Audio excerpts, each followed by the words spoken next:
Hello, I'm Isaac Hayes III, founder and CEO of Fanbase, and I'm here with a very important message. We are at a turning point in the Black community where we must have equity in the apps we use that scale to billions of dollars. But this time, we own the infrastructure, we own the culture, and we shape the future. And Fanbase is the future. Fanbase combines the free functionality of Instagram, TikTok, and YouTube into an all-in-one platform built for the evolution of social media and monetization. With over 1.4 million users, that's real proof that we are shifting the conversation of tech ownership and equity for creators.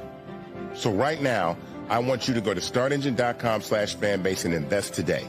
The minimum to invest is $399. That gets you 60 shares of stock in Fanbase at $665 a share.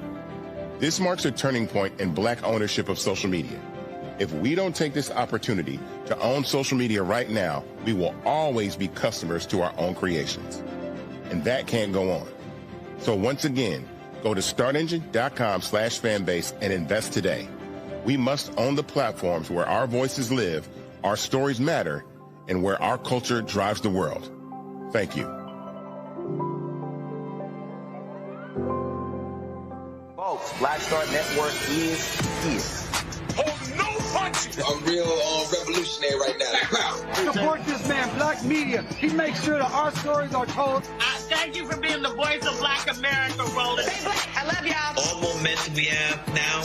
We have to keep this going. The video looks phenomenal. See, there's a difference between Black Star Network and Black-owned media and something like CNN. You can't be Black-owned media and be scared. It's time to be smart. Bring your eyeballs home. You dig?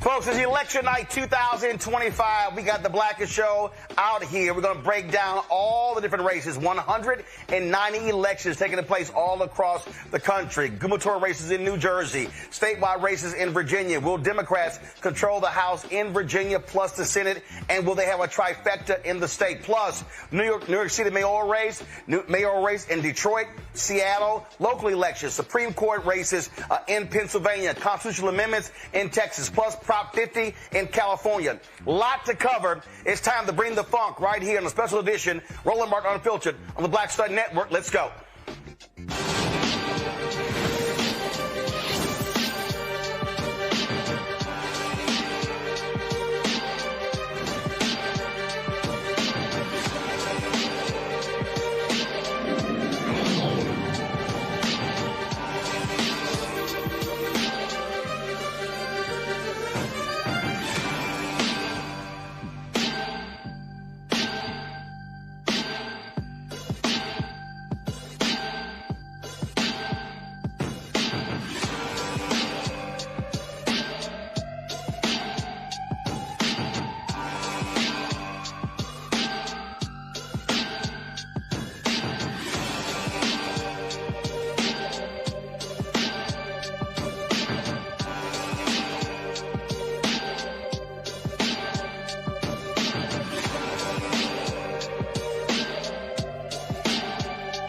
Elections all across the country. This is the map right here. And again, you got Virginia, New Jersey, Texas, California, Seattle, Detroit, all sort of races happening all across the country. And this is a huge election. Of course, the midterm elections are next year. What I've been saying to everybody since last year's election, stop talking about 2028, stop talking about 2026, and focus on what's coming up next. And so we're going to be covering all of these important races, telling you exactly what's going on. Can Democrats regain their mojo? Will MAGA be shut down all across the country? in Virginia.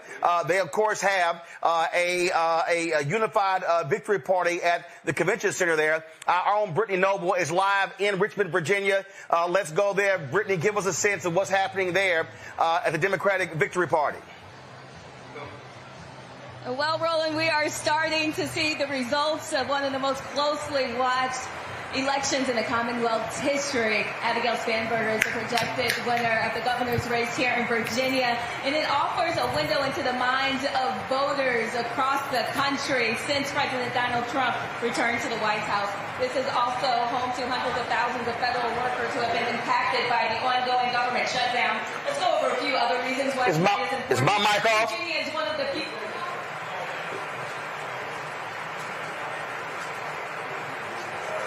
I can't hear. What the hell is this shot?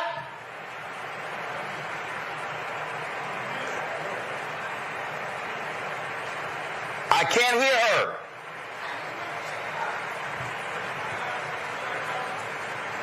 You know, the growing anti-Trump energy across the country. Can I hear her? To lower living costs, keep my audience. Women's health care rights, and to restore, quote, decency and stability to politics. If she wins tonight, which, again, she's a projected winner, she would notch a major win for Democrats nationally who hope not just to turn Virginia blue, but ultimately hope they'll be able to ride dissatisfaction with President Trump all the way back to control of Congress and the White House. Her opponent was the state's current Lieutenant Governor, Republican Winsome Earl Sears. She's a Marine Corps veteran who was the first black woman ever elected statewide in Virginia. She would have to become the first black woman in U.S. history ever elected to the governor's mansion. It's also fitting that the first black woman governor could come from here in Virginia, since it was Virginia that elected the country's first black governor following Reconstruction. Virginians are also choosing their next lieutenant governor, their attorney general, and holding elections for all 100 seats in the State House of Delegates. Tonight, I will continue following these races here from her election camp, and I will continue to bring you the latest results from Richmond, Virginia. Back to you, Ro. All right, Brittany, so first of all, we see right now that folks are coming on the stage there. We've seen some folks. So are they calling this race? These are the top Democrats coming to the microphone there. So what's actually happening right now on the stage behind you?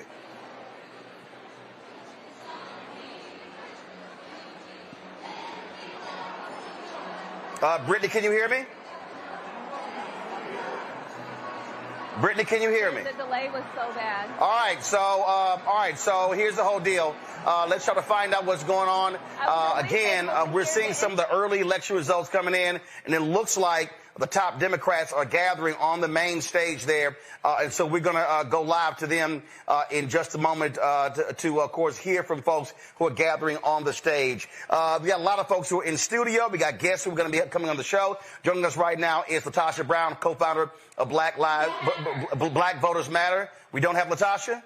All right, so let me know again when we have Latasha. And so, again, as you can see, let's go back to Richmond, Virginia. You see right there, they're all coming on the podium there. And as I look at them coming up again, we're already looking at some of the exit polling data. It looks like, definitely in the governor's race, it's going to be a big blowout. Abigail Spanberger against Winsome Sears. The numbers are there showing white voters, black voters, women voters going for Democratic candidates compared to the Republican candidates. Also, we're already seeing right now, folks, in Georgia. What did we talk about in Georgia? We said how critical these races are. 2 Public Service Commission seats that deal with utility rates. Democrats apparently are winning both of those commissioner seats in Georgia. Republicans have been winning statewide across Georgia, so already we're seeing results there. And so that is a huge, huge night for Democrats in Georgia winning those 2 seats. We're going to be looking at a lot more of these other election results to break down exactly, what's going on. Right now, I want to go over here to the folks who are gathered in our studio. We're going to be breaking down the election results all night. So let's go to them. And so let's start talking about what's happening. Again, we're looking at these results. And so let me go on over here. So, folks, what's happening? Y'all get them water bottles. They not sponsoring us. Man. Ain't cutting no checks. Get the bottles off the table. Ain't cutting no checks, though. That's right. We don't get no freebies around this joint. Ain't no freebies at all. So let's get right into it here. Of course, a lot of folks here. Let's hang out. Mustafa Santiago Ali, former senior advisor for environmental justice at the EPA, who's joining us right now. Of course, Eugene Craig, X Factor Media with us as well. And so long, Victoria Burke, Black Virginia News, NMPA, and resident Cowboy Carter. Tour is over. Figured that whole thing out. So all that is going on. And so I'm going to actually introduce folks, everybody else in a second. Let me first do this here. Laura, I'm going to start with you. Give us a sense.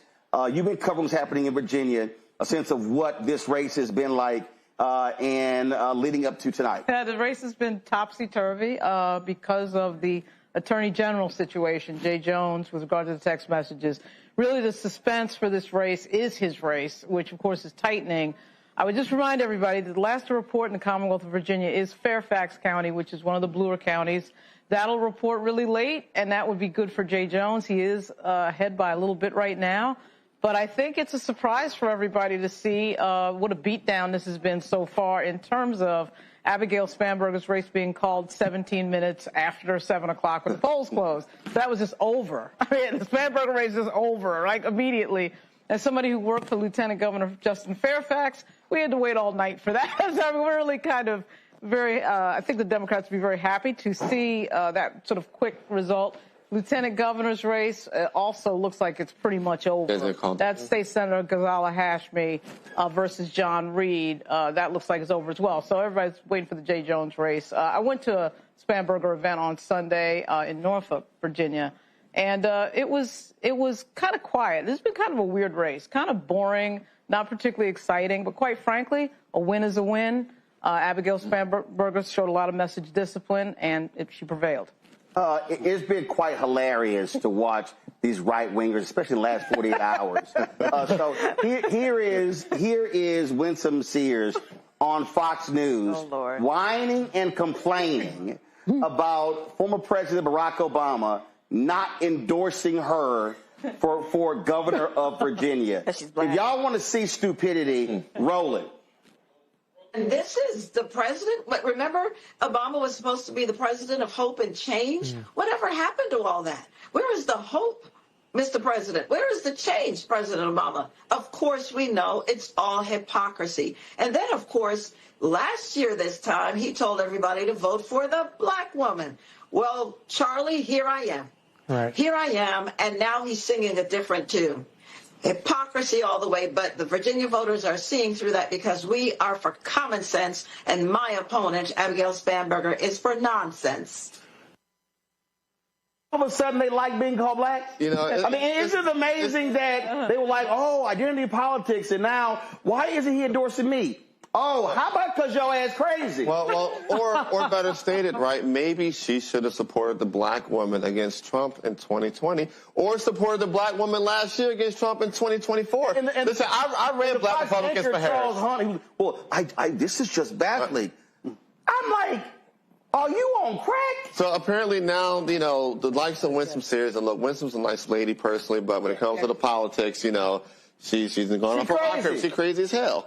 I got kicked out of a group chat for lighting her up a couple years ago. She's not crazy. I was on a transgender. She is crazy. She's up there. She's not Mark Robinson. She's not Mark Robinson, Rob, but she's okay, first of all, Mark Robinson, I mean, that's an insult to crazy. I mean, she's not that. He's on the porn site. That's what he's on. But she is crazy. But the thing is this. She's right? The thing is this, right? And this is, and later tonight we'll get into this, but black Republicans are going to have to make a decision, right? I made my decision last year when I ran Black Republicans for Harris, right? On what I'm going to stand on. In this MAGA transition to post-MAGA world, people like Winsome Sears are going to have to make a decision on what they want to do and what they want to be in this political world going forward. You cannot get on Fox News and play to a racist audience, because that's what Fox News has at this point. Your quote-unquote race card, you know, your own DEI card, if you can even say, when, one more time, if that's what you wanted to do in 2024, you could have supported the black woman against a literal tyrant, or in 2020, you could have supported the black woman that would have been vice president against a literal tyrant. Lauren, did Winston show up to the public meeting at the NAACP in Virginia? She did not. No.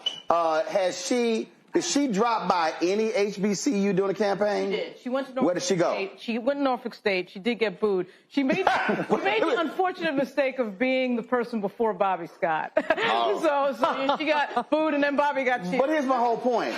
Did Winston Sears offer anything, an agenda that black people say, you know what, I'm down with that? No, unfortunately, she spent the entire campaign talking about trans bathroom issues. That was a massive, massive mistake. But I'm just telling you. So she thought trans was going to win. It was going to do for her like it did for Trump against Kamala Harris. Big mistake. Big mistake. And so nobody cares about that. When you looked at the polls, the major polls, the Washington Post, the Watson poll, and you ask voters what they cared about is education, health care, saving democracy. Trans is way down the list. That made absolutely no sense. She really isn't a bad person. I had to deal with her in a transition team from Justin Fairfax to Winsome Sears. She really isn't. I was actually surprised the Republicans effectively did a Thelma and Louise and drove the car off the cliff, okay? Because I thought they were going to switch the candidate out, quite frankly, and give her, Commandant of the Marine Corps or something like that in the Trump administration. But they ran her, and they got the result that I think everybody expected. So her and Trump don't have a good relationship anymore. They don't. She called Trump. See, she said that the party should move on from Trump, and so Trump hates her. She's really she's sort of a throwback black Republican. She's not a DeSantis MAGA Republican. Yes. She really is. She's played the 50s. She's been MAGA. She's jump back over and jump back over and jump back over. Well, guess what? Now she got a lot of free time on her hands. I'm going to introduce the rest of the panel. Michael Brown, former Finance Committee member of the DNC. Of course, we're going to see CEO, co-founder of Politicking. Greg Carr, Department of African American Studies, Howard University. Dr. Julian Mavo. Of course, Bennett College, President Emerita of Bennett College, economist as well. Of course, also joining us right here, Marcus Batcher, National Political Director, People for the American Way. And, of course, we got Gumbo Queen sitting here, Nola Haynes. She didn't bring none. Georgetown University School of Foreign Service. Got everybody here in the house. We got other folks going to be joining us. Tiffany Lofton. We got Latasha Brown. A lot of folks going to be hanging out. But let's talk about this Virginia race. First of all, I've literally been laughing. I've been cracking up the last week looking at all of these crazy deranged MAGA people. You had John Fredericks, the radio show host. He's like, it's closing. It's getting tight. It's getting tight. It's right. I think we're going to have an upset. All these folks, they have been feeding the algorithm. Elon Musk was just sitting here dropping. I swear, I was seeing post after post after post, Mustafa, and I'm sitting there going, y'all know she's going to get her ass. Without a doubt. People are tired of performative politicians. They want reparative politicians. And that's the reason that they're losing across the country, because they know we got 40 million folks who are living in poverty. We got over 500,000 people go to bed every night in this country unhoused.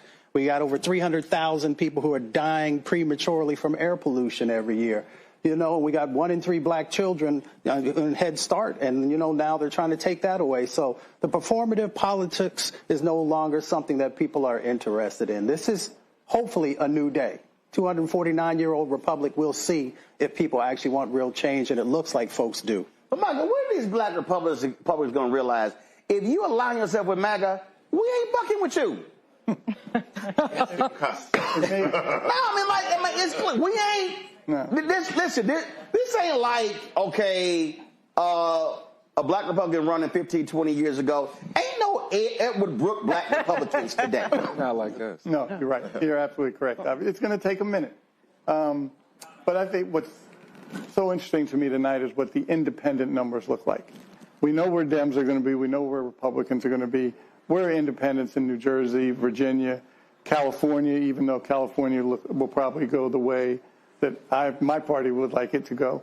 But the independent numbers, seniors, young people, that's why the New York City race is important. Not necessarily the winner or loser. We know kind of who's going to win.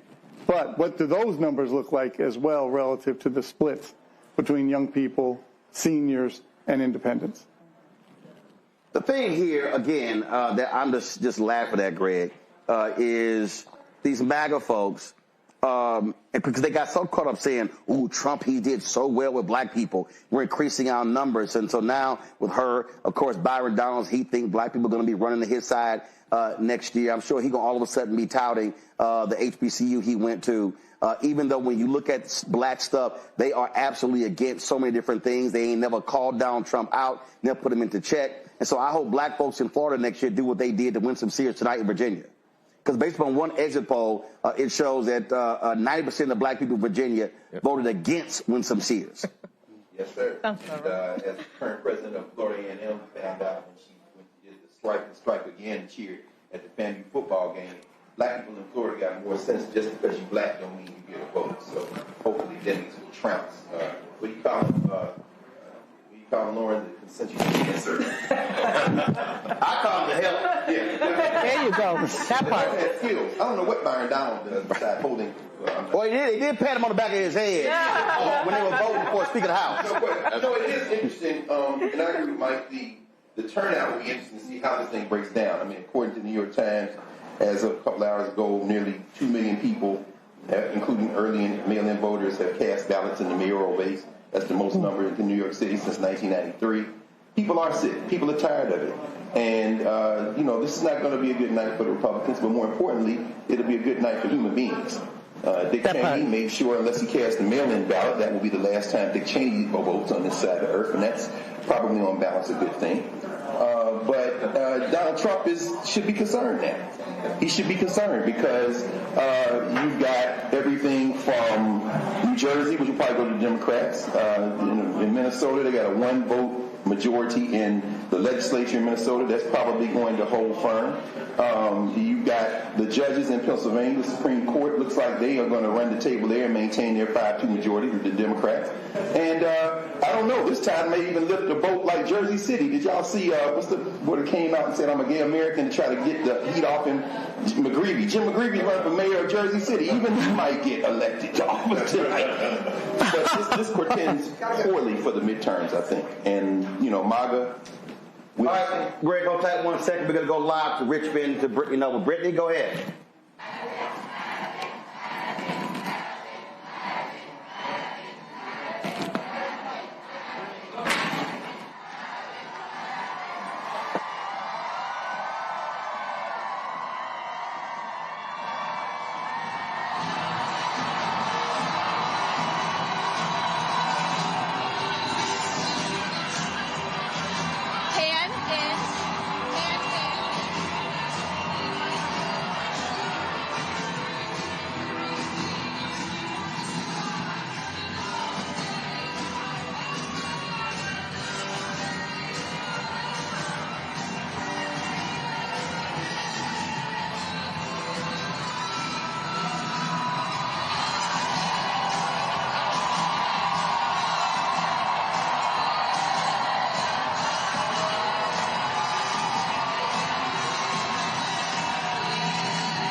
I can hear all so much.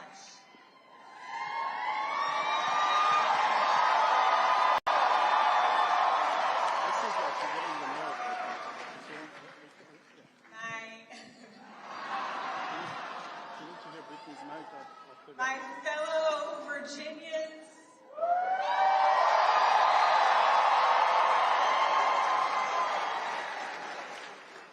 tonight we sent a message.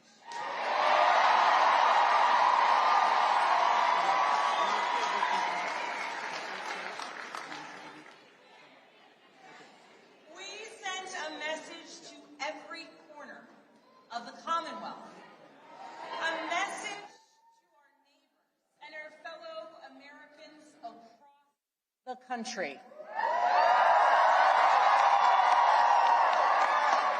We sent a message to the whole world that in 2025, Virginia chose pragmatism over partisanship.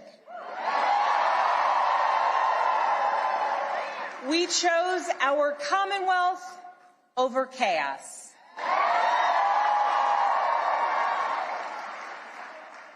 You all chose leadership that will focus relentlessly on what matters most: lowering costs, keeping our communities safe, and strengthening our economy for every Virginian.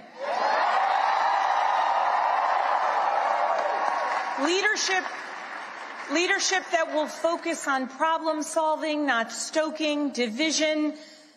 We chose leadership that will always put Virginia first. And Virginia, I cannot wait to get to work for you.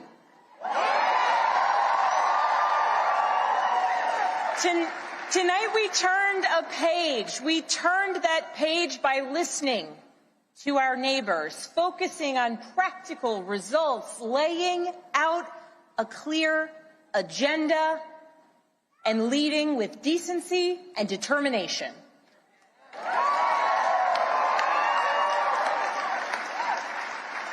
To everyone who helped us achieve this win, from the bottom of my heart, I thank you.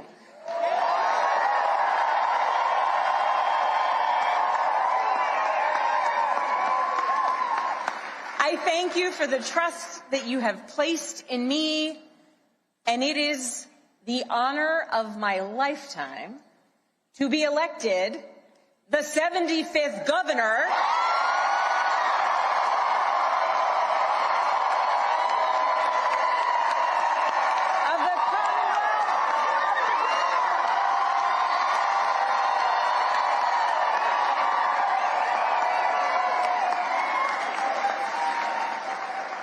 I would like to thank my opponent for a hard-fought race. The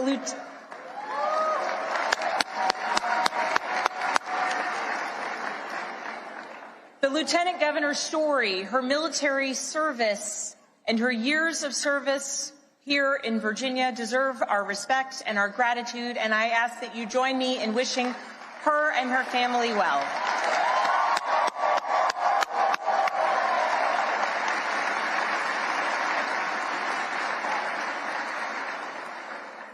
I also know that those who were supporting my opponent are disappointed today.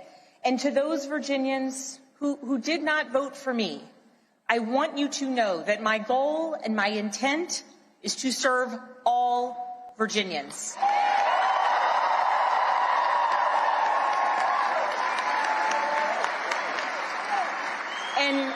And that means that I will listen to you, I will work for you and with you.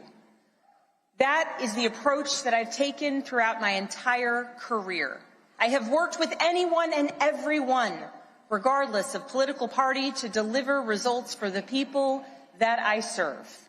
And that's because I believe in this idea that there is so much more that unites us as Virginians and as Americans than divides us.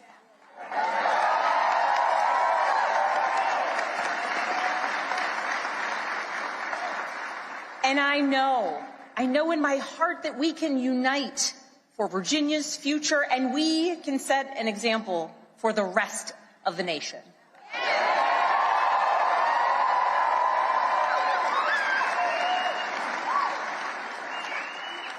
Our founders understood this from the very beginning. They didn't choose to call Virginia a Commonwealth by accident. They chose it to signify that our government would be based on the power of the people united for a common good. Not for a political party, not for a president, not for a monarch, but for a common good, together. And tonight, Virginia proved that that tradition is alive and well. We are still a Commonwealth in every sense of the word.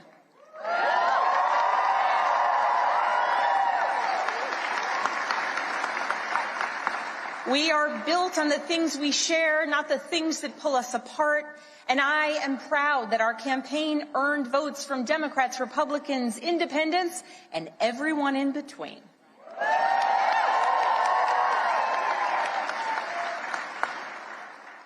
That's the Virginia I know, that's the Virginia I love, and that's the Virginia I will have the honor of serving as your next governor.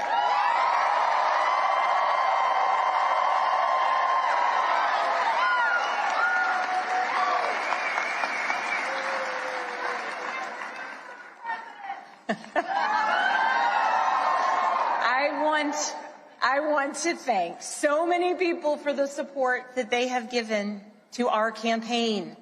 Thank you for your work. Thank you for your support. To our tireless volunteers, to those who believed in me, thank you.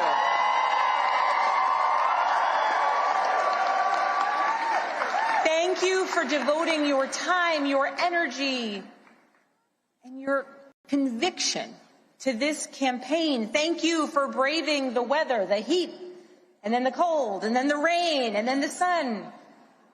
It's Virginia after all. Thank you. Thank you for talking to your neighbors about the importance of this race. Thank you for recognizing that when we went person to person engaging, that we could bring people not just into supporting our campaign, but into engaging in our democracy. Thank you. We won this race because of you.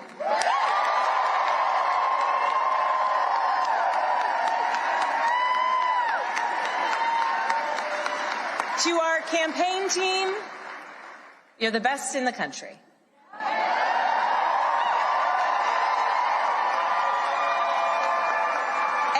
Every single member of our team, every single one of you, you work tirelessly for the change, the progress, the policies, the connection, and the respect that you want to see in our communities. Thank you for working so hard. Thank you for giving people hope. Thank you for knocking on doors in the sweltering heat. Thank you for showing kindness. Thank you for showing up in every corner of Virginia. Thank you for diving deep on policy. Thank you for capturing moments and the essence of our campaign. Thank you for reaching voters everywhere. And thank you for believing that Virginia could and would send a hopeful and joyful message tonight.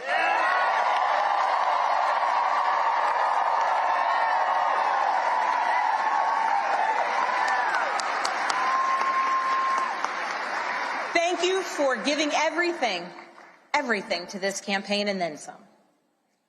And thank you to my family.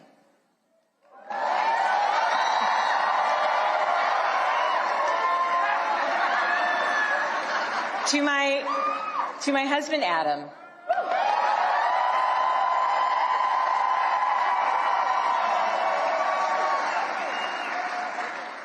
My partner in everything. I love you with my whole heart. I am grateful for you. And it is very strange to declare my love for you in front of millions of people.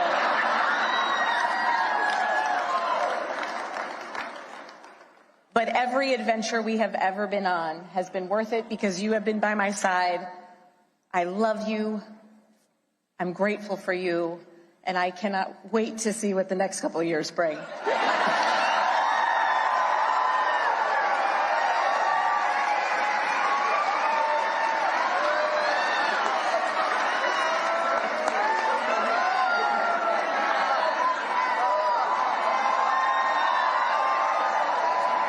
To my daughters, Claire, Charlotte, and Catherine, you inspire me and motivate me every single day.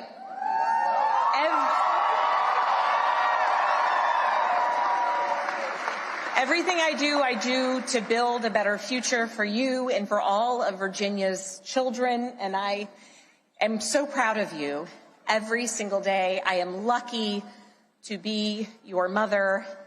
And Catherine, you did not clean your room today as you promised me.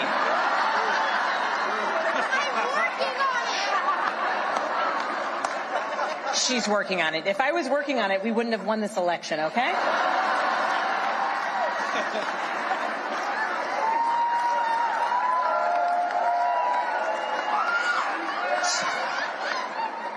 To my sisters, my dearest and earliest friends, I love you. I love you, I love you, I love you. To my friends who have traveled from around the world to be here with me today, thank you. Thank you for making me who I am, and thank you for always believing in me. And to my parents, I love you. Thank you for leading by example every day. And I know that today is a day that you all could have never imagined. But you taught me the importance of service to others and relentless hard work. And Mama, when I think about your life, from the time spent in foster care to putting yourself through nursing school and the challenges along the way, you made clear to us that to whom much is given, much is expected.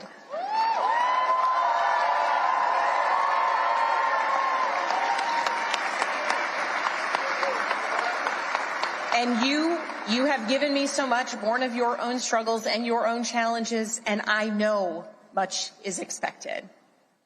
And Dad, thank you for your example of service and tireless devotion to family and country. Nothing has made me prouder than to follow in your footsteps, so many steps along the way.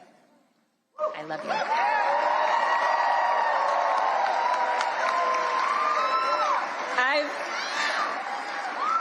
I've talked a lot throughout this campaign about the importance of service and how it's shaped my life and my approach to public office, and that all came from my parents. All right, folks, in Virginia, Governor-elect Abigail Spanberger, former member of Congress, she blows away Winston Sears.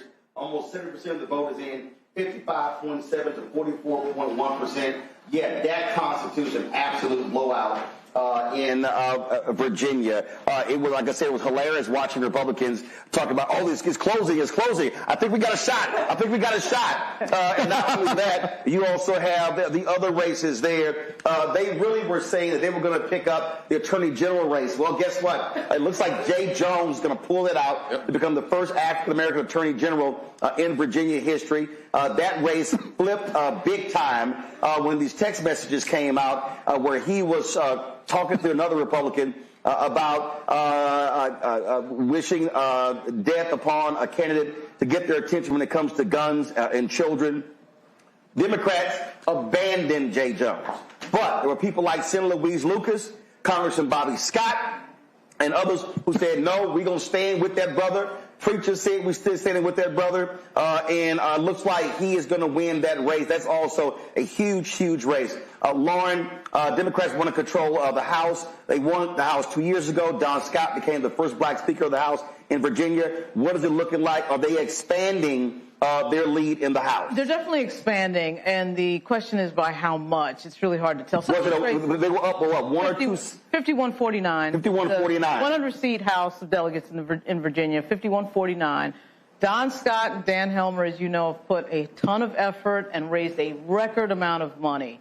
And Don Scott has done an unbelievable job to get them positioned to win at least 6 or 7 seats. One of the seats that we talked about, we had her at Virginia State, Kimberly Pope Adams. She lost 2 years ago by 53 votes. Black folks in Petersburg did not turn out. What happened tonight? Looks like she's winning comfortably, very, very comfortably. And she's not the only one. I mean, there's several seats here that typically are very close, that they're comfortably winning. Again, a lot of credit is going to go to the historic first black Speaker of the House in Virginia, Don Scott. Right. And who also, let's be real clear. Don also forced Democrats in Virginia to change. He said, I'm the Speaker. How you raise money? How are we going to spend money? How are we going to, and he challenged a whole bunch of folks who were complacent, who said it's not going to be business as usual. Right. There was one of the candidates, we had her on yesterday from Chesapeake. Casey Carnegie. What happened there? Carnegie is not Chesapeake. Carnegie's Suffolk.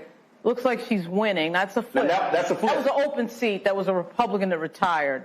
The disappointment right now is the Virgil Thornton, A.C. Cardoza seat in Hampton, which A.C. Cardoza is a black Republican, the only black Republican in the entire General Assembly. It looks like he's winning right now. Not all the precincts. In Hampton? In Hampton. What's happening? Because remember, you have Virgil Long. Right. No, I don't know what the lines are like now, but I think there's some interestingly, some overlap between that seat and when Winsome served. I think she had part of that district. Probably right, Pocosin. It's a kind of a weird seat, right. But in a wave year, you would think that would have been one of the ones that flipped. Yep. But, you know, a lot of these seats you're going to take 2 or 3 days. But still, you can already see a lot of credit has to go to Speaker Scott. Right. A lot of credit has to go to him. They raised a phenomenal amount of money, an unheard of amount of money. All of the talking about other people who raised money in Virginia. For years, you're hearing about Terry McAuliffe being the Uber fundraiser. The crown goes on to the head of Don Scott in terms of fundraising in Virginia. He is the new king of fundraising in Virginia.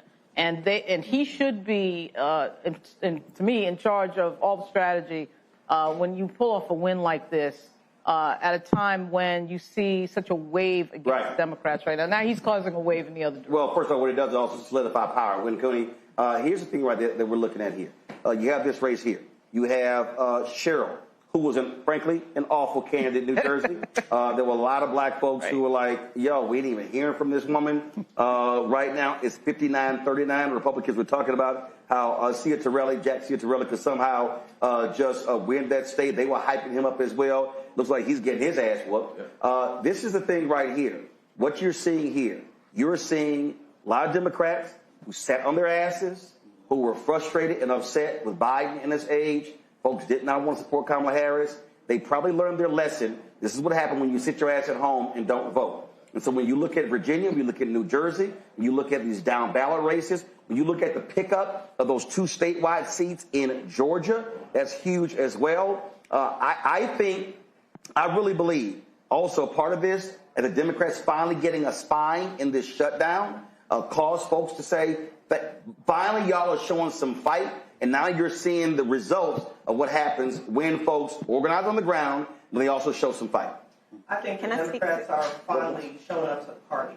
And I'm excited to see that. I think when we see Democrats show up, when we see young people show up, which is what we've been seeing in this election, we're seeing results like the results we're seeing tonight. We're seeing pretty much a sweep in Virginia, probably going to be a sweep in New Jersey, and a sweep in New York City as well. And what that says is that there is going to be a sweep in 2026.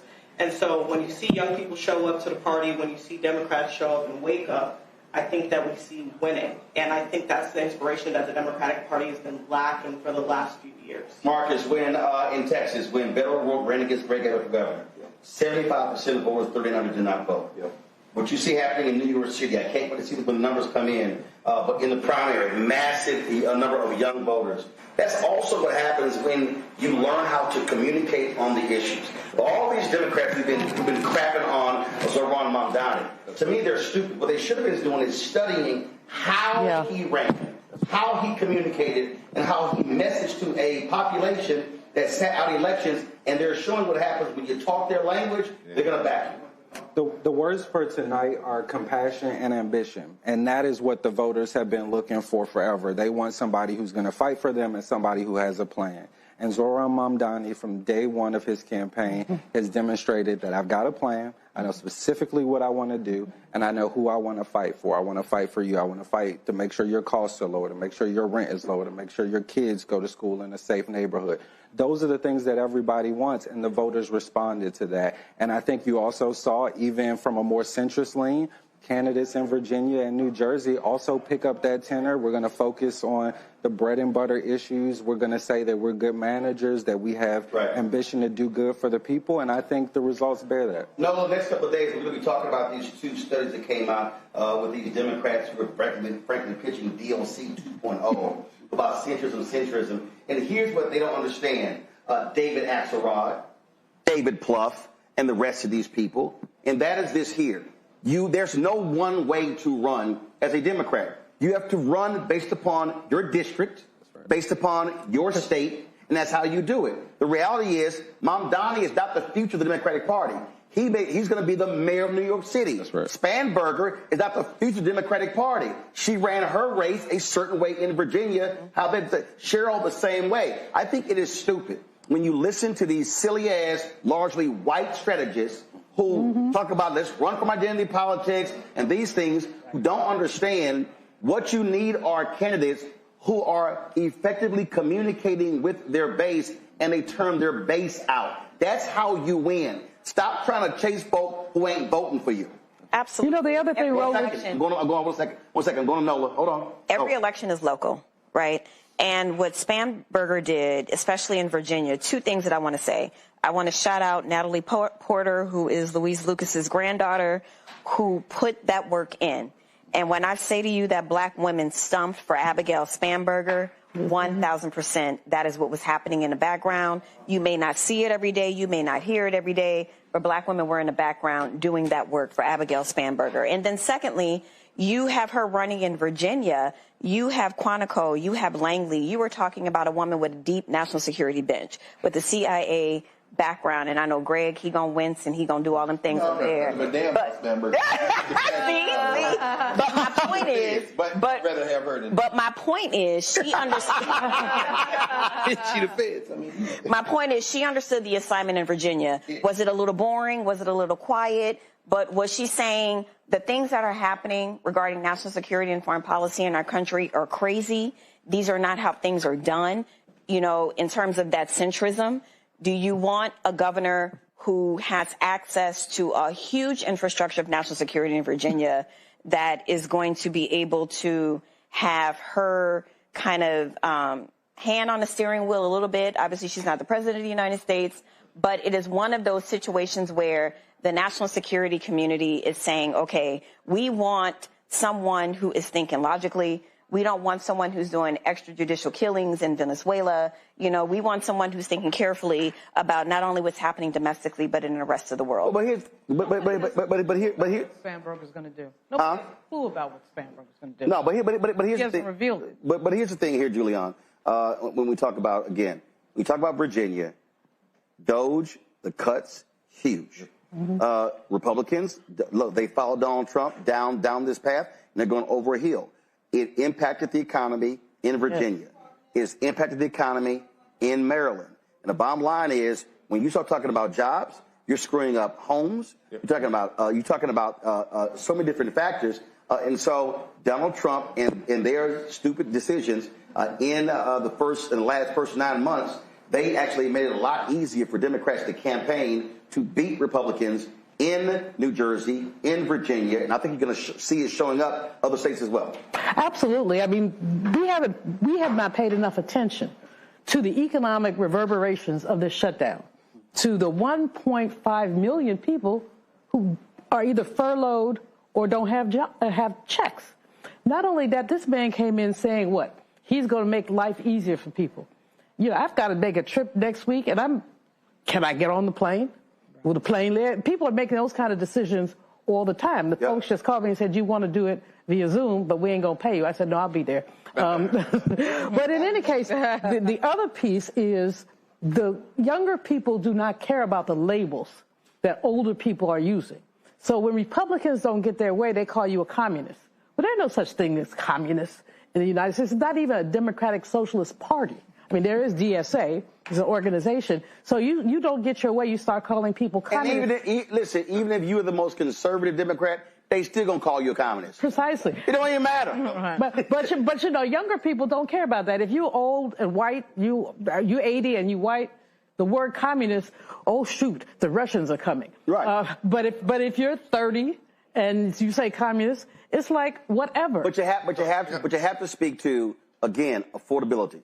Housing, jobs, health care, those are the critical issues. And again, I think the learning curve here, again, I'm going to keep saying this, because trust me, I guarantee you, all these white Democratic strategists are going to be running their mouths on CNN, MSNBC, Fox News, and the rest of them, coming up with all kind of other reasons, talking about, oh, it was centrism. Right. No, you have to look at each individual race in a completely different way, and how does a person appeal to those voters? And I still say, you have to drive base voters. This election right here is about base voters. And I think what happened was these candidates realized, you know what?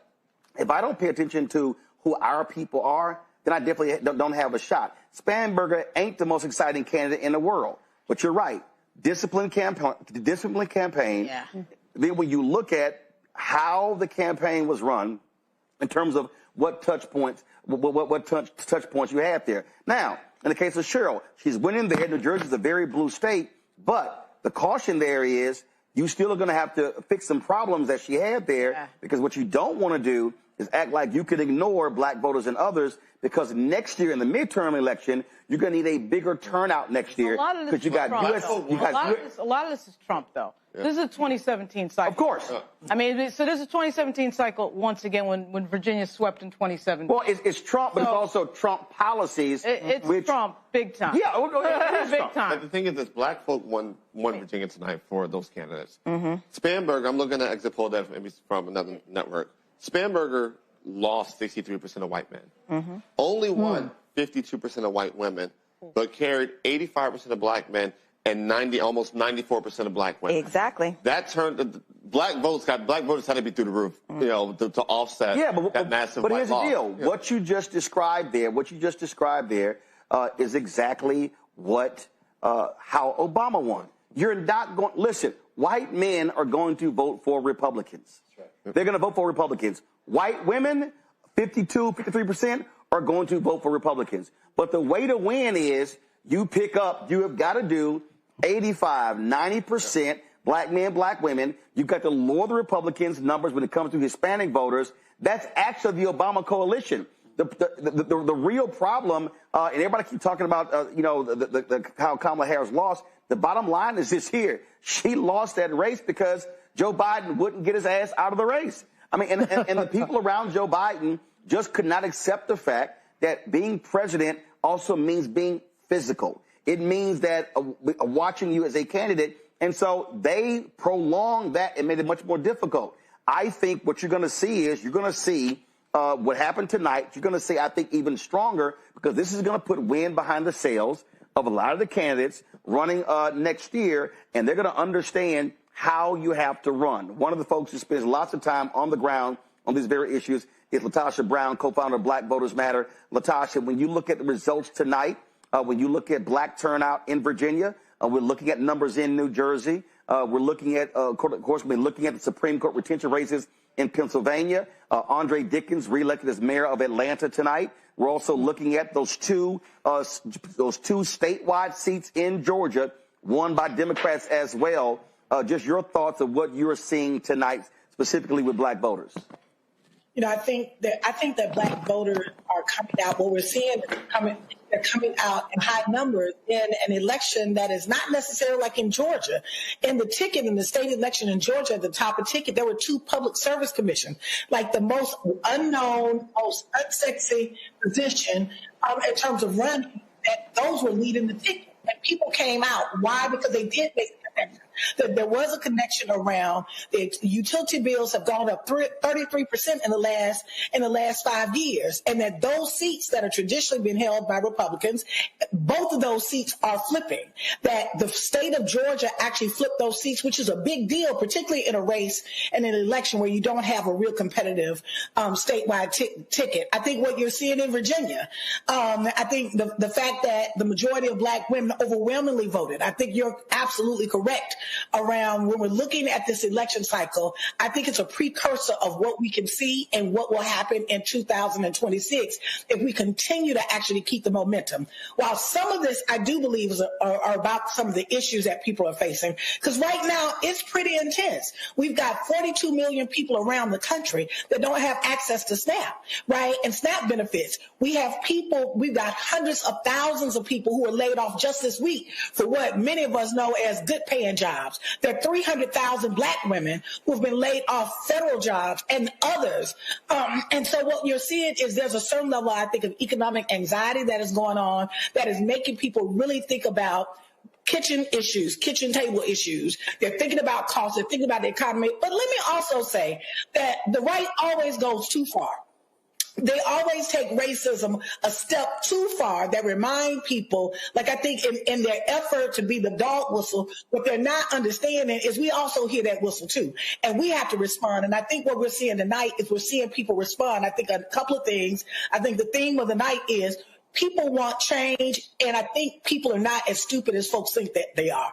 You know, when you're looking at the attacks, we saw all kind of attacks across the board. You know, even in Virginia, folks had the nerves and the audacity to actually talk about that race as in some way, I heard some Republicans in some way that this black woman wasn't given given a right chance. When the fact of the matter is the black community just held her accountable. She got held accountable that if you're going to align yourself with MAGA, if you're going to align yourself in a moment that we're seeing federal contracts by black businesses be cut off, when you're aligning yourself with we're seeing HBCUs and other black institutions being attacked, then what we're going to do is we're not going to support you.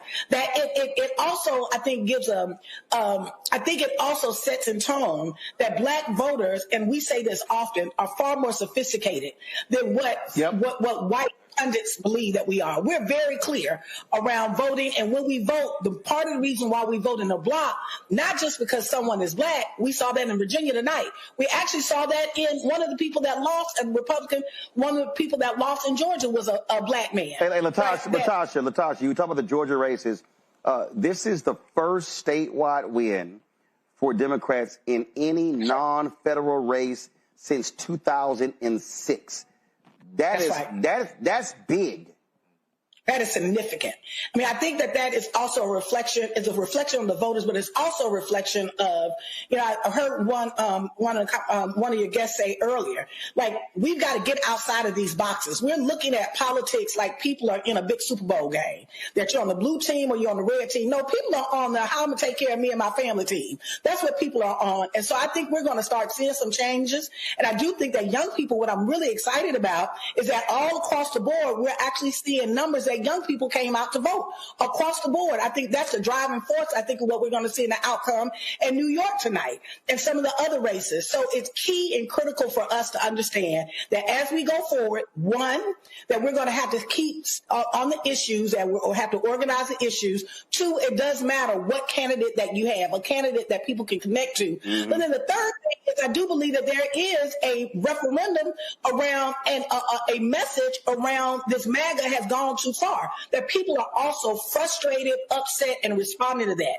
I can't go to the grocery store without people stopping me in the aisle asking me, what can I do? What can I do? And so I think this is a moment that people are starting to pay attention. And I believe this is only the beginning of what I am hoping will be a series of wins where people push back on what is happening in this country. Absolutely. Latasha Brown, co-founder of BlackVotesMatter. We appreciate you joining us. Thanks a lot. Thank you for having me. Appreciate it. All right, here's the other thing, folks, that I think that we cannot ignore. When you see the actions of these thug ICE folks, no question. Mm-hmm. When you see when they drag this woman out of her car, where they crashed to her car in Chicago, right? Drag her out of her car by her feet, arrest her, and now trying to charge her, and they cause the accident. I think when you see all of those videos, when you see that, it's a cumulative effect of overreach. And when Donald Trump says, "I could send the U.S. Navy into a city." He said, I could do whatever I want. I think, to the point Latasha just made there, I believe that also impacts voters by saying, hold up, you know what? We got to stop these son of a bitches. Right. Because they have truly lost their minds. And I think that those actions have woken up a lot of folks who were dormant and who were making excuses, who now realize, you know what? The other side, they going to vote. We better get off our behinds and vote too. I wish, Roland, that some of these Republicans would take a page out of Dick Cheney's book. You know, I hated him.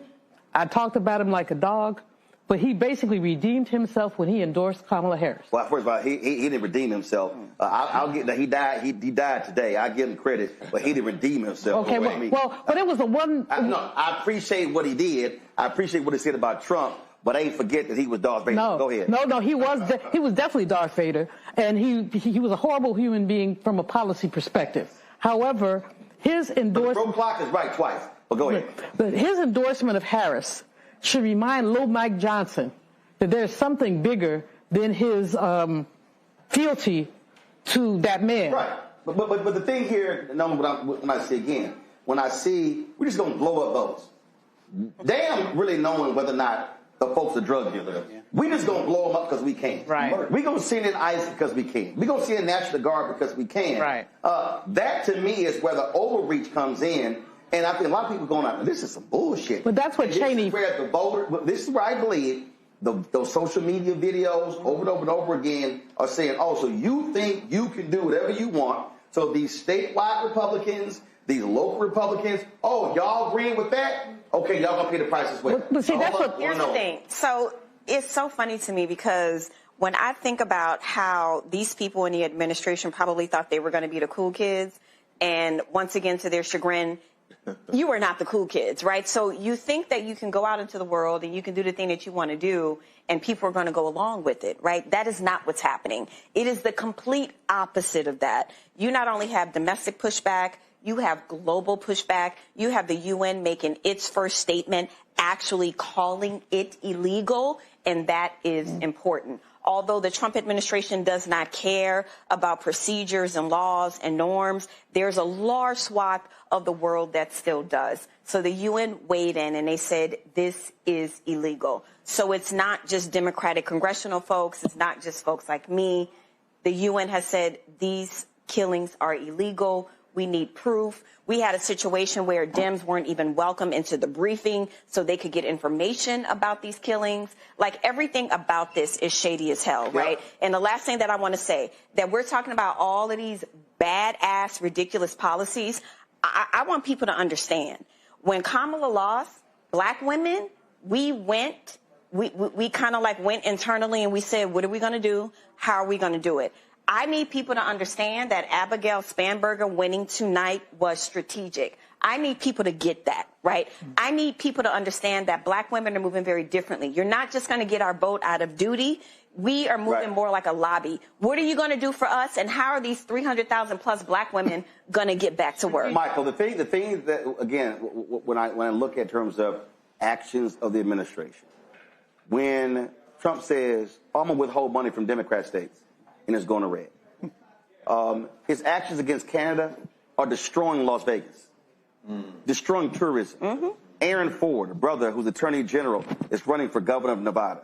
If I'm Aaron Ford, I'm saying every day, Donald Trump has killed the economy of this state. Nevada voted for Trump. My deal is next year, the states that voted for him, look at Iowa. There's a reason Joni Ernst ain't running for re-election. Their economy has been tanked because of the tariffs and other policies.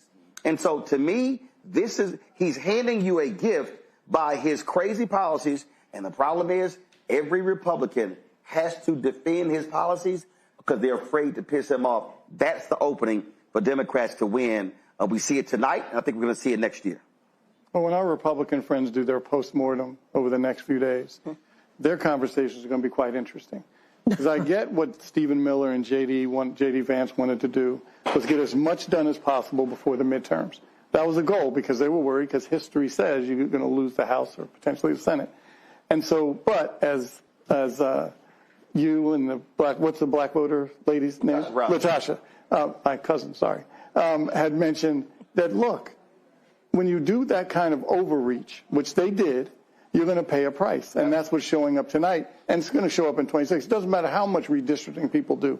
This race in 26 is going to be redistricting proof. Proof. So because of that, it's not really going to matter. And when you always talk about our party, my party, we're the leaders. This is all about the people now. Right. They're not waiting for leaders to tell them what to do. People are doing stuff on their own. That's why races are all independent. Everything, politics are local. And people are running their race what's best for them. Mustafa, again, when I look at issues, to Michael's point, Republicans were thinking, let's get it all done for the midterms. Here's the problem. After tonight, they're going to say, we're going to need to pull back on some stuff because what they do not want is a wipeout a year from now. You're talking about potentially they could lose the Senate seat in Maine. Ossoff, after this race tonight, Ossoff is stronger in Georgia. They couldn't even convince Brian Kemp to run, the governor, against him. You've got Democrats could win that seat in Iowa, okay? Retain the seat in Nevada. Guess what? If Paxton beats Cornyn in the primary in Texas, they are vulnerable in the primary, and all the polling shows James Tallarico is great. I sent his ass a text a couple of months ago, said, bro, run for governor. He chose to run for Senate. He can't beat Jasmine Crockett. Okay? So you're going to have that very interesting race. And for all these Democrats who keep shitting on Jasmine Crockett, hugely popular. Her polling numbers are on an Obama level among black people. Black folks are going to vote in Texas. Then you talk about Roy Cooper, the former governor in North Carolina. Democrats could pick up 3 to 4 United States Senate seats, could win anywhere from 15, 20 seats in the House. And so I think Republicans are going to step back and say, yeah, we may want to pull back on a lot of this stuff because the last thing they want to do is get absolutely wiped out next year. Well, let's just first say that Jasmine is real and authentic and a fighter, and that's what people are looking for. People are also sick and tired of being sick and tired. We heard Fannie Lou Hamer say that. When you see black children being zip-tied in Chicago on the corner in the middle of the morning, that resonates with folks, right?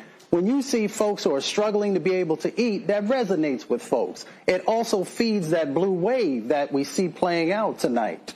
And, you know, when we see folks who don't have the health care that they need or the insurance that they need, all these things are cumulative, as you talked about earlier, and they begin to make that push. So if Republicans don't get their act together, it's going to be a very difficult time for them, and I'm not concerned with that. I am concerned about the accountability for the black community for the new folks who are coming in. So we have to push folks to actually do the right thing. I want to go to Virginia. Brittany Noble standing there in Richmond, Virginia.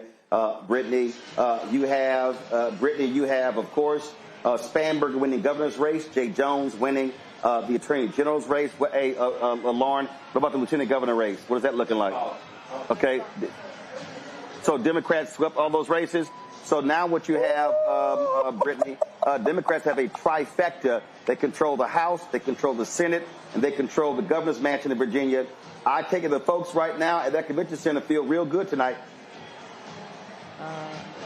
Oh, the party got started here very early, Roland. The race for Attorney General is considered one of the most competitive here in Virginia. It features incumbent Republican Jason Mears hoping to fend off spirited challenger, Democratic challenger Jay Jones, who has seen his campaign undermined by that leak of text messages. Everyone here celebrating with Abigail Spanberger. It's a historical night here in Virginia, of course. She is the 75th governor-elect of the state. Spanberger said tonight that voters sent a message to America about what voters want the most. She thanked her family, her parents. She said that they taught her to whom much is given, much is required. She also thanked her opponent, the state's Lieutenant Governor Winsome Earl Sears. She would have become the state's first governor, actually the first black woman in U.S. history ever elected to the governor's mansion. Democrat Abigail Spanberger is the wife and the mother of 3. She's a 3-term congresswoman and a former CIA officer. She campaigned on the growing anti-Trump energy all across the country. Key to her platform are vows to lower living costs, to protect women's health care rights, and to restore, quote, decency and stability to politics.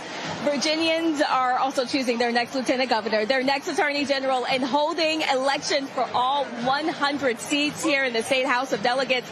Spanberger said that this is all about what comes next, working to improve the lives of Americans, lowering the costs, and keeping everyone safe. She said she will not stand by while workers in her state are being attacked. We will continue following all things that are happening here at Spanberger's election headquarters. Like I said, the party got started here early. You can see that people are actually starting to trickle out of this area because, of course, they've been celebrating with Spanberger. Brittany, can you hear me? Okay, all right. So let me know when I can talk to Brittany. Brittany, I appreciate that. Thanks a bunch. Folks, we have been looking at, again, these other races. Let me go here. We know there also was an election in Houston. Of course, we had the governor of Texas, being the asshole that he is, would not call for a special election for the death of Congressman Sylvester Turner, who replaced, of course, Congresswoman Sheila Jackson Lee. And so the problem there is nothing was happening in that particular race, and so we're looking at that one to see what's going on in again that special election. You had a number of candidates who were running in that particular race, and so we'll be looking at that in just a second. Let me also look at Of course, we're going to be looking at a couple of races out of Mississippi. There were a couple of special elections there. Republicans were ordered by federal courts to change the maps in Mississippi. And so you may have a couple of African Americans win seats in Mississippi as well. So it's a whole lot that we're looking at. The moment we're going to be joined by Melanie Campbell, National Coalition of Black Civic Participation, Glenda Heights, Glenda Carr, Higher Heights is going to be joining us as well. So there's lots we're going to break down. So let's do this here. Let's go to a quick break. You're watching us, our election coverage right here. Roland Martin Unfiltered on the Black Star Network. Black Votes Matter. Back in a moment. Election night 2025. Black Votes Matter. Join Roland Martin and an expert panel of guests for the realest and blackest election night coverage in the nation, focused on the issues that matter to you and our community. Watch Roland Martin Unfiltered, Tuesday night, November 4th, starting at 8 p.m. Eastern for the latest updates and election results from critical races around the country. Black Star Network, the voice of Black America. Black-centered.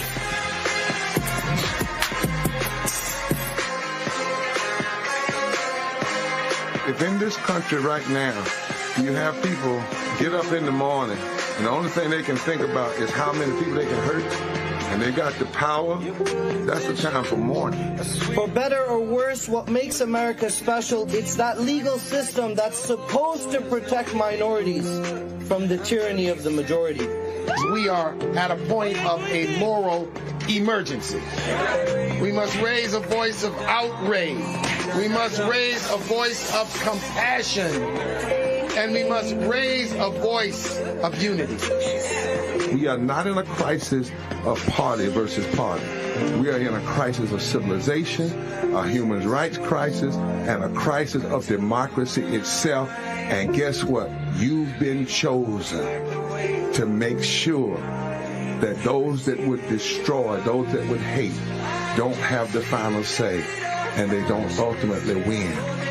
Hatred on the streets, a horrific scene, a white nationalist rally that descended into deadly violence. White people are losing their damn minds. An angry pro-Trump mob storms the U.S. Capitol. We're about to see the rise of what I call white minority resistance. We have seen white folks in this country who simply cannot tolerate black folks voting. I think what we're seeing is the inevitable result of violent denial. This is part of American history. Every time that people of color have made progress, whether real or symbolic, there has been what Carol Anderson at Emory University calls white rage as a backlash. This is the rise of the Proud Boys and the Boogaloo Boys. America, there's going to be more of this. Here's all the Proud Boys, guys. This country is getting increasingly racist in its behaviors and its attitudes because of the fear of white people. The fear that they're taking our jobs, they're taking our resources, they're taking our women. This is white fear.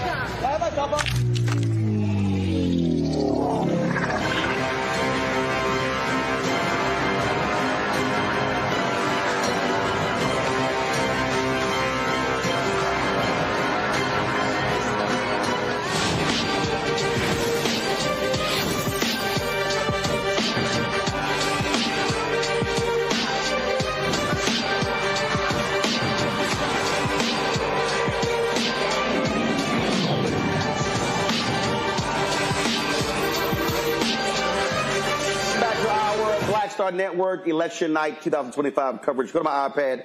We've been watching the 18th congressional race in Houston, and Harris County Attorney Christian Menifee is on top. Let's go. Go to my iPad. Let's go. Okay. Well, I'm looking at it right here. Christian Menifee, 32.4%. Amanda Edwards, former council member. She's run multiple times for this. 25.2%. State Representative Jelana Jones, 18.9%.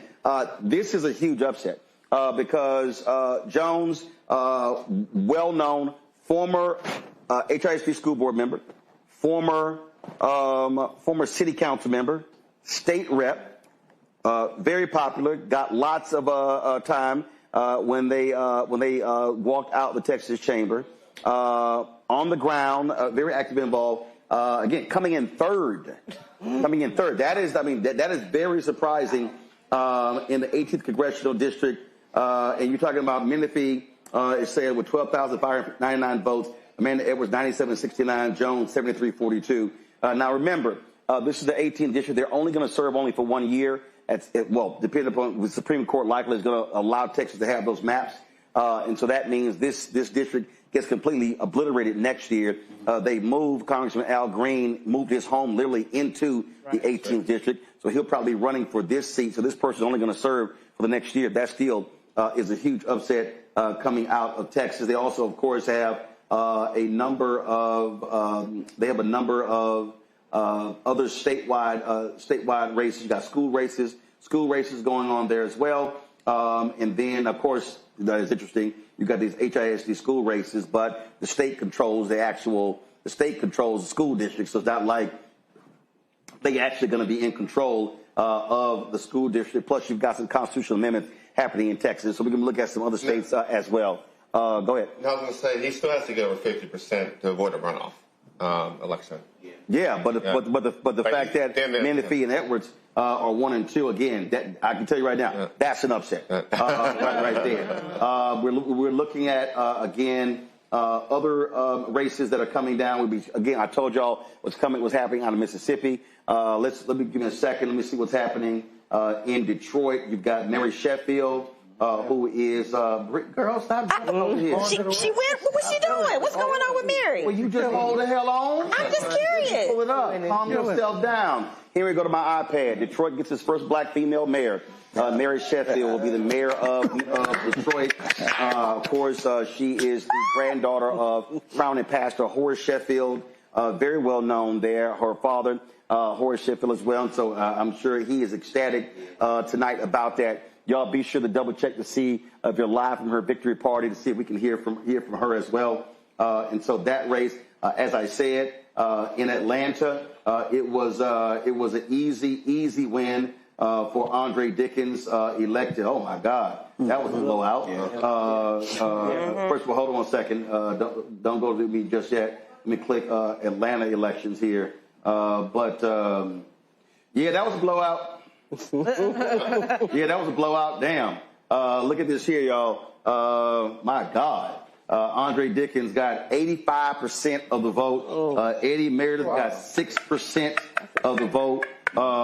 That's an absolute blowout in Atlanta right there as well. Matter of fact, if you combine the second, third, and fourth candidates, they barely get 6,000 votes, and he got 37,536 out of 44,000 votes. What does that tell you about turnout, Ro? I mean, rather than percentage, that's a low number of people voting. Well, when you talk about Atlanta, what you've seen over the last, remember you had a runoff with Keisha Lance Bottoms in the last race. Dickens won, and you had turnout that went anywhere from 16 to 25%. And of course that's one of the issues there. Atlanta also, when you talk about, remember the story came out no longer being, majority black, but I think that's also, frankly, a misnomer people need to understand, because we talk about the metro area. The reality is black folks have completely changed the other counties beyond Fulton County. That's right. And see, that's the thing that everybody keeps focusing on, how Atlanta has changed. To me, is what's happened to Atlanta is very similar to here in Washington, D.C. And so you can say Washington, D.C. was Chocolate City, but black folks who were here in Washington, D.C. have changed Prince George's County. They've changed Montgomery County. And so they changed Loudoun County. They changed other counties in Virginia. And so that's something that you have to look at in terms of now black folks are winning in the other counties beyond DeKalb County. Melanie Campbell, National Coalition of Black Civic Participation, joins us right now. This has been this has been an interesting year, Melanie, for a lot of black organizations. There were a lot of people who obviously were frustrated and upset with what took place last year, and Nola made a point earlier in terms of how people were moving as well. People were asking, where were the black folks at the No Kings rally?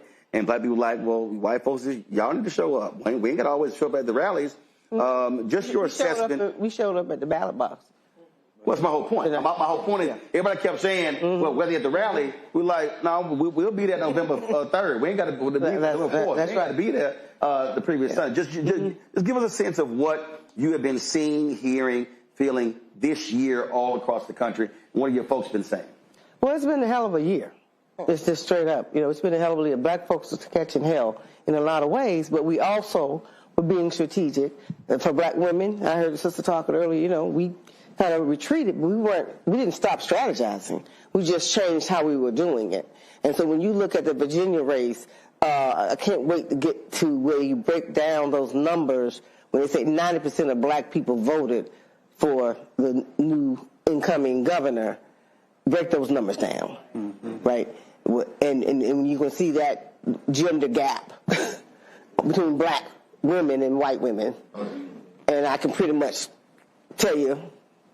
predict what that's going to look like. So when it comes down to what the Democrats need to look at, and now I heard you talking earlier, get real serious about, okay, we showed up, and you're going to have to show up for us, and we're going to have to really, really play a different kind of a game. Some of the things that happened earlier in Virginia, I live in the Commonwealth of Virginia, we're going to have to address some things. Okay? Because how these folks got in office tonight, and the fact that a lot of folks abandoned Jones, totally abandoned him, and the Attorney General race, and for the Democrats to understand that you need the Attorney General seat. Right.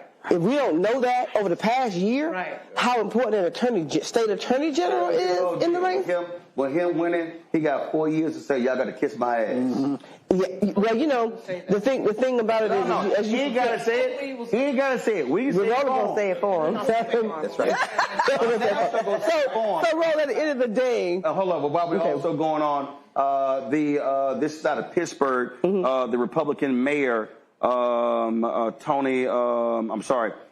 Corey O'Connor, elected mayor there, beating Republican Tony Marino in Pittsburgh. So again, it's a rough night for MAGA all across the country. All the way. Looking at New York, it's interesting because the race soldiers responded apparently to Donald Trump's call. They have abandoned Curtis Sliwa. Mamdani does have 50% of the vote. We got about 70% of the vote in. The race soldiers in Staten Island, of course, are going to do what they do. But Mamdani looks like he's going to win. But maybe that last call did, because they desperate, man. Yeah, but they left Sliwa and went to Joe Cuomo. But here's the deal here. When you look at these numbers right here, go to my iPad. Mamdani, 782,403 votes. Cuomo, 646,951. Sliwa, 120,476. From the percentages alone, Mamdani winning almost 8 to 9%. So that's actually in line with what the polling was actually saying. But remember, Sliwa was going about and another thing is this here. Mamdani has been under a vicious assault. You literally had a Republican from that racist Andy Ogle out of Arizona who posted a video of planes flying into the saying don't vote for Mamdani. Yeah. I mean, they went low. The attacks on way low. They called him communist, socialist. They said he's going to bring Sharia law. I mean, you had billionaires, Bill Ackman. He has faced withering assault since winning the primary, and they've been doing everything, and he's sitting and going, but I still beat y'all ass. No question. Do they have another play? Oh, the Republicans. And I'm saying that for this reason. No, they ain't got no play. What LaTarsha said was very true. They have overplayed their hand, but they've also said, if you're not with us, not only are you a communist or so, they're saying you're a Democrat. Why are you talking? So the whole idea that people say I'm not a Democrat, but I'm not with y'all, so I guess I'm a Democrat. I'm just wondering. We're going to go live in Virginia in a second because Jay Jones, as well as Oshkosh, the Lieutenant Governor candidate, are going to be coming to the stage to give their victory speeches as well. And so just let y'all know that. Right. But here's the deal: what the Republicans are trying to do is they are trying to position, and they tried it, but here's why it's not going to work. They've spent the last 7 months saying Mamdani is the future of the Democratic Party. Right. It's going to be hard now to say that on the same night that Cheryl wins, that Spanberger wins. That's right. That the Democrat in Pittsburgh wins. that Dickens win. So if tomorrow, if I'm Schumer, and if I'm Jeffries, if I'm Ken Martin, if I'm any Democrat, first of all, what I'm saying is, I'm saying the Tom Suozzi and the other Democrats, shut the fuck up. That's right. Shut up. And what you say is, you rattle off every Democrat who has won and all around the country and say, so-and-so, so-and-so, so-and-so, so-and-so, and so-and-so. That's the future Democratic Party, because we're going to jump in. Because they want to put it on one person, trying to brand it. To me, that's how you counter that and say, no, look at all these wins across the country. The future of the Democratic Party is diversified, right? What we're seeing here that is the underlying theme, Christian Menifee, 37 years old, right? Mondami, 34 years old. Mary Sheffield, 37 years old. We're seeing youth is taking back and reinvigorating the Democratic Party. So there is no one way that the Democratic Party looks. We see Spanberger won. She was a moderate. We're seeing Mondami's going to win. He was a liberal, if they want to call him a socialist, etc. But what we are seeing is that young people are reinvigorating and are the lifeblood of the Democratic Party, and that's what needs to continue. AP called it. But here's the thing, Mustafa, again. I'm talking about from a strategic standpoint. If I'm Ken Martin, if I'm Schumer, if I'm Jeffries, New York is the media capital of the world, okay? So it's real easy to get on the national shows in New York. But if I'm Ken Martin, what I'm doing right now, I'm putting out graphics saying, this is the future of the Democratic Party, Sheffield. This is the future of the Democratic Party, so-and-so. Because, again, that's going to be their play. All right? Republicans. Oh, yeah. Because their whole deal is they have to scare white people. Do you think the Democrats are going to go? Schumer did not endorse. That's fine. His whole deal. I'm just saying. You think they're in New York? They smart. They're pretty stupid. I ain't saying they smart. What I'm saying is, when Mustafa come back to you. The thing is, you do this because if you show these are all our wins, you're enforcing, we won here, saying we didn't just win one mayoral race on Tuesday night, we won 10 races on Tuesday night. Yeah, you're showing folks that everybody has a seat in the Democratic Party. Whether you're moderate, centrist, progressive, no matter who it is, there's a place for you here. And that's power. Because everybody then can see themselves, based upon their set of values, finding an on-ramp into the Democratic Party. All right, right now at the stage, first of all, we got our feed, we got, do we have it? Speaker of the House, Don Scott of Virginia speaking. Go live. Democratic caucus who worked with us to make this happen. I have to thank the leader of our campaign team, Dan Helmer. Where's Dan? Dan Helmer helped deliver tonight. Not only did we keep the majority in the House tonight, I think we had 57 seats right now. And we're not done counting. We're trying to keep going and keep going and keep going. As y'all know, when you do this, you never do it alone. I want to thank the great partners that we had from across the country who came in and helped us raise money and speak to voters.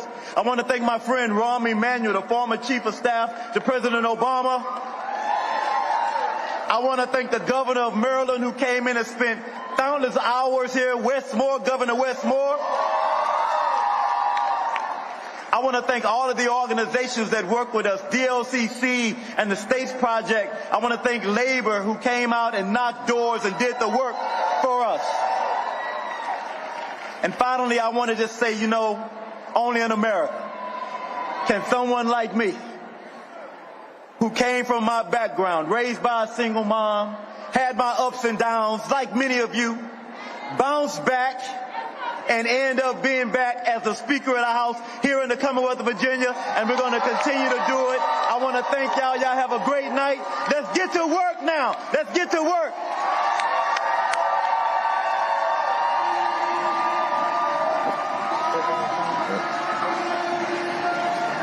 Folks, that was Don Scott, the first black Speaker of the House in Virginia. Huge, huge win. When we talk about, I love when you talk about future stars, that's one right there. We're talking about somebody, a Texas A&M graduate. He plays the mighty Pi Omicron chapter. Pi Alpha. You know we gotta go there. Mike, just want to let you know. I already knew. The mighty Pi Omicron chapter. I'm aware of it. I'm aware of the chapter. I'm aware of the chapter. Same chapter that produced my brother and myself. Just want to let you know. The mighty Pi Alpha. I'm very aware of it. Yes, that's what it is, Michael. Just let you know, Michael. But again, if I'm Ken Martin, this is what I'm saying. I'm saying tomorrow that here you had the Speaker of the House in Virginia who went to federal prison, served time for drugs, got his rights back, became a lawyer, and came back to become the Speaker of the House.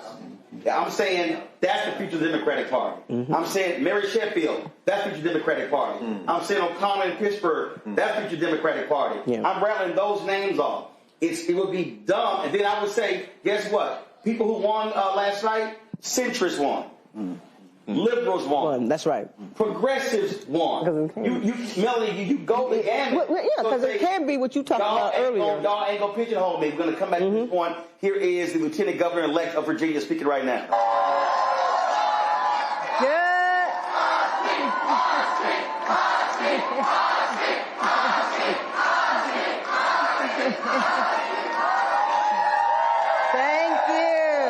Thank you. You look amazing tonight. Virginia looks amazing tonight. Well, good evening, Virginia. Tonight, together, we have carved a new historic path. Tonight, Virginia, we have pointed our compass in a direction that guides us to the future while also building out our roots on our collective embrace of decency, dignity, and dedication.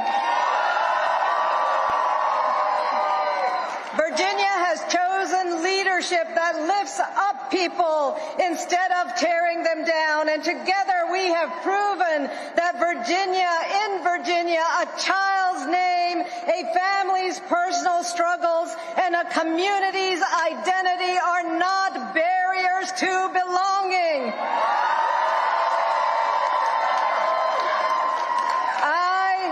I am so incredibly honored and humbled to stand before you as Virginia's Lieutenant Governor-elect.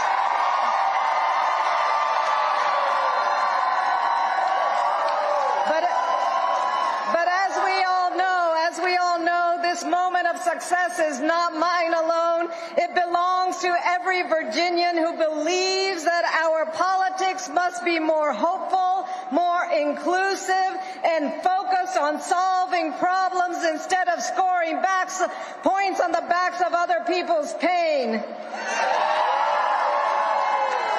It belongs to every parent who aspires to strong educational opportunities for their children. It belongs to all of our workers whose labor deserves respect and dignity. It belongs to the countless young people who refuse to sit on the sidelines and instead are charting a path forward through talent and skill, ingenuity and determination. My own journey from a young child landing at the airport in Savannah to now being elected as the first Muslim woman to achieve statewide office.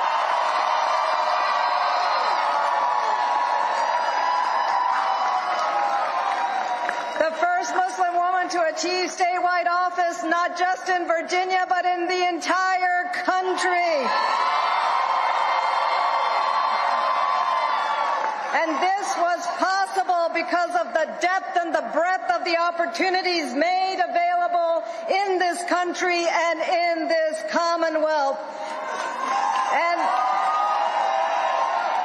I want to reflect just briefly on that journey from a childhood in Georgia to an educator's life in Virginia's college classrooms to state government representing the Richmond area in the state Senate and now this statewide position.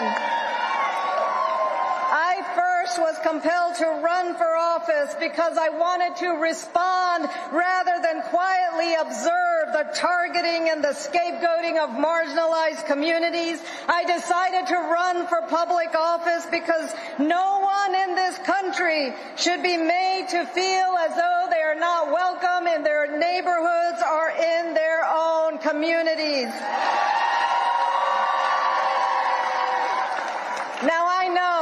Now I know that many of us feel as though the nation is in the midst of challenges that are much deeper and more intense than those we have faced before, and that it will take us generations to repair. But let us not forget that the challenges we endure today are not entirely new, and they can be navigated. We have been grappling with profound questions of our national identity, our nation's history, and its complex legacies for centuries. This nation has not merely endured, but it has risen from every crisis through introspection, resolution, and determination.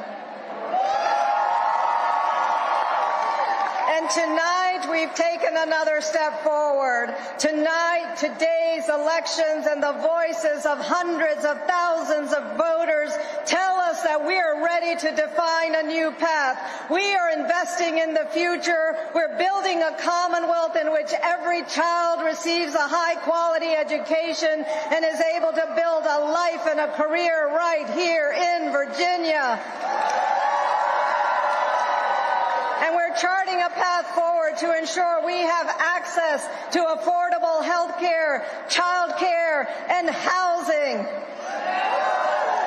And we will define... There are rumors. Okay, so you know... Michael. All right, folks, we're back. Again, huge win, Lieutenant Governor. Come on, Michael, come sit down. Come on, sit down. Yeah, you're messing with my camera. Come on. Still make us get out in the camera. See, I'm just saying. All right, there. So, folks who don't know, Lauren, give us a little background of the sister who just won Lieutenant Governor of Virginia. She was born in India. She was a school teacher, very nice person. She's the state senator out of Richmond. She's kind of like the mild-mannered, like she calls herself the mild-mannered school teacher. She's very mild-mannered, but she will make a very stable lieutenant governor. They need that vote. It's a 21-19 Senate, very close Senate right now. They come up in 2 years, the Virginia Senate. Frankly, it's very unusual, I have to say, to see these people coming out separate. You know, again, I worked for Lieutenant Governor Justin Fairfax. We were all on stage at George Mason University when everybody won. To me, this is a duplication of the 2017 cycle. Everybody's out there on stage. This evening, we have a separate situation. You saw, you know, obviously Abigail comes out first and then disappears, and then we have, you know, Lieutenant Governor, and I'm sure we'll have Jay Jones at some point. Right. This is a reflection of the schism that happened on October 3rd when the text messages came out, quite frankly. Right. The party abandoned Jay Jones, which was stupid. Okay, we're watching Black Hawk helicopters land on buildings in Chicago. You need an attorney general that understands due process and the Constitution. So text messages or no text messages, people need to understand the bigger picture of these moments, of the historic moment we find ourselves in. Well, you know, so I do have a problem with seeing these people coming out separately when they should be all together. They all won, so there's no reason. They're all at the Marriott on Broad Street in Richmond. So this is a very interesting thing. But at any rate, that was a long answer for the Ghazala hat. I get a kick out of these Fox News people who always got something to say. It's truly one of the dumbest. I mean, one of the dumbest. Steve, I got it. You know, you're blocking my camera. I got it. Okay, because I got it. I know what he's doing. I saw Michael's baby. I see everything. I got this. They can drink and be quiet. I got it. What I'm saying. So I'm going. I got it. So he's here. Michael's in a good position. Go to my iPad. So Joe Conch is one of the most dumbass people on Fox News. He's a fifth-rate hack, y'all. And so he goes here, asking an obvious question here. How could any woman hear what Jones said about wanting his opponent's wife and young children dead and steal both of his person? And I responded, folks, Joe Connor's a dumbass. How did he vote for Trump after he said he'd grab the vagina of women? Go to hell, Joe. See, that's the whole deal here. First of all, the comments that Jay Jones made was in relation to school shootings and how Republicans respond to it. Right. Okay, should he said it? Hell no. Right. I don't give a damn what to say. Well, yeah. But the bottom line is that's what the context was. The broader discussion was, what would it take for Republicans to change their mind about shootings? Didn't take Sandy Hook. Nope. Didn't take Uvalde. Right. That's the broad discussion. Right. With a close friend in a private text. Now, who in here has written something in a text that you would not necessarily want to come out publicly in a political campaign? Right, which is why probably all of us.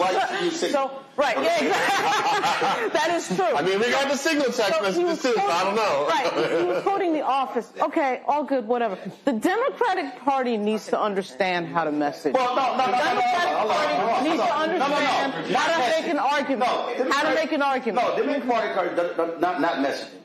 Democratic Party has to get some guts. Right. Mm-hmm. Democratic Party forced Al Franken out of the Senate. Right. Because of a photo. Right. He didn't even grab a breast. He mocked grabbing a breast. Right. Christian Gillibrand, they all lost their mind. Right. You got Republicans who paid for abortions, the dude in Tennessee.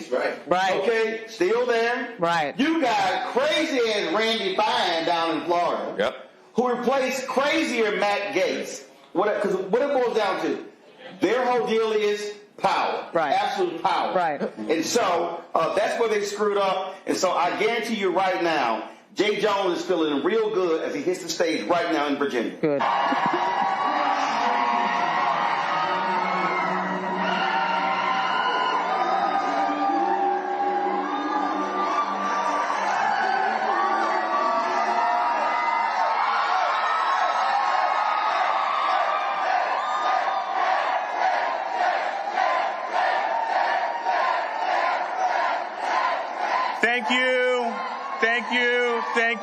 Thank you, Virginia. Let me first start by thanking Jason Miyares for his service to our Commonwealth. In the weeks ahead, I look forward to sitting down with him to talk about where we can work together to do what's best for this Commonwealth. I also want to thank my family. Thank you to my rock, Mavis Jones.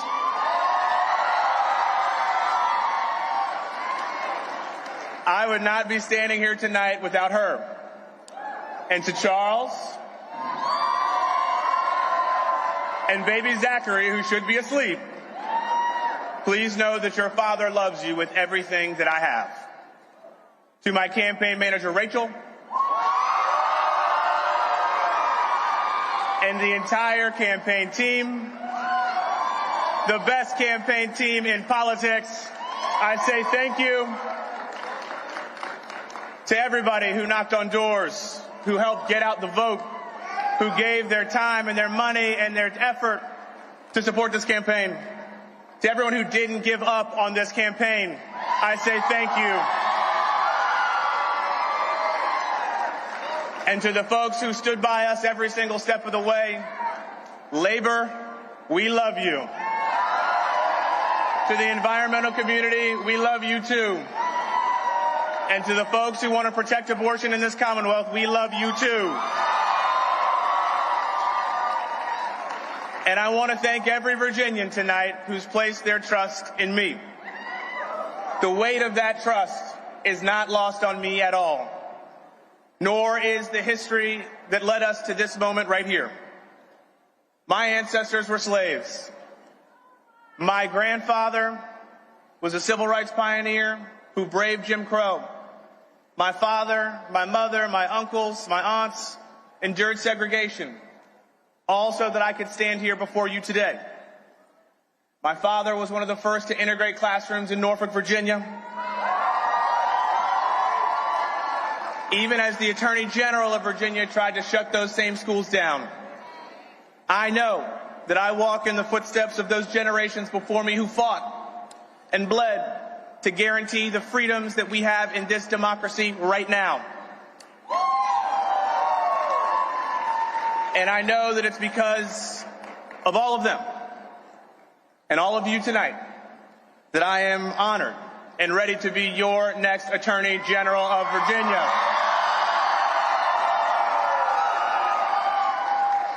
The first black person bestowed with this awesome responsibility in the history of this Commonwealth. Now, you all know this was a hard-fought campaign. But at the end of the day, this election has never been about me or my opponent. It has always been about every single one of us and the future of Virginia. And this election, this victory, is for you. And for every Virginian who is lying awake right now. Not because they're following along with these election returns, but because they're worried about their future. For themselves and for families just like mine. We have big fights ahead of us. Our Commonwealth and our country will continue to be tested. But tonight I make this pledge to every single Virginian. I will never, ever stop fighting for you. I will defend the rights of every single Virginian. I will protect our jobs, our health care, and our economy from Donald Trump's attacks. I will take on those big corporations that have controlled our politics for far too long and lower costs for Virginians once and for all. And I will always work to keep our families and our communities safe. And I will always work to protect a woman's right to an abortion here in Virginia. Donald Trump, MAGA, and those corporate special interests believe that Virginia's government should be beholden to them. But tonight we send a loud message to them and to every single person across this country. Virginia belongs to the people. Together we stand firm against the people who would take us backward. We will use tonight as a springboard to reject the politics of divisiveness and division. And we will build a brighter future for every single Virginian. That is our mission. That is our charge. Thank you so much. I look forward to the future with every single one of you. I appreciate you. May God bless every single one of you in this Commonwealth. Thank you so much.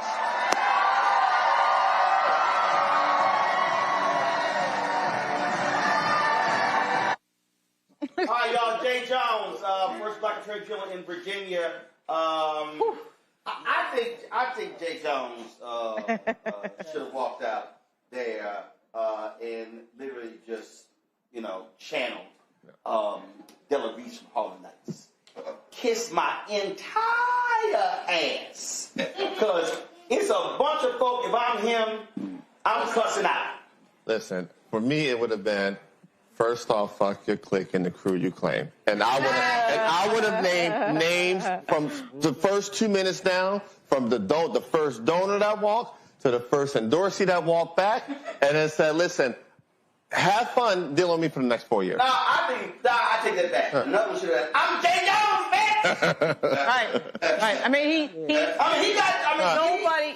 he owes no one nothing. All right. I mean, he can go in and except the black folks who stood by him. I'll tell you, Bobby Scott really stood with him. There's a few people that really stood with him. Lucas, Schuyler Van Valkenburg, his buddy in the Senate.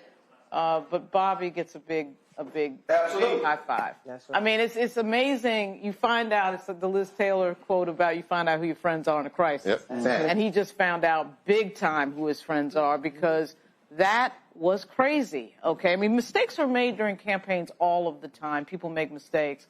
You have to adjust and move on. This is where I think the Democrats could actually learn from the Republicans a little bit. They put their head down and they drive through like nobody's ever. The issue of cohesion is not just, unfortunately, a Virginia issue. I mean, the unfortunate part is you're not going to see Hakeem Jeffries or Chuck Schumer on stage with Zora. That's exactly right. That's exactly right. And so the fact is, his supporters don't want them on stage with them. But my thing is, I think we talked about earlier how a big tent is an advantage for the Democratic Party. And my thing is, we as a party have not figured out how to tolerate that big tent yet. We're too eager to throw each other on either ends of the spectrum under the bus, whereas the Republican Party has already painted themselves into a very narrow corner. Rather look righteous and lose. Right. Than push forward and win. But we've got a super majority of the country. I think what y'all are talking about is a question of respectability politics, right? And that's an issue with the old guard, particularly within the Democratic Party. The Republicans have far abandoned respectability politics. They haven't been respectable in years. And so what we're seeing now is that we kind of have to start emulating the tactics of the winners, whoever they might be. So Jay Jones, his victory tonight, I think that should be a signaling to the rest of the Democratic Party nationwide. We cannot continue to abandon young black people who are taking the lead of this country, whether they're in the right or the wrong. This is opportunity for mentorship, right? I also think because you think about Letitia James, right? And he needs to follow Letitia James. And he has to be strong, just like a lot of other AGs are doing, to fight this fight. Because for next year, it's going to matter who's the Attorney General, who's controlling these elections. Because these suckers are not going to go away quietly, right? And they're going to look for any opportunity to. I'm not partisan, but particular, and that's part of the reality. And if the Democrats don't get it, folks are going to make them get it. Again, right? That's why, I don't have to, Democrats are right, don't be no check, right? I'm saying with Hakeem, if he wants to be the speaker, he has to also see what happened tonight and understand what they have to do if they're going to be leading this party into the future you're talking about, right? Politics. Otherwise, is about winning. That's right. Here's the deal. I saw a clip last night. It was an old clip of John Madden when he coached the Raiders. He goes, the Raiders, y'all say we play dirty. And that's literally what he said. And so the whole clip was showing the Raiders clotheslining cats, hitting them out of bounds, punching them in the throat. That's they got the name. And John Madden was like, we won.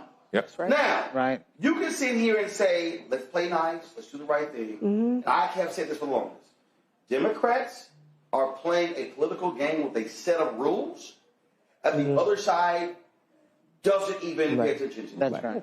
They are saying, we're going to box with gloves in their rules. Republicans are like, you hand me that 2x4 and that crowbar, I'm going to hit you in the head with a trash can. They don't operate by any rules. And so that's the whole deal. Michelle Obama, and I disagree with the moment she said it, but when they go low, we go high. I was like, nah. They go low, punch their ass lower. We go to hell. They hit you lower, punch their ass lower, and you hit them harder. That's what actually has to happen. A couple of things are happening. We're going to do this here. We're going to quickly go to New Jersey. I'm going to take a little bit of Mickey Shiro, her speech in New Jersey. She won tonight. And also Christian Menifee, who came in first in the 18th race in Houston. He's holding right now. So give me a couple of minutes of Cheryl, and then we're going to come to Menifee. Go. Government makes it impossible for you to feed your family, to get a good education, or to get a good job. So in this country, that shouldn't be too much to ask. But right now, all of it seems at risk. Governors have never mattered more.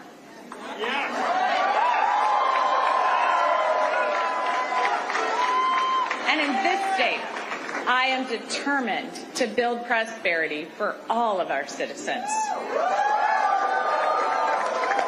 And I've heard from thousands of you about what liberty and prosperity mean to you, what it's going to take for your family to thrive.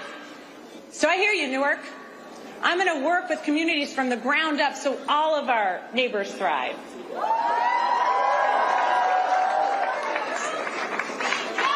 I hear you, Shem, so I'm going to declare a state of emergency on day one to drive down your utility costs.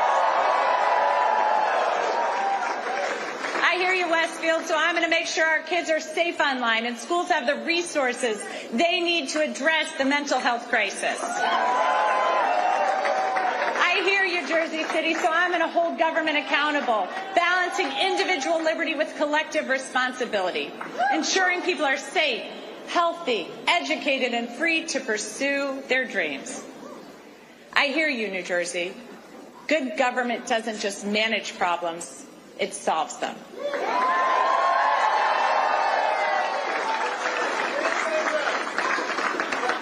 So I'm going to continue to listen and work with you to move our state forward, because I have learned so much as I've traveled our state. Our innovations, our businesses, our inventors and entrepreneurs have amazed me, but it's the people that have left the biggest mark, especially those who are fighting for prosperity for their entire communities. I was moved during my block walk in Trenton with Shanique as she spoke so passionately about the promise of her city and her neighbors despite the challenges. I love the group of young men from Monroe who've been hard at work on this campaign. They want a seat at the table, and they're ready to fight for their future. All right, folks, that's Congresswoman Cheryl. She is the governor-elect in New Jersey. Republicans said, we got a great case for a pickup, psych. Texas Governor Greg Abbott refused to call a special election after the death of Congressman Sylvester Turner, the 18th Congressional District. That's a seat that was held by Congresswoman Sheila Jackson Lee. Also Craig Washington, Mickey Leland, Barbara Jordan, one of the most historic seats in the country. And tonight, you'll see that the top two vote getters in that race, Christian Menifee, the Harris County attorney, and former Councilwoman Amanda Edwards, 32.4% for Menifee. Amanda Edwards, 25.2% for her. Menifee joins us right now. Christian, congratulations. Does your race go to a runoff, or is it going to take off? It goes to a runoff. Texas is one of those states that historically had racist practices of enacting a runoff system to ensure that black folks couldn't get elected to office without white folks supporting them. So we're in a runoff state, but we're feeling good, man. We are 7 points up on the next closest contender, and that's just after early vote, and we think we're going to be even stronger after election night. And I think it just shows that we have a groundswell of support, a broad, diverse coalition of people who are rocking with the campaign. And, you know, we're going to kick it tonight, but I'm looking forward to tomorrow morning getting back to it. Here, go back to my iPad. Christian, it was a lot of folk running in this particular race. I had to zoom it all the way out to get everybody on screen. And based upon different polling, folks thought that Texas State Representative Jelanda Jones was going to win this running away. How were you able to come out on top in this race? Yeah, I've a lot of respect for State Representative Jelanda Jones. She's been a long-time public servant, and I think has shown herself to be a fighter. We ran a campaign focused on both being a fighter, but a fighter who's delivered results. In my time as county attorney, I have stood up to Greg Abbott, to Ken Paxton, to Donald Trump, and beat them in court to deliver real results to our community. And what I'm hearing from folks when I'm at their door is that they want someone who's going to fight, but they want someone who's going to win. And that's something right now that we have seen across the country that the Democratic Party is lacking. You got folks who want to talk a lot, who want to write a lot of letters, but not want to step up and really engage in whatever hand-to-hand combat is necessary to, at the end of the day, get the win and bring it back to your community. So when I go to Congress, I plan to be one of those members who's going to be aggressive.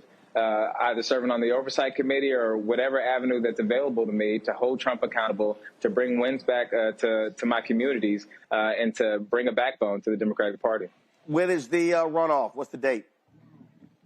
The governor has to schedule it. So because this seat became vacant upon the passing of the late Representative Sylvester Turner, state law kicks in. The governor called the first round on a very delayed timeline, and so he now calls the special election. And my guess is it'll be in January, but he has not called it yet. And he probably won't until the vote is finally canvassed. Well, hell, I hope he calls it before the new Congress is before Congress is sworn in.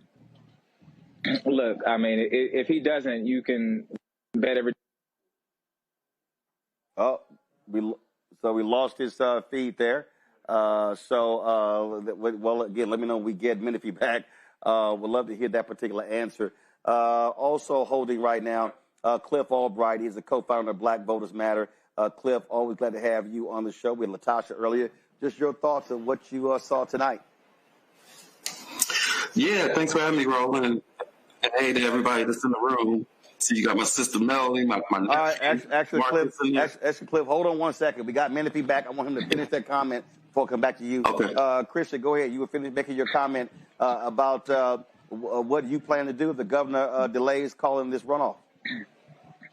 I'm going to be as aggressive as possible. Back when the governor was delaying calling the runoff, I was the only candidate in the race who called on the governor of the state of Texas to call the first election to take place in June, because he had done so in a Republican district, because he said that they needed a federal representative when hurricane season approached. Now, I'm from Houston, and it ain't no place out there that's getting hit harder by hurricanes in the state of Texas than Houston. But he told the black and the brown folks in this district that we have to languish without representation. But I called on him to call that election in June, and I told him that if he did not call the election, I was going to sue him. Fast forward, you see the leader of the party in the House, Hakeem Jeffries, made a similar comment, and it kind of sparked a national conversation about how aggressive we need to get with these governors. So if the governor doesn't call it and we have any legal basis to sue, you can bet every dollar in your bank account I'm going to find a way to sue his ass so that we can hold him accountable and we can ensure that we get representation to a district that has languished without representation for almost a year. All right, Christian Menifee, congratulations. We look forward to the runoff between you and Amanda Edwards. Thank you very much for having me on. I appreciate it, Roland. I appreciate it. Thanks a lot. Cliff Albright, let's go to you. Cliff, just your thoughts, your assessment. Huge win across the board for Democrats all over the country. Definitely. Before I talk about the big wins, I do have to, I don't want to be Debbie Downer, but I got to give the cautionary note about what you just talked on with Christian. What have we seen recently? We've seen the District 18 in Texas, right? That seat that you were just talking about, which has already been delayed because the governor refused to hold the election. We've got the Grijalva seat in Arizona, right? She's over 30-something days now, where she won that seat. Mike Johnson refuses to seat her.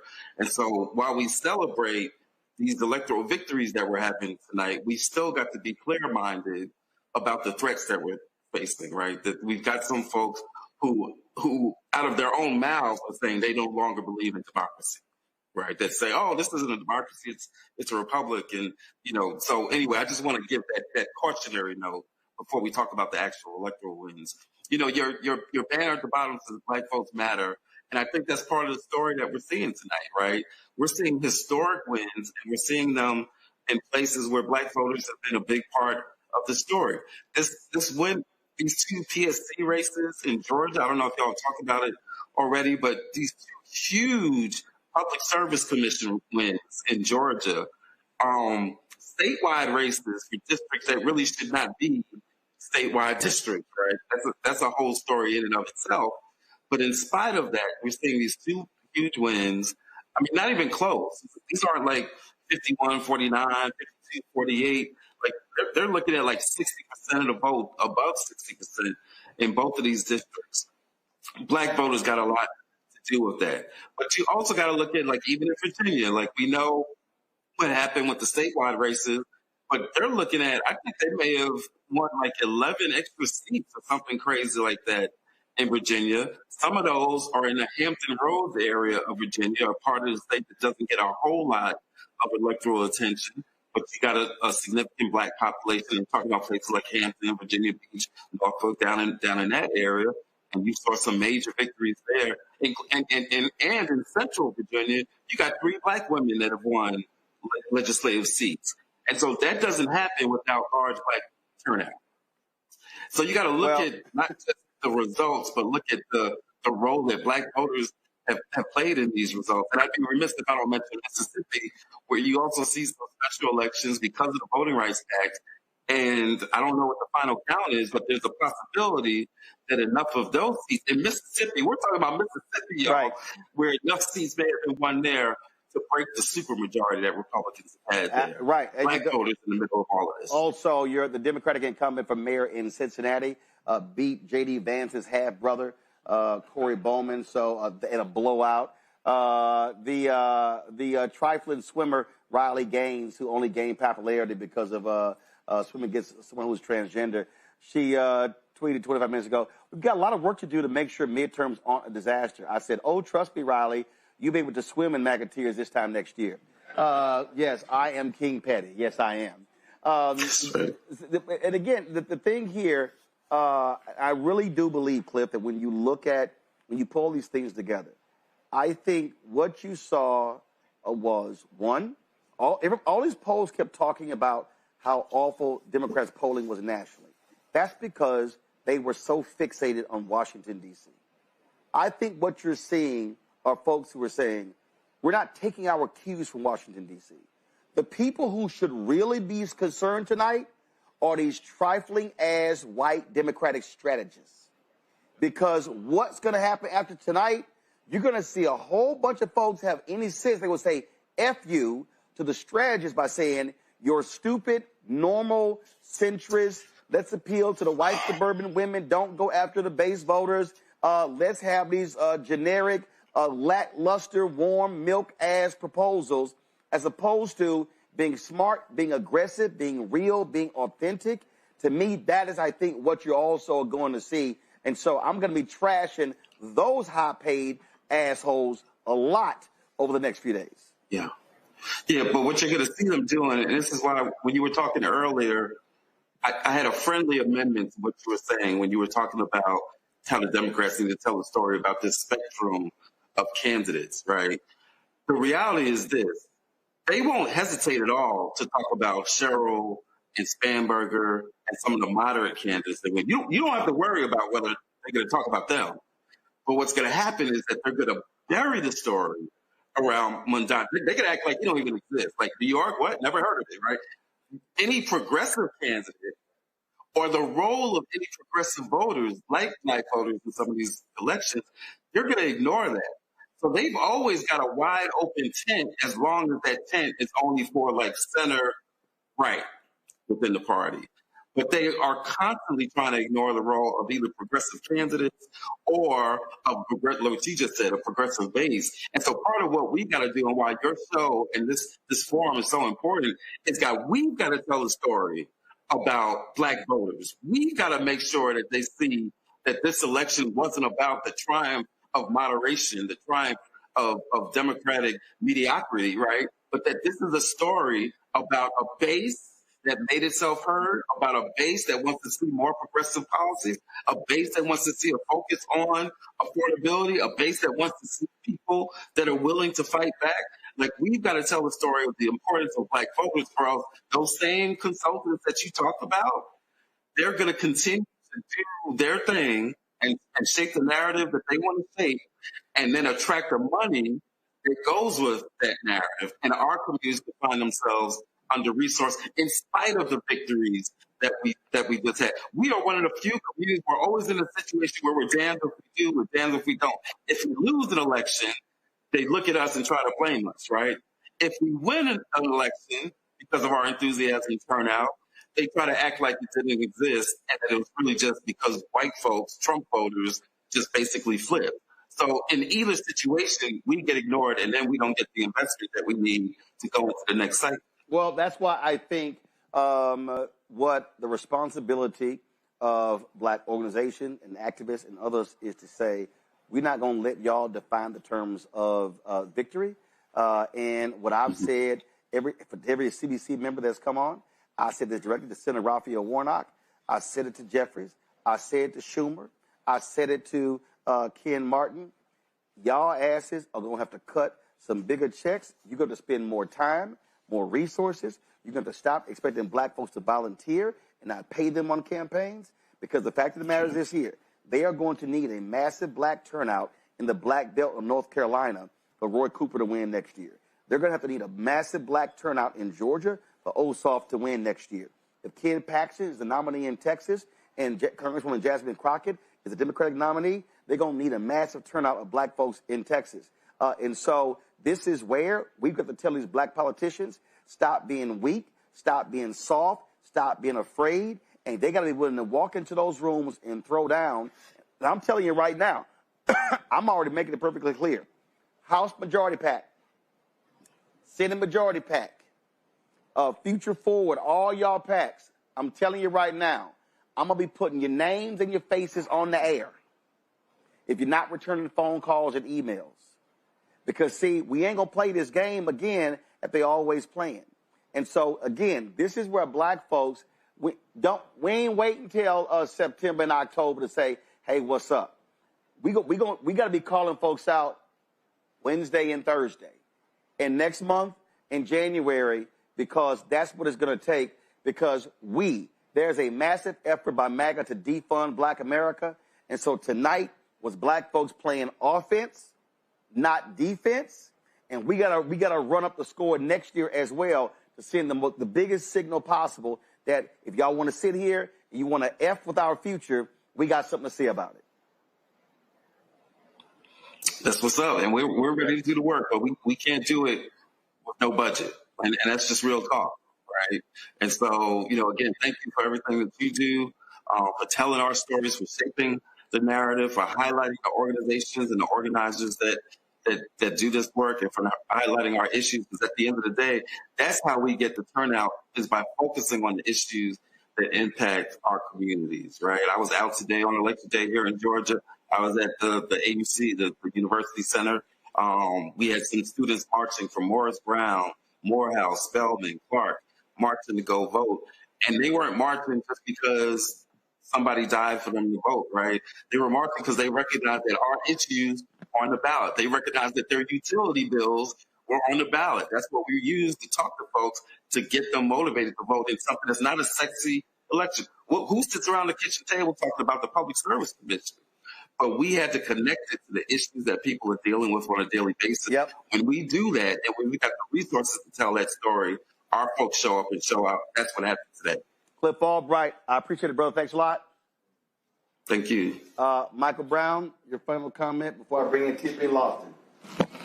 It's interesting. We were talking earlier about conversations that party leaders have to have. Prime example, and Melanie, you know this, Professor, you know this, I know Dr. Malvo knows it, I know you know.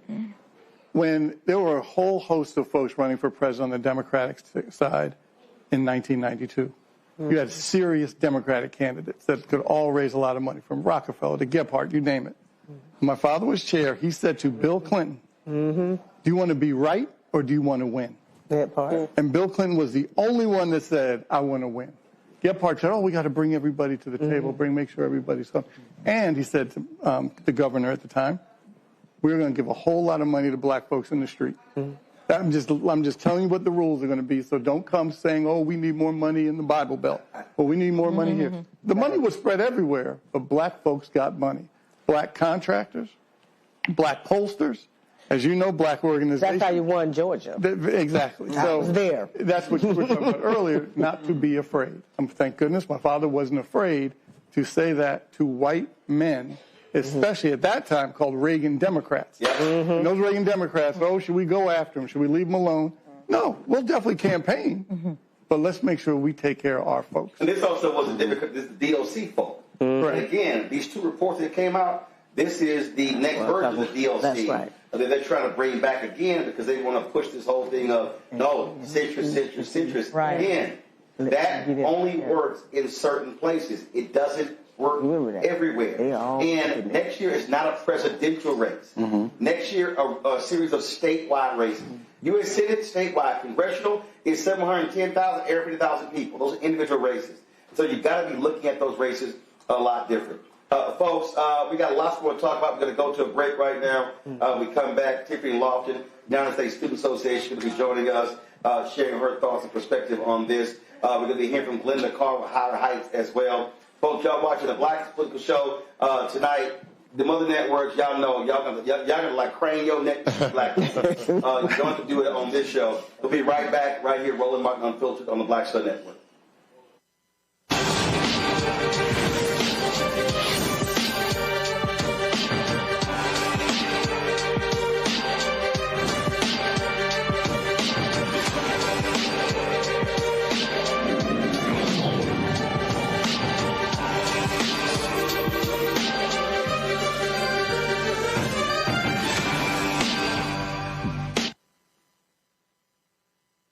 Hatred on the streets, a horrific scene, a white nationalist rally that descended into deadly violence.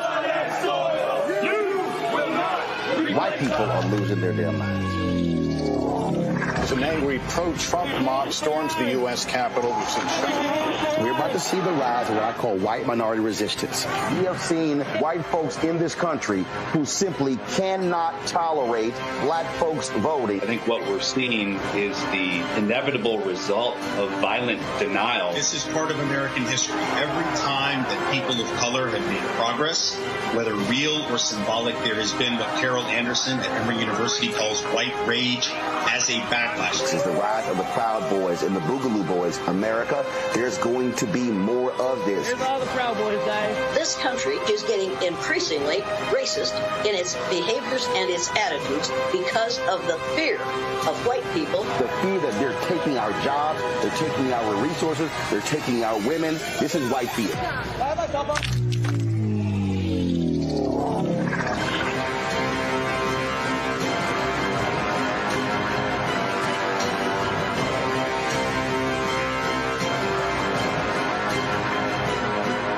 If in this country right now, you have people get up in the morning and the only thing they can think about is how many people they can hurt, and they got the power, that's a time for mourning. For better or worse, what makes America special, it's that legal system that's supposed to protect minorities from the tyranny of the majority. We are at a point of a moral emergency. We must raise a voice of outrage. We must raise a voice of compassion. And we must raise a voice of unity.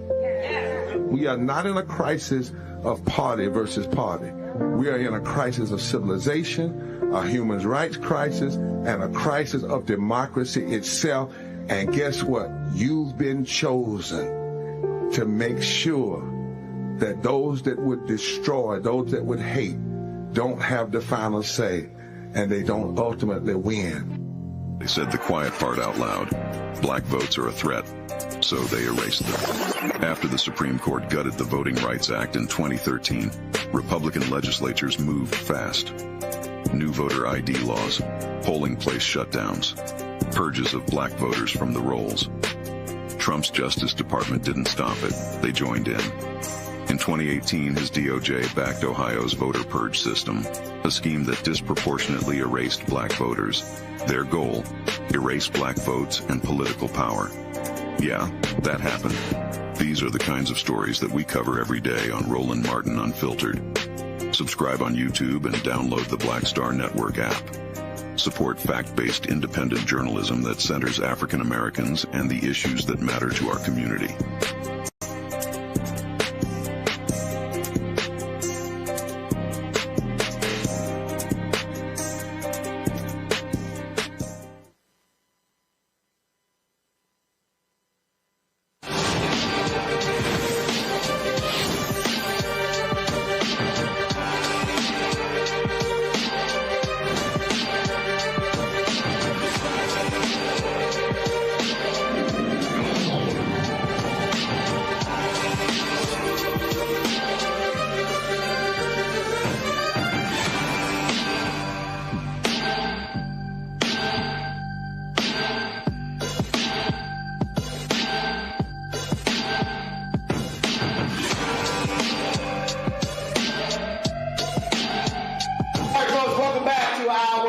Network special coverage of the 2025 election. It's a lot of stuff we're going to be looking at. I'm going to be looking also at a lot of the local races. We're going to be pulling up. Folks at Votes Magazine really has a great breakdown, a lot of these local races.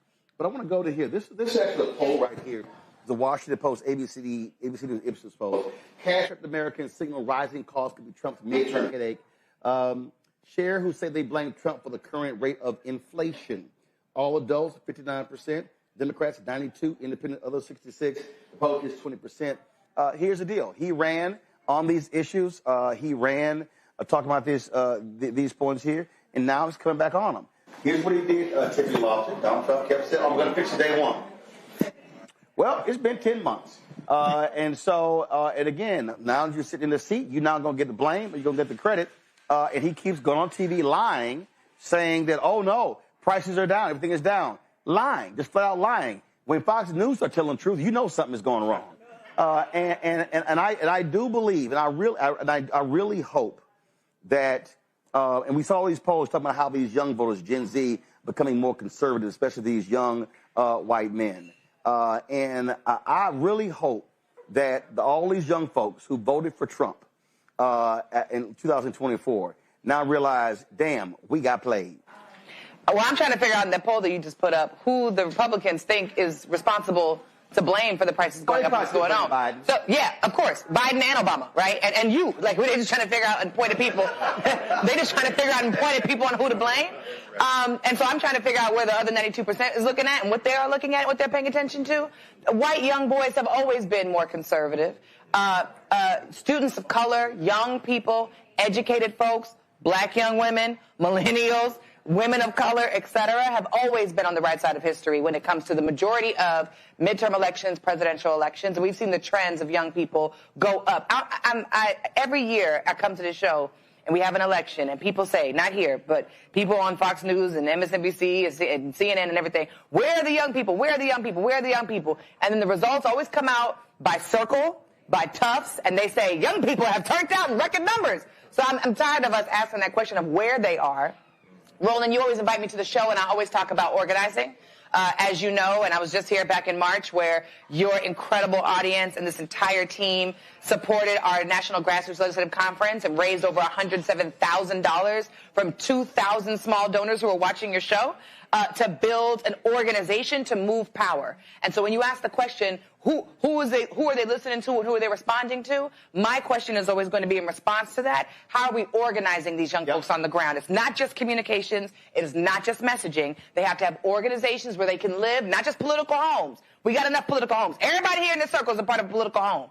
How many people in this room, how many people are we working with that are getting ready to prepare for 2026 and are registering people in mass numbers and training young people on the ground? And I'm not going to say I'm the only person doing that, but we are doing that in a really big way at USSA.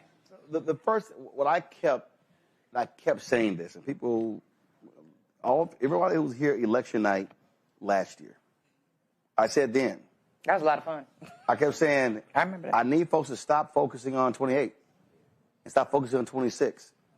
What I was focused on 2 days after Kamala lost was the next election. I think it was like in March. Right. And then it was the constitutional amendments in Louisiana. And then it was the Supreme Court race in Wisconsin. That's the one that was in March. And I think people keep making a mistake. They keep trying to go 28. I was somewhere the other day. Somebody said, your thoughts? I said, don't ask me. They're like, yeah, but no. I said, I'm not even talking about 28. I said, because that's the mistake that you're making. What you have to understand is that it's a thing called momentum. And all we have also been talking about is organizing and mobilizing. Bishop William Barber and I talk about this all the time. Organization, mobilization. I gave the keynote speech to the National Panhellenic Council Friday in Houston. And I said to them, I said, y'all think y'all do a whole lot. You still are not doing enough. I said, because we have to be able to truly understand our numbers. I've been saying to Prince Hall Mason, I need to see you outside of your lodges. I said to Eastern Star, to Links as well. And I think that what people have to understand is that it is not going to change just hoping people turn out. No. Mm-hmm. We literally have to go back to a very intensive micro strategy, Greg. And the micro strategy is, again, not hoping they turn out, but pulling data, pulling precinct data, pulling block data, to say, pulling street data, to say how many people in this precinct are eligible to vote, how many people are registered to vote, then how many actually voted. But the key is look at the number, how many didn't vote, and now focus on those people to turn at least 50% of them out for the next election. We know if all of a sudden you see an uptick of 2, 3, 5, 10,000 votes, that can completely change the statewide results. Mm-hmm. And that's where we have to be locked and loaded as a black community between now and election night next year. That's right. I'm worried, though, that, I mean, CNN's reporting in all week, but that they're getting close to a deal to open the government up again, and the progressive people in the Senate are screaming bloody murder. The Democrats never miss an opportunity to miss an opportunity. And you heard Cliff say it. They're absolutely going to bury Mamdani. They're going to bury Jay Jones. They're going to bury everything they can. And the question is, will that break this momentum? Because, you know, we have to be very clear about this. This is a white nationalist country, and the Democratic Party is full of soft white nationalists. Chuck Schumer needs to be replaced yesterday. And so that's not going to happen tonight. But tonight's victory, if in the next 2 or 3 days they reopen the government and say, well, they promised us they'll have a vote on health care in January. What the hell? What did y'all just do? I agree that we need to ignore the Democratic Party leadership completely. We've seen this show before. We saw it in the wake of the Jackson campaigns when they put together their soft white nationalist DLC with Joe Biden and Bill Clinton and everybody else. We've seen this show many times. But our lives are at stake now. The Democratic Party is a delivery system. We should ignore inside baseball politics. And I'm not a loyalist to the damn Democratic Party. F the Democratic Party. Yeah, it's not even a For party. real. 10 toes down. Fuck them. The bottom line is ignore them and move forward. On Fox News, the white nationalists, they're making masks with Zoran Mamdani's head on it, and they're going to put it on everybody that won tonight. Spamberger, they're going to put it on all of them. Mickey Sherrill. We've got to take advantage of this momentum and ignore them. Act as if they don't exist. Melanie, I don't know where this money going to come from, but we need to get you some money. We need to get Cliff and Latasha some money, and we need to just ignore these people. Well, I think that, first of all, what you're seeing, you are seeing folks hate to lose. You're seeing, I think, individuals who now realize that it might be pretty stupid to ignore podcasts, digital shows like this, because people are not watching CNN, MSNBC, ABC, NBC, CBS. And you have to go where the people are. They're all bought anyway. But again, I think, well, you see what happened with the right-wing CBS. But again, I just simply think for our people, we have to be, Melanie, every black organization that claims they have GOTV efforts need to be re-examining their GOTV efforts, how much money they're spending, and what they should be saying is, why are we doing all separate, individual, siloed GOTV efforts? And say, how do we then mobilize together, pool resources, pool people to be able to hit more folks? Please weigh in. I'm just going to say, People with GOTV is. Get out the vote. Thank you. Mobilize the vote.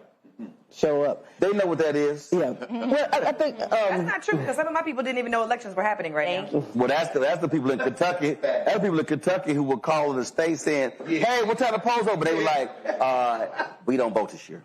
Yes, right. New York, they were crying like, "Oh, like, yeah, there's no election this year." Yeah, Roland. Go ahead. You know, I just took a moment and let my friends celebrate that I've been in this organization 30 years. And before I got here, you know, when I was listening to Michael talk about his father, Ron Brown, when I lived in Georgia before I moved here, and the difference in how we dealt with politics, especially in the South. And so if we don't change how we do this, in a moment where we know that our lives are truly under threat, and more importantly, our children's lives are under threat.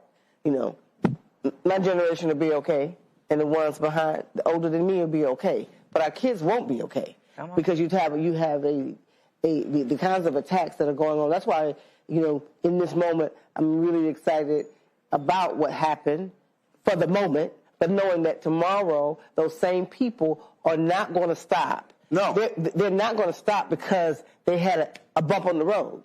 And so if we don't change, I'm talking about black people. Right. If we don't change how we do, you know, I set up a unity table every year. And that we can find a way to share. I will say a lot of our organizations are working more closely together. You know, Latasha and I, we working close together. I think what's going to be critical, and I go back to what you talked about, it really has to do with the divestment really divesting in the young people, not just the vote, but in young people. When we were winning and doing winning in a lot of other ways, there was real investment. You know, you at USSA USA today, but USSA. And this is where we got to put our energies. Look, the kind of coalitions that invest in our young leadership. Hold on a second. Argue this. Look, the right dropped understand this here, in the last 7 years, the right dropped $1.6 billion on young folks. We did when PragerU launched. The New York Times, the story was 2020. New York Times did a story. PragerU wants to do 1 billion views on YouTube. That was the story. The first year they launched, they raised $22 million. Second year they launched, $25 million. Charlie Kirk's Turning Point USA budget is $72 million a year. They broke down how much money they've been spending. Because what happened? They were scared to death of what happened in 2008. That's right. Everybody kept saying, oh, Democrats are going to win for the next 30 years. The young voters, the Obama coalition. So they said, what we have to do is reach the hearts and minds of young people. And what they did was they utilized digital media. They utilized podcasts. And they took all their messaging and they attacked everything. And so you have these folks, these young white boys. They also changed policy. College campus. They changed policy on college campuses. They changed policy on the statewide and local level. They took off the pillars that allowed students to use their student fees to continue to organize, have lobbyists in Washington, D.C., have lobbyists at the Capitol, et cetera. It was not just Turning Point USA. Turning Point USA is only 8 years old. These folks, and as you said, from the last election, these folks were able to fundraise, and they fundraised hella money after he got killed. To be able to invest in and support. Now, do they have the political power that I think that we have? I don't think so. I'm just going to say that because I still think we got the power. But they do have the resources and the finances to be able to do that, and you're right. Let me just say one more thing. In 2028, young people under the age of 29, it's finna be half of the electorate anyway. So I need the party and the organizations and our people to get serious about organizing the voters who just turned out tonight, putting them in organizations so they can do work, and continuing to do that, like Melanie said, for the next 300 years. And on their issues. And on their issues. I mean, it's not just about organizing among young people. I think what Zohran Mamdani is also showing is that young people have real issues, right? Millennials like us, Gen Z, we've been through 2 or 3 economic crises, the climate crises, right? The pandemic, right? We are waiting for relief, right? We are also about to care for our parents, which will be the largest group of seniors in American history, and we don't have the resources to do it. So we're looking for proposals. More expensive. You're also about to have the largest transfer of generational wealth in American history. In terms of from baby boomers to Gen X, millennials, and Gen Z. For the corner. When is that? For the corner who have it. It is for the corner of that generation. No, hold up. But the reason I'm saying that, Gen X was the only demo where a majority voted for Trump. You have to factor that economic piece in. Again, baby boomers are passing away. They're about to transfer the largest amount of money to the next 2 generations in American history. So we're talking trust, we're talking businesses, we're talking any number of things. That's actually happening. So the economic piece is real. But the thing that I still believe that has to happen, and what the right has done the right way. I keep going back. You can't hope people show up. You literally have to invest in infrastructure because there has to be a conduit.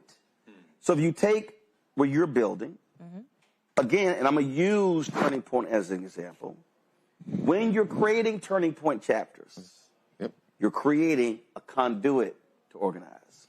When you're setting up 30, 40, 50 campus tours through that infrastructure, that's infrastructure. It's not going to happen just loosely. Because people are mad, no. So that's the piece there. You have to take those people, those young folks who are saying, I want to do something, and say, go here. That's right. For training, for leadership development, all of that. Yep. So electoral organization. So talk about why you've got to invest in infrastructure and not just broadly, let's hope they come out. Yeah, well, One second. This is Tiffany, then you just. This is a part of the thing that I've been arguing, Roland, for the last few years. We have been, our side, whatever we call ourselves, our side has been, for the last few years, organizing around issues and not creating the infrastructure to move that conduit. And I'm going to be very honest. Whether it's media, whether it's... Go. You're right. Media, organization. Yes, let's make a list. Because that list is going to be what we need to build for the next few years. We talked about Black Lives Matter. We built an organization. We had movement for March for Our Lives. Built an organization. And we had the Women's March, and we had an organization, and it fell apart.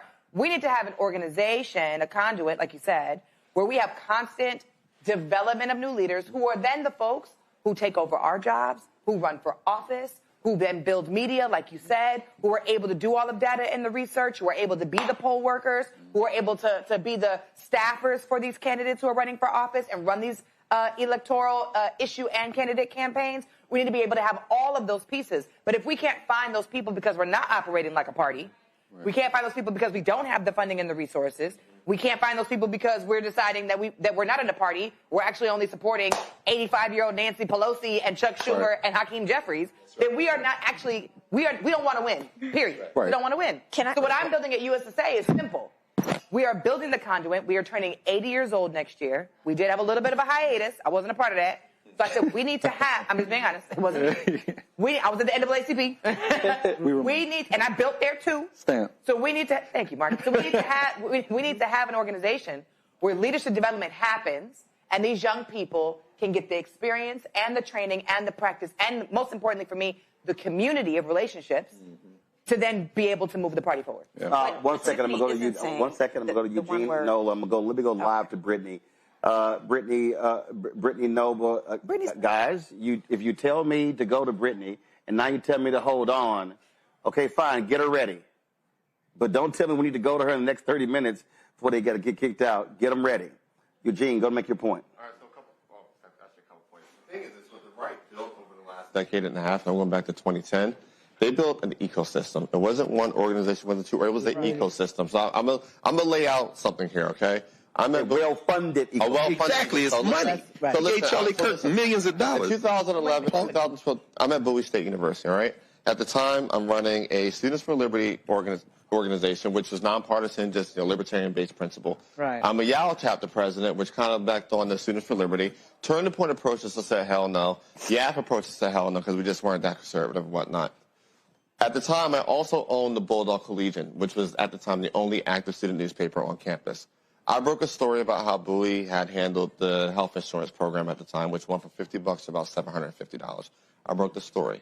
Within me breaking, this is how the ecosystem worked. Within me breaking the story, okay, Tucker Carlson, Vince Congolese, I'm at a student conference that IRL, Intercollegiate Institute, whatever, had funded, sent us out to Dallas-Fort Worth, whatever, a bunch of other student-owned newspapers in which, we're networking X, Y, and Z. And I just said, hey, I'm working on this story of, how my university is, messing around with their health insurance plan in the wake of Obamacare, trying to, push students into the exchange. When the story published, all right, Tucker Carlson, Vince Congolese, and a third party, whose name I forget, they pushed it out. Within 2 days, Kat Tiff, who's now at Fox News, who at the time was at Campus Reform, comes out to campus. That's when the infamous video gets shot. From there, 2 days later, this is the power of the ecosystem. That's what you guys have to build. I didn't just have the top math at Drudge. I had the top math at Drudge and Huffington Post the same time, both sending all this traffic to Bulldog Collegian, which then also filtered back into Campus Reform or whatever else. That ecosystem is what they decided to use to help build Turning Point. Turning Point has been around a little bit longer than 8 years. Their website. Well, that's what their website is. It's been longer than 8 years. The issue is this, right? How is it that an organization, because Turning Point initially was a simply media organization. They were, hey guys, they were trying to compete with what was rare at the time with Jack Hunter of Offsuit of Freedom Works, of Red Alert Politics with Francesca Chambers, who's now White House correspondent. They were competing with them. They started as a media correspondent, a media entity, and then built out a actual physical presence entity. But their building of their physical presence entity was actually building through the YALs, the SFLs, and the YAFs. They would come in and say, hey, you already have this on the ground. Just go file the paperwork to start a Turning Point chapter. And then we'll give you the funding. We'll give you the money playing all this, man. It's not just Turning Point, though. It's heritage. Yeah. All of that. It's a full and it's the money. But the thing, but wait. But the thing is this. The thing is this. It becomes a feeder organization. Yes. Yeah. And that's the whole key. When you lay out, leave me 1 second. When you lay out just the matrix, if you will. Yep. Okay, it all ties together. That's why it's called an ecosystem. The reality is, and I'm going to go back to when Howard Dean was chair of the Democratic Party. Paul Begalia, James Carville, Rahm Emanuel, their whole deal was, hey, enough of this 50-state strategy shit, national. Dean was like, no, you have to build a 50-state strategy. So I'm going to take Texas. There are 254 counties in Texas. The Democrats only have a county party in 81, but 254. You can't win a state when you don't even exist in 2/3 of the county. West Virginia like this. So it's ecosystem. If you went to Democratic donors or went to the politicians and said, hey, what do you think is your progressive ecosystem to reach young voters? They don't have. I literally couldn't name the lead organization. They blew off. I mean, I was talking to a white media strategist who said one Democratic media strategist said to him last year, this was a quote, don't come to me about spending some fucking money with podcasts. Yeah, well, and that guy hit his ass in December and went, how did that work out for you? So again, 71%. What was the PAC that they were funneling to, if you wanted to support comedy, they said go priorities forward, future forward. 71% of their media ad dollars was on linear television. So the deal, what the right did was the right said, they owned the space. The right said we need think tanks for research. We need young. We need media. They understood the different lanes. Democrats were thinking, oh no, media, we got MSNBC, New York Times, NPR. No, you don't, because those are not, they allow Think Progress to go under. So we can go on and on and on. So what you're dealing with now is, to Tiffany's point, if you have an ecosystem, the person who's 18 is going to eventually be 35. They got to be able to go somewhere. Then when they turn 50, they're going to transition out of that group, and they got to go somewhere else. That's right. You literally don't have that, and they're now having to build it on the fly. And so this is where all the people who got mad at me when I criticized Obama and Obama for America, I told them the problem there was that entity was for him. They did not build the party. The party didn't also work with others to build the apparatus around it. And when Citizens United came in, which allowed for corporations to give, then parties became irrelevant. Now you can go raise $500 million without a party, and that becomes infrastructure. So the battle right now is with these white strategists who control campaign dollars, don't want to put money on boots on the ground. They want to buy TV ads because their salaries are predicated on TV buys. 1 second, Nola. So I loved everything that you said. I'm going to go to Nola, then I'm going to Brittany. Go. Baby, it's called direction. As a person who's been on a campus my entire life. Two words that I hear students saying over and over again: motivation, inspiration. They're not motivated and they're not inspired. Being a Democrat isn't a lifestyle like being MAGA or being a Republican. It's not really an ideology. You vote and you go home, right? And I think that's one of the problems that we haven't solved, is to figure out, there's a huge gap between how Republicans do things and how we do things, but for a reason. It's not because Democrats just don't know how to do things. You vote and you go home. You don't wear a hat. You don't wear a T-shirt. You know what I'm saying? Like, that's not what the vibe is, right? So as I sit here as a trained political scientist, I'm sitting here because of Dutch Morial, growing up in New Orleans, Louisiana, as the first black mayor, because I was inspired. I was motivated. And every single time When I talk to students, when I talk to young folks, those are the two words. Yes, we need infrastructure. I think on the back end. What do they say inspired? We say inspired. Are they inspired? This was critical. Are they inspired by candidate or inspired by issue? By candidate. They're waiting for an Obama. Hold up. That's it right there. Here's the thing with Republicans. It's lifestyle. Republicans' infrastructure was built on issue. It was Roe v. Wade. It was constitutional amendments. It literally was, we're going to build around these issues, judges, depending on who you were, taxes, or whatever. Here's why that's so awesome. Because that shit ain't got nothing to do with personality. Nothing. That's an issue.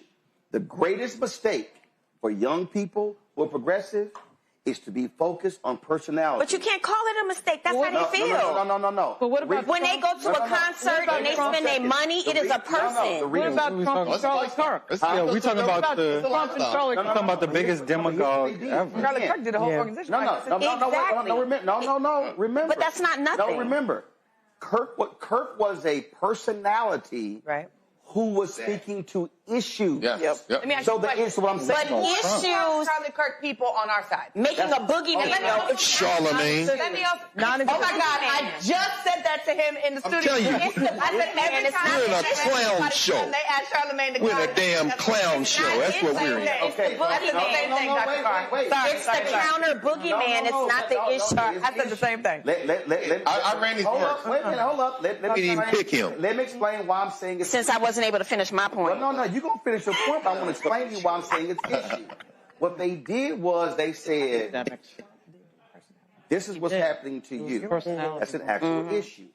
The reality is, to build economic organization, you do need a charismatic leader. You need somebody who they can rally around. But if he was an empty suit talking about nothing, it'd resonate. It was a set of issues. The beauty of issues is that when it's your issue, you care about it from 18 to 35 to 50 to 65. It's a continuum. Democrats, let's be real clear. Obama is a generational talent. Sure. Who was the Democratic generational talent before Obama? Bill Clinton. Bill Clinton. Bill Clinton. It was JFK.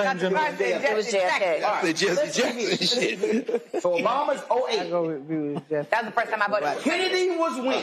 So y'all got to answer this. Hold up. So you had Obama, then Kennedy. Who was before Kennedy? Roosevelt. Shirley Chisholm. When did Roosevelt? And like Teddy Roosevelt. So wait, let me be clear. Not even FDR. Teddy Roosevelt Gets elected in 32. Teddy. Kennedy in 60. Every 30 years. Obama in 08. So what your ass gonna do in the 30 years, which is my point. So when you get locked and loaded on personality and not issue, all of a sudden, they don't excite me. But guess what? The issue. How many Republicans? What was that? I forgot the little girl name. She said, "Y'all sitting here." I forgot the little girl name. Gray, whatever her name is. Brianna. Y'all sitting here.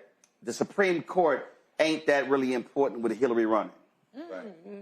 For the Republicans, that shit was the court. That was the issue. They didn't give a damn. They pounded that shit in the heads of young people, middle-aged and older. And they said, we win the court. Guess what happened? We won. They win. Trump got three damn picks. Rahm Emanuel. I'm not mad Democrats don't want Hitler Youths. I ain't mad at that. But the problem is Right. when folks on the left throw out an issue, right, we have piles of Democrats coming up to say, oh, that's not possible, right? It was not Donald Trump in the Oval Office. It was not Donald Trump in the Oval Office, right? Like, oh, cancel the rent is not going to be possible. It was Abigail Spanberg. And my thing is, to the extent to which, right, we focus in on the issue, right? We focus in on issues that people care about.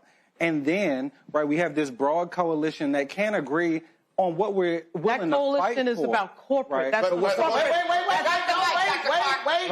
He ain't finished cooking. Go ahead. But no, if we don't I'll come back to you. I need you to calm down. Go. No, but if we don't decide what if we don't decide what we're willing to fight for, that's the problem. I mean, the Republicans, after they got thrown into the wilderness after Clinton, they put a very simple proposal together. We've got a contract with America. If you elect us, we're going to do these 10 things. So the clip and we can't agree on one. The clip of what you're saying is, when you get power, do deliver. something. No, do something. Now do something.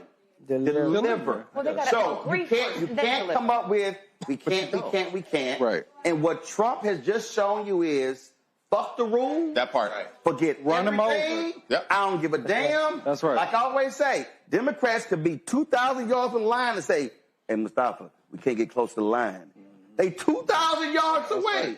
Trump is on the other side saying, "What y'all doing over there?"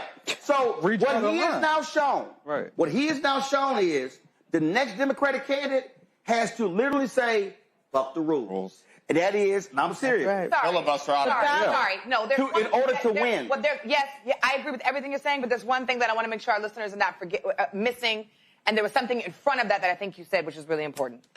It's not just fuck the rules, get up, and I've been saying that. Well, let's fuck the rules. Let's just free education. Like, let's just do it. Why not? Right. But what I heard you say, and what I agree with, if it's what you said, is that we have candidates who will come out with those issues. Young people will be inspired and motivated to vote for them. But the party and the people and the leaders of progressive corporate, that's the corporate. And now, there's a corporate battle within the Democratic Party. So you have to beat them to death. Wait a second. When Cory Bush and Nina Turner show up, who stopped them? The damn black Democrat. It was Jim Clyburn. No question. Turner. Damn right it was. Where y'all fucked up. Wait a second. Wait a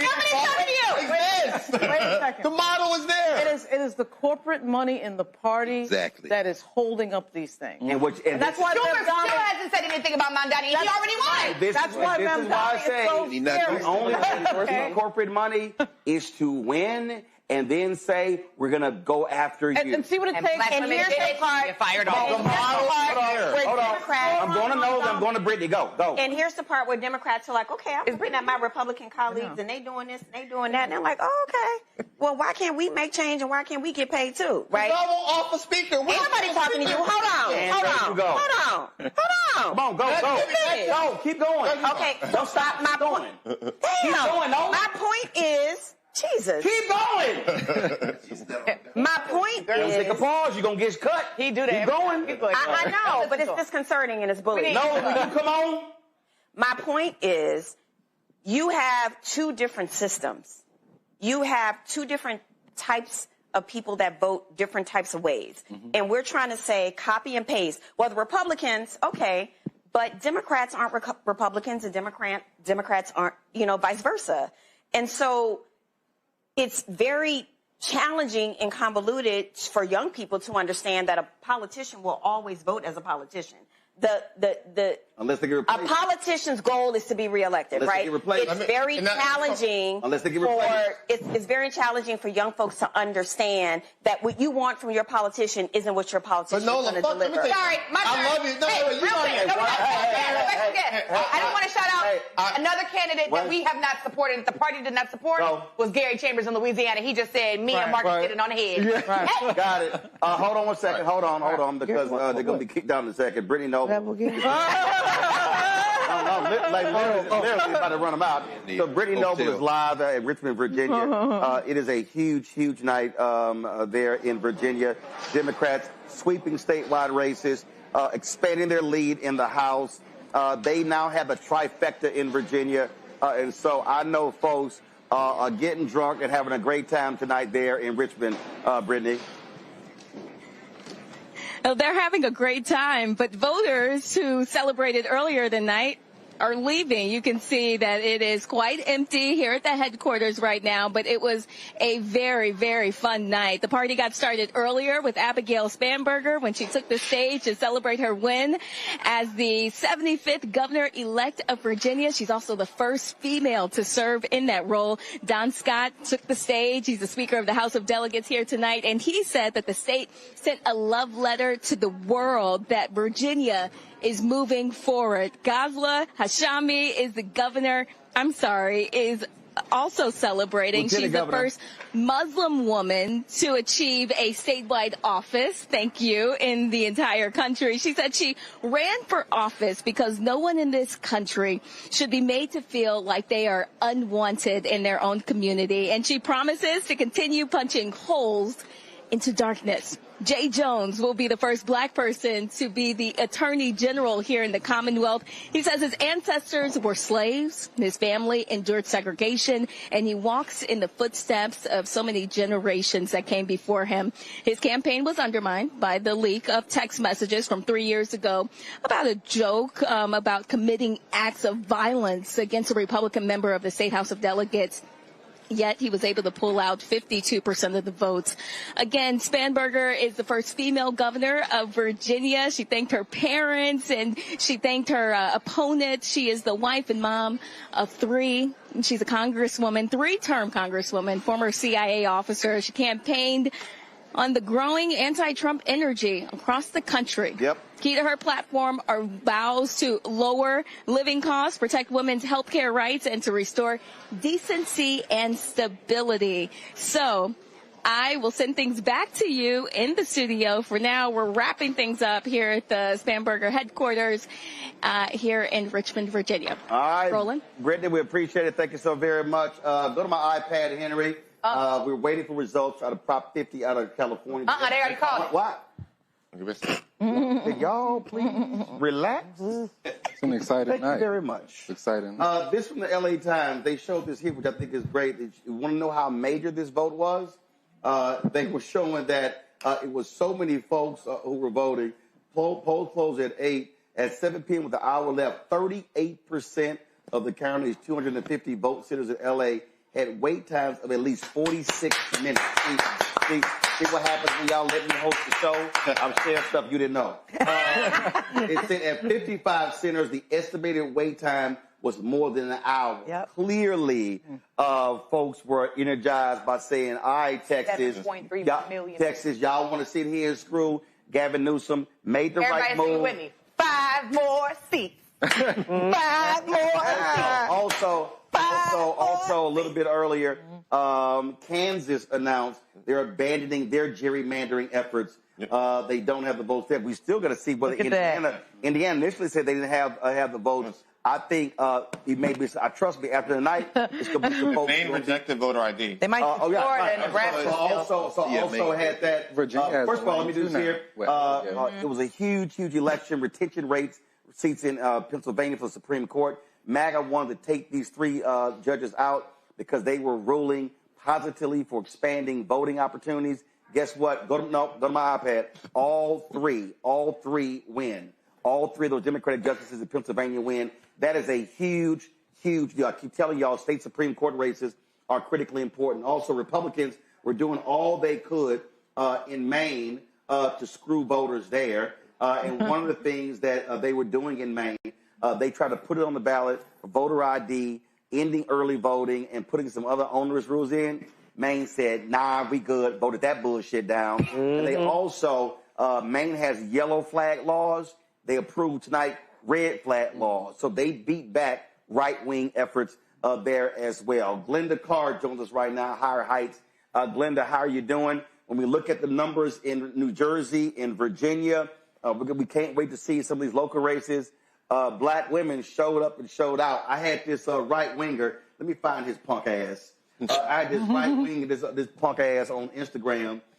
He posted something because I had a shirt, Vote Like Black Women, so he thought he was going to criticize me. So somebody sent me on Instagram what he had to say. So y'all know I'm petty. So I went to his page and commented my damn self. And I said, fool, when I wore the shirt, Vote Like Black Women, I said, that means they vote at a higher rate than any other group in the country. But you too stupid to even understand that. But it's no shot because that Negro is MAGA. But sisters showed out today all across the country, Glenda. Yes, we certainly did. You hear a lot of noise because I'm actually here in Houston, Texas, at Amanda Edwards for Congress, her election night party. Good. Go tell Amanda I sent her a text. She need to respond to my text. We're trying to get on the show. But go ahead, Glenda. I am. So it's a little, I stepped out, but a little loud. As you are aware, not only did we have the statewide elections in New Jersey and in Virginia, but we also had mayoral elections across the country. New York, all eyes was on New York, but for Higher Heights, the political home for Black women, all eyes for us were in Detroit, where Mary Sheffield became the first woman and Black woman to serve. She will be the first woman and Black woman to serve as mayor of that city. That race has been called. She has already hit the stage. Here in Houston, as you're aware, we have a historic seat, the Congressional District 18, that was held by Barbara Jordan, Sheila Jackson Lee, who passed away in office. A special election was called. The former mayor of Houston, Sylvester Turner, won that special election and then died the day after the State of the Union. And so the residents of the Congressional District 18 here in Houston has not had representation since March. And so it is likely that this race will go to a runoff, which has not been called, by the way, a date. And so a tactic where they will continue to punt and hold the residents of Houston, both Republicans, Democrats, and independents and blanks, not having representation in Houston. But what we found is that Black women continue to do what we do. We not only vote, we are multi-issue voters. This is the 106th day of the 107-day historic campaign of Kamala Harris. And what you found in this cycle is that people are signaling that we want to take back our government, and that the very cities that are under, got this loud background, military occupation from this administration, resources that are being taken away from our communities, that people are running towards not only their leadership on the ballot, but we are running towards taking back this government by voting. Well, Glenda, huge wins tonight, and this is the thing that I always say to folks: enjoy the night, enjoy tomorrow, but come Thursday, the focus is on the next race, because this is about taking back power. MAGA is trying to defund every aspect of Black America, and if we win hard tonight, we got to go twice or three times harder next year. Absolutely. Well, look, I know y'all are going to be doing that, folks. We always talk about supporting our organizations, and when it comes to raising money, Glenda, if people want to support Higher Heights, tell them where to go. Yep. So Higher Heights is your political home for Black women. We help Black women to vote, run, win, and lead at higherheightsforamerica.org. All right, Glenda, we appreciate it. Tell Amanda to text me back. I will. I appreciate it. Thanks a lot. Here we go to my iPad. Y'all, these numbers are unbelievable. This is New Jersey, almost a 13-point win with 95% of the vote in. Virginia, almost a 15-point win in Virginia. California, that is a 22-point win in California. That says a whole lot about the base of voters. There you go. I feel like we're feeling a lot differently tonight about our last big election night in November. Quite frankly, it was depressing. And so I think we're being invigorated right now. I think the most exciting part about this is seeing the young people really take this and move this Democratic Party forward. I think we're going to see a lot more of that coming up. But I think we can't forget to get away from the partisanness of it all. I think that's what has put us in this cesspool to begin with. I think when you think about what happened in the New York City mayoral election, you saw a third-party candidate, albeit Cuomo, get 41%. That is major. That's unprecedented. What that says is that you don't have to be a Democrat or a Republican to win races. So I would really urge young people to continue to focus on the issues and stand up for what you believe in and bolster this country forward. Thank you. We're waiting to hear from Zohran Mamdani giving his speech in New York City.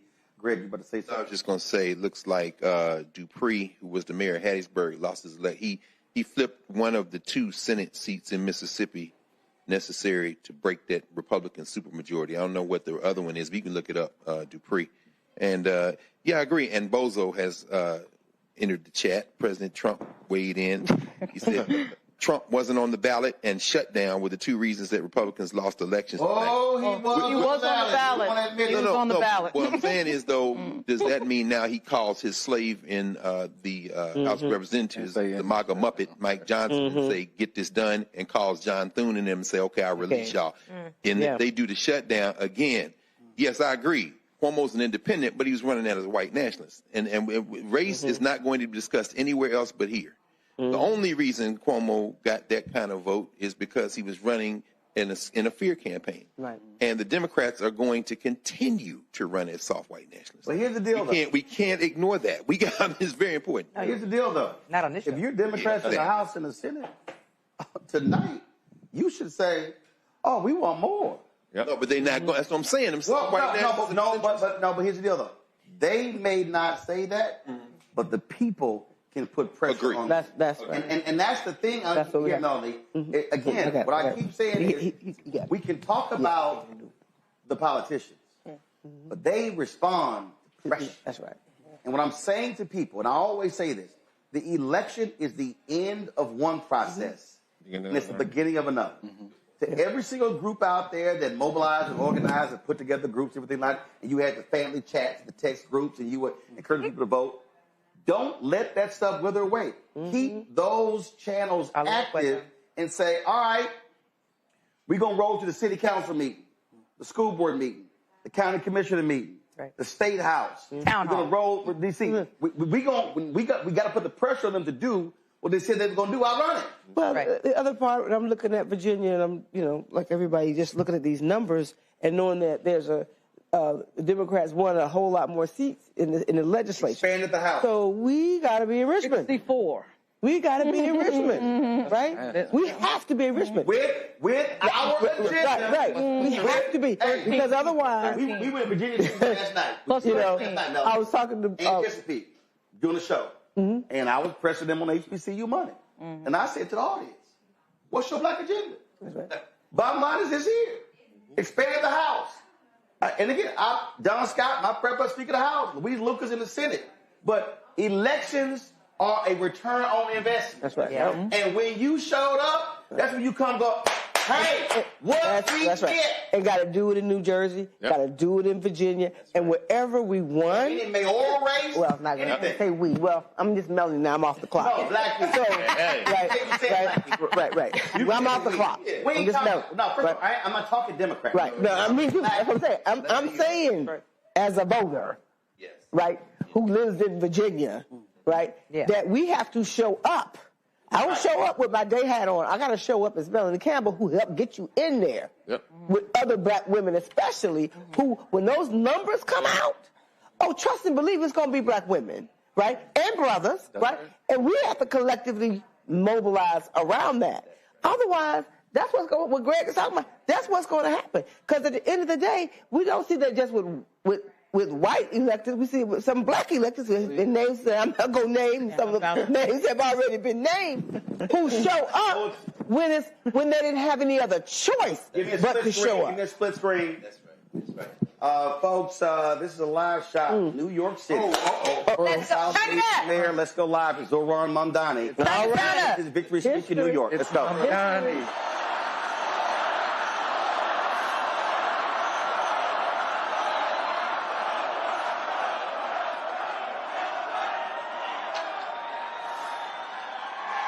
Thank you, my friends.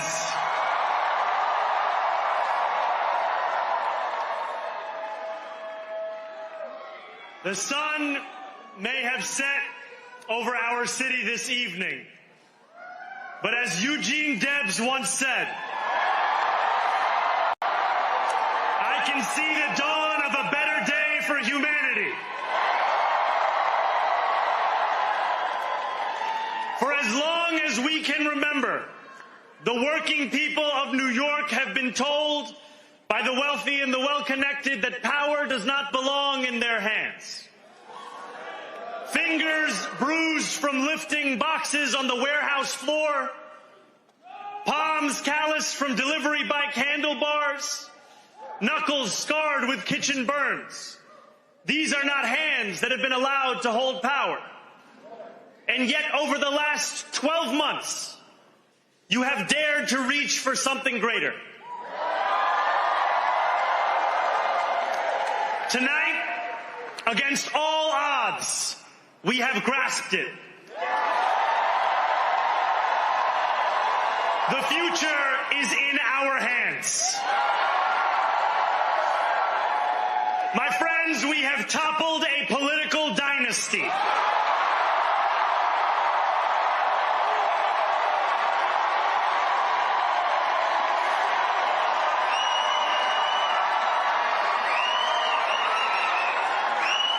I wish Andrew Cuomo only the best in private life. But let tonight be the final time I utter his name as we turn the page on a politics that abandons the many and answers only to the few.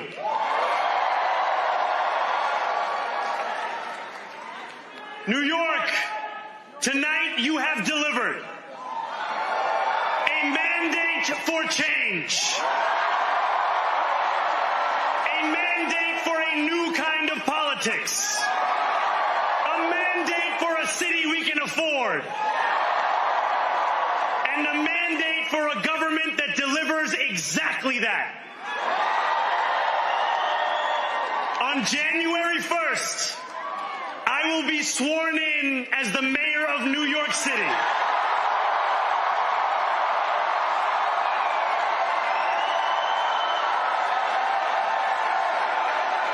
And that is because of you. So before I say anything else, I must say this. Thank you.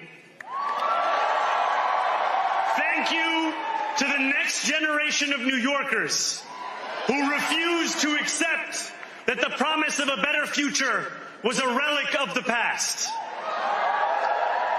You showed that when politics speaks to you without condescension, we can usher in a new era of leadership. We will fight for you because we are you. Or as we say on Steinway, ana minkum wa ilaykum.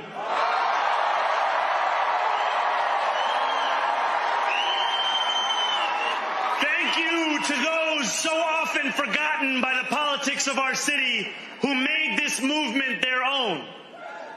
I speak of Yemeni bodega owners and Mexican abuelas,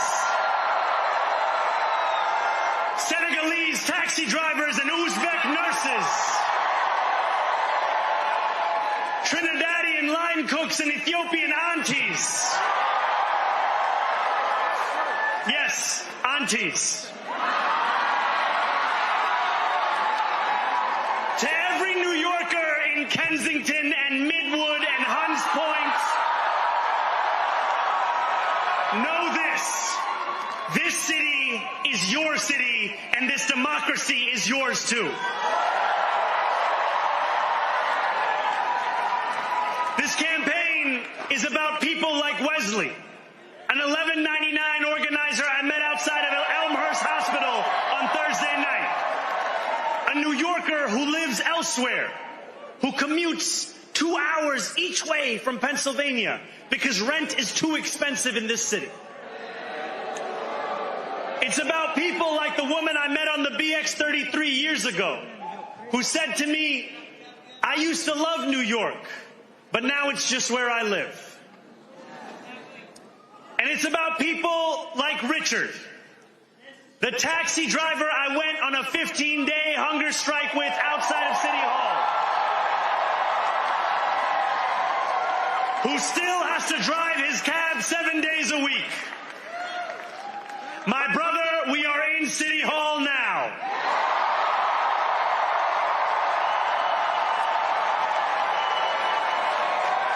This victory is for all of them. And it's for all of you. The more than 100,000 volunteers who built this campaign into an unstoppable force. Because of you, we will make this city one that working people can love and live in again. With every door knocked, every petition signature earned and every hard-earned conversation, you eroded the cynicism that has come to define our politics. Now, I know that I have asked for much from you over this last year. Time and again, you have answered my calls. But I have one final request. New York City, breathe this moment in. We have held our breath for longer than we know. We have held it in anticipation of defeat. Held it because the air has been knocked out of our lungs too many times to count. Held it because we cannot afford to exhale. Thanks to all of those who sacrificed so much, we are breathing in the air of a city that has been reborn.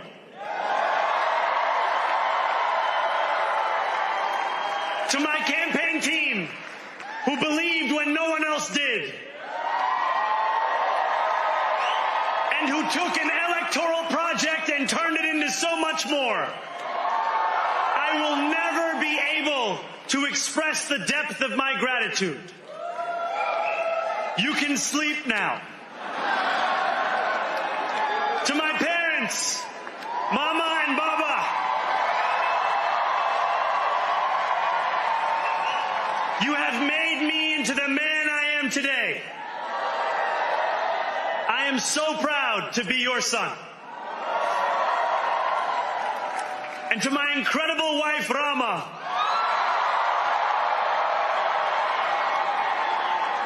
Hayati, there is no one I would rather have by my side in this moment and in every moment. To every New Yorker, whether you voted for me, for one of my opponents, or felt too disappointed by politics to vote at all, thank you for the opportunity to prove myself worthy of your trust. I will wake each morning with a singular purpose: to make this city better for you than it was the day before. There are many who thought this day would never come, who feared that we would be condemned only to a future of less, with every election consigning us simply to more of the same. And there are others who see politics today as too cruel for the flame of hope to still burn. New York, we have answered those fears. Tonight we have spoken in a clear voice. Hope is alive. Hope is a decision that tens of thousands of New Yorkers made day after day, volunteer shift after volunteer shift, despite attack ad after attack ad. More than 1 million of us stood in our churches, in gymnasiums, in community centers, as we filled in the ledger of democracy. And while we cast our ballots alone, we chose hope together. Hope over tyranny. Hope over big money and small ideas. Hope over despair. We won because New Yorkers allowed themselves to hope that the impossible could be made possible. And we won because we insisted that no longer would politics be something that is done to us. Now it is something that we do.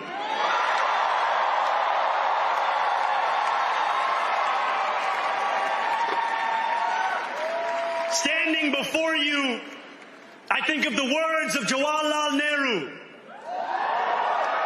A moment comes but rarely in history when we step out from the old to the new, when an age ends and when the soul of a nation long suppressed finds utterance. Tonight we have stepped out from the old into the new.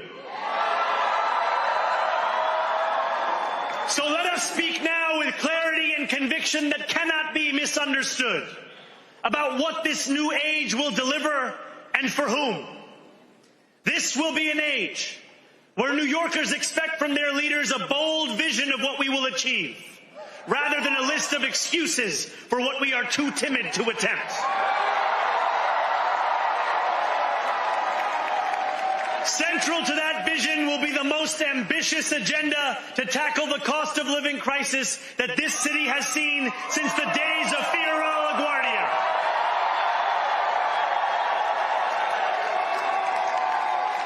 An agenda that will freeze the rents for more than 2 million rent-stabilized tenants.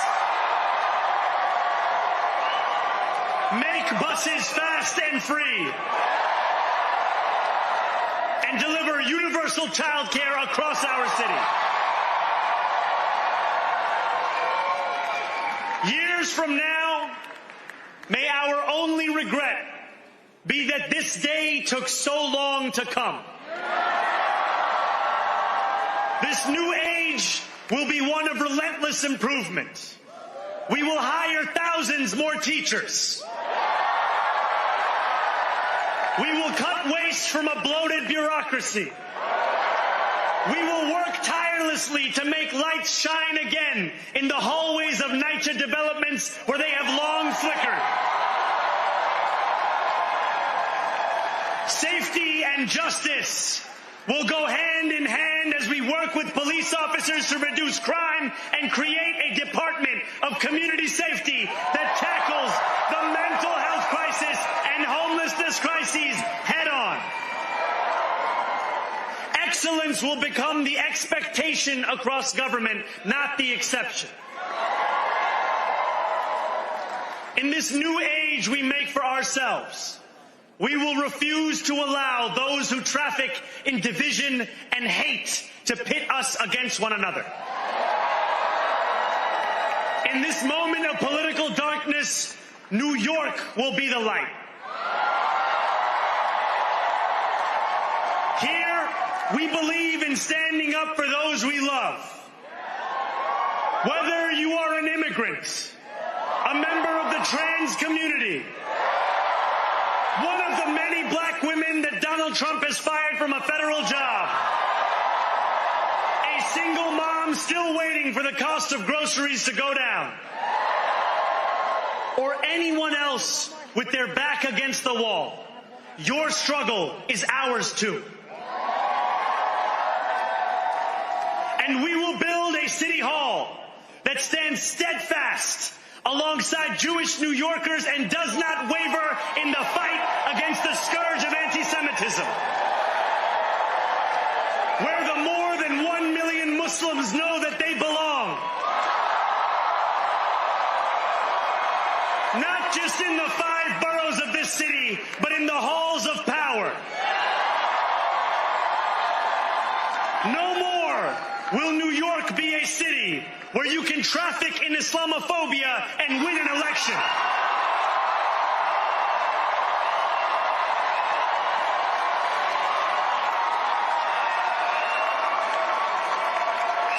This new age will be defined by a competence and a compassion that have too long been placed at odds with one another. We will prove that there is no problem too large for government to solve and no concern too small for it to care about. For years, those in City Hall have only helped those who can help them. But on January 1st, we will usher in a city government that helps everyone. Now I know that many have heard our message only through the prism of misinformation. Tens of millions of dollars have been spent to redefine reality and to convince our neighbors that this new age is something that should frighten them. As has so often occurred, the billionaire class has sought to convince those making $30 an hour that their enemies are those earning $20 an hour. They want the people to fight amongst ourselves so that we remain distracted from the work of remaking a long broken system. We refuse to let them dictate the rules of the game anymore. They can play by the same rules as the rest of us. Together, we will usher in a generation of change. And if we embrace this brave new course, rather than fleeing from it, we can respond to oligarchy and authoritarianism with the strength it fears, not the appeasement it craves.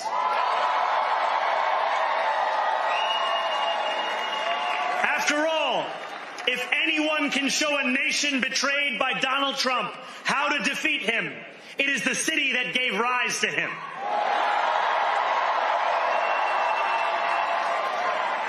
And if there is any way to terrify a despot, it is by dismantling the very conditions that allowed him to accumulate power. This is not only how we stop Trump, it's how we stop the next one. So Donald Trump, since I know you're watching, I have 4 words for you. Turn the volume up.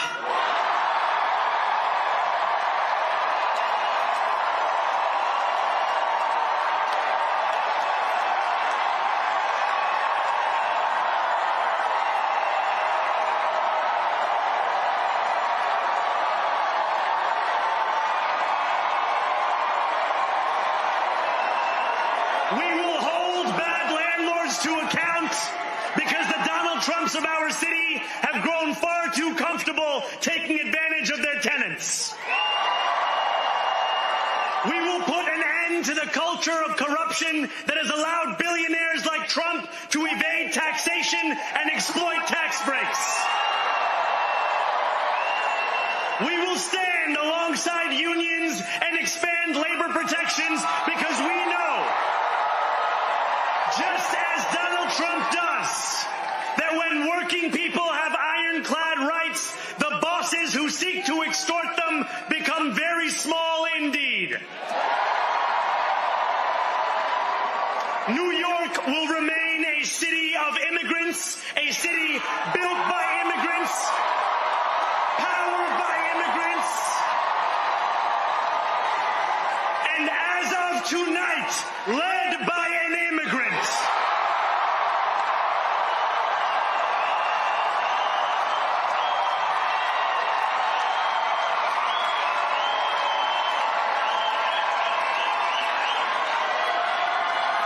So hear me, President Trump, when I say this. To get to any of us, you will have to get through all of us.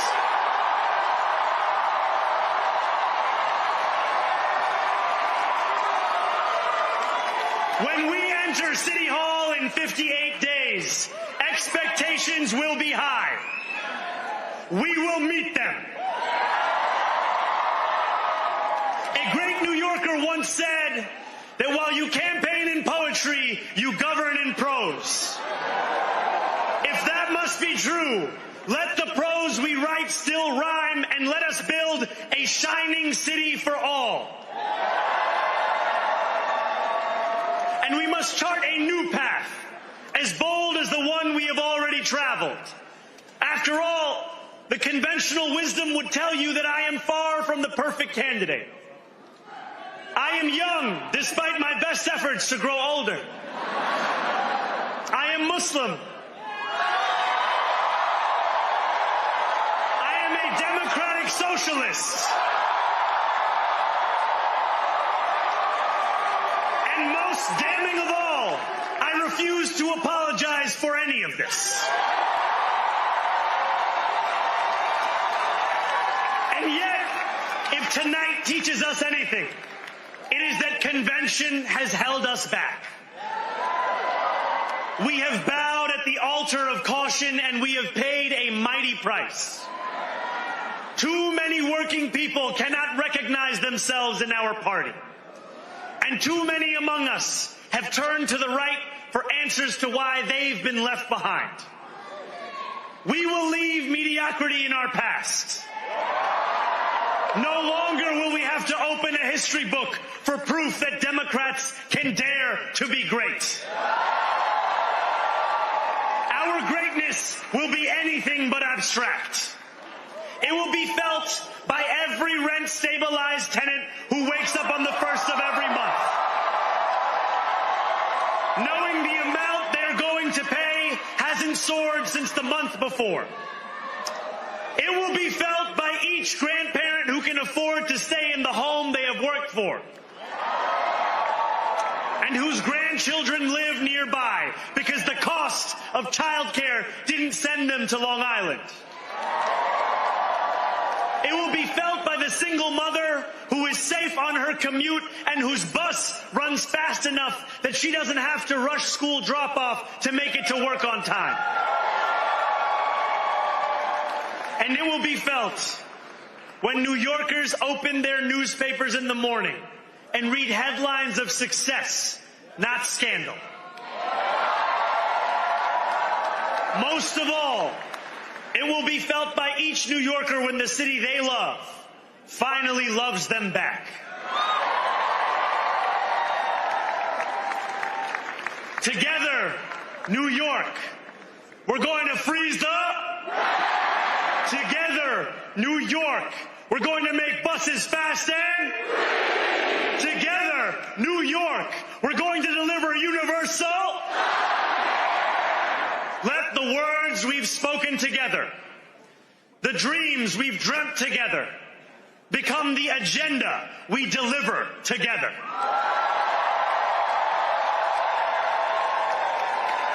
New York, this power, it's yours. This city belongs to you. Thank you.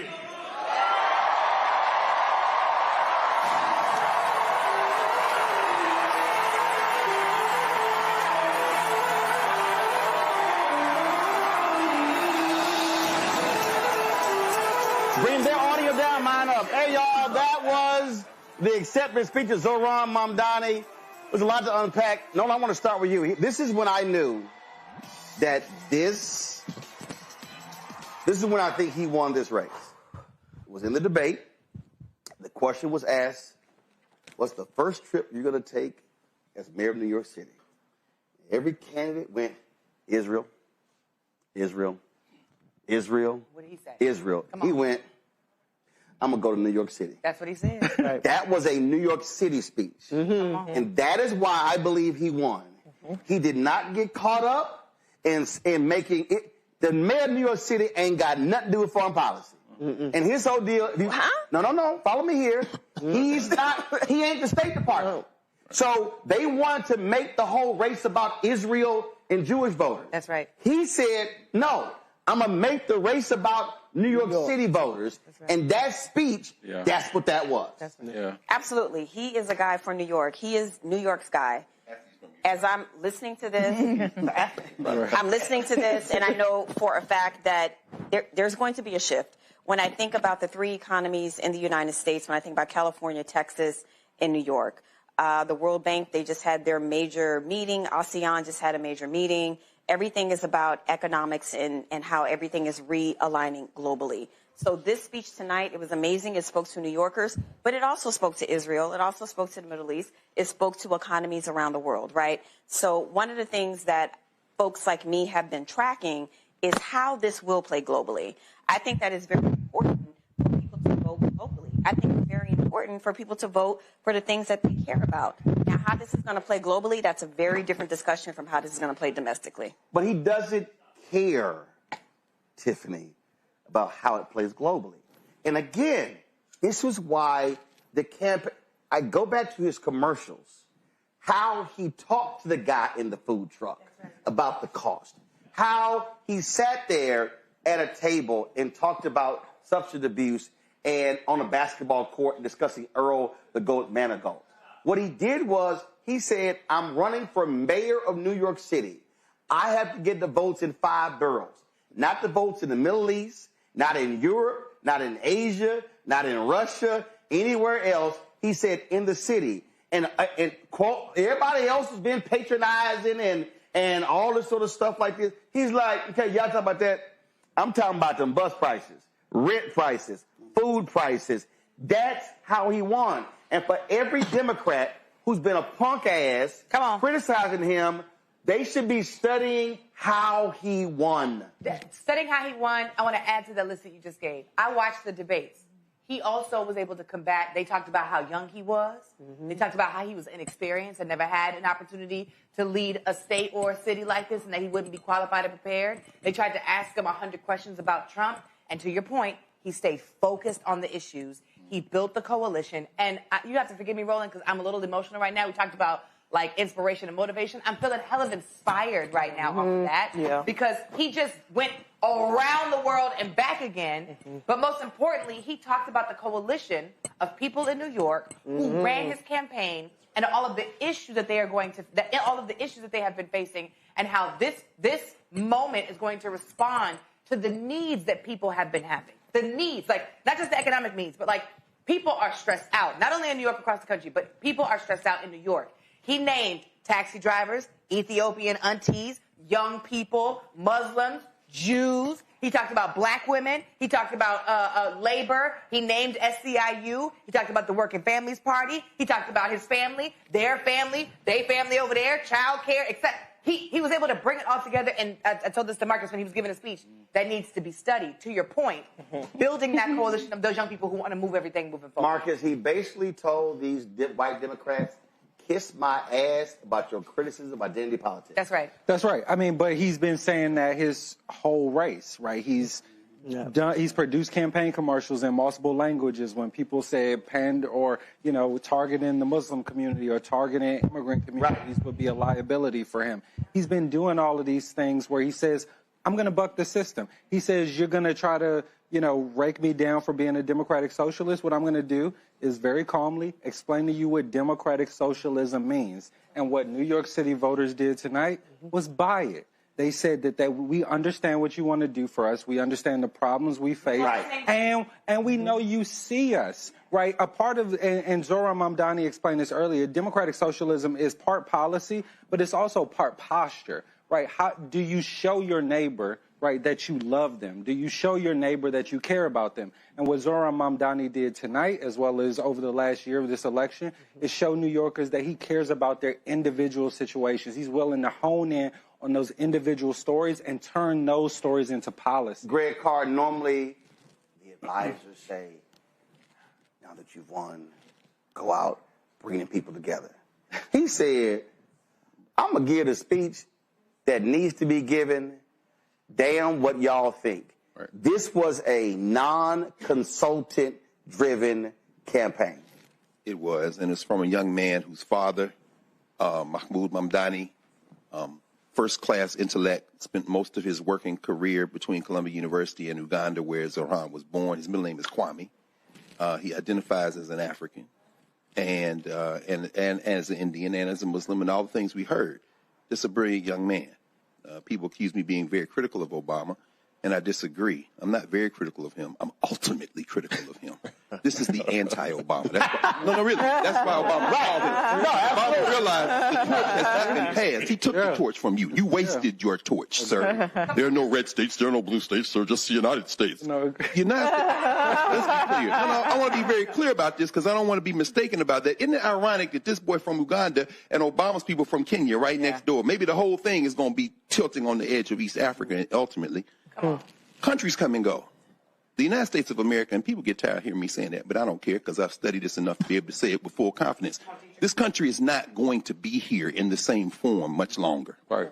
These white nationalists understand that, and I embrace them for it. I love them for it because my people were trafficked, and it's a crime scene. The only shot they have now is what they're doing. They are making a death bleat to white nationalism. Tonight we heard from New York City and California that just passed Proposition 50. These are the two areas of this country that are the future of the people who live in this country. California is as Pacific Rim as it is and Mexican as it is anything else. And New York City, as John Henry Clark used to say, isn't a city. It's a multinational polity in its own right. The politics of Mississippi, the politics of the billionaires who control the lives in Iowa and in Texas, those politics are dying. This is their death knell. Zohran Mamdani represents the future, not only of the United States, but in many ways, he's going to be a leader for the world, if he lives, he's in his mid-30s. They're going to try to kill him. I'm just going to say that right now. Because when they get desperate enough, that's what they do. And I'm saying 20 years from now, being the president of the United States shouldn't even be his ambition. Ain't going to be the United States be president of Mustafa, Frank Luntz posted this, and I had to respond. Don't read too much into tonight's election results. Democrats are strongly favored in all the key races. The surprise will be if any of those races are nail-biters. California is expected to ratify Prop 50. That's the big race. Republicans never get their act together. Prop 50 is the only race that will have big consequences in the year ahead. And the fact that the outcome of 2026 may be decided by the outcome tonight. Frank Luntz full of shit.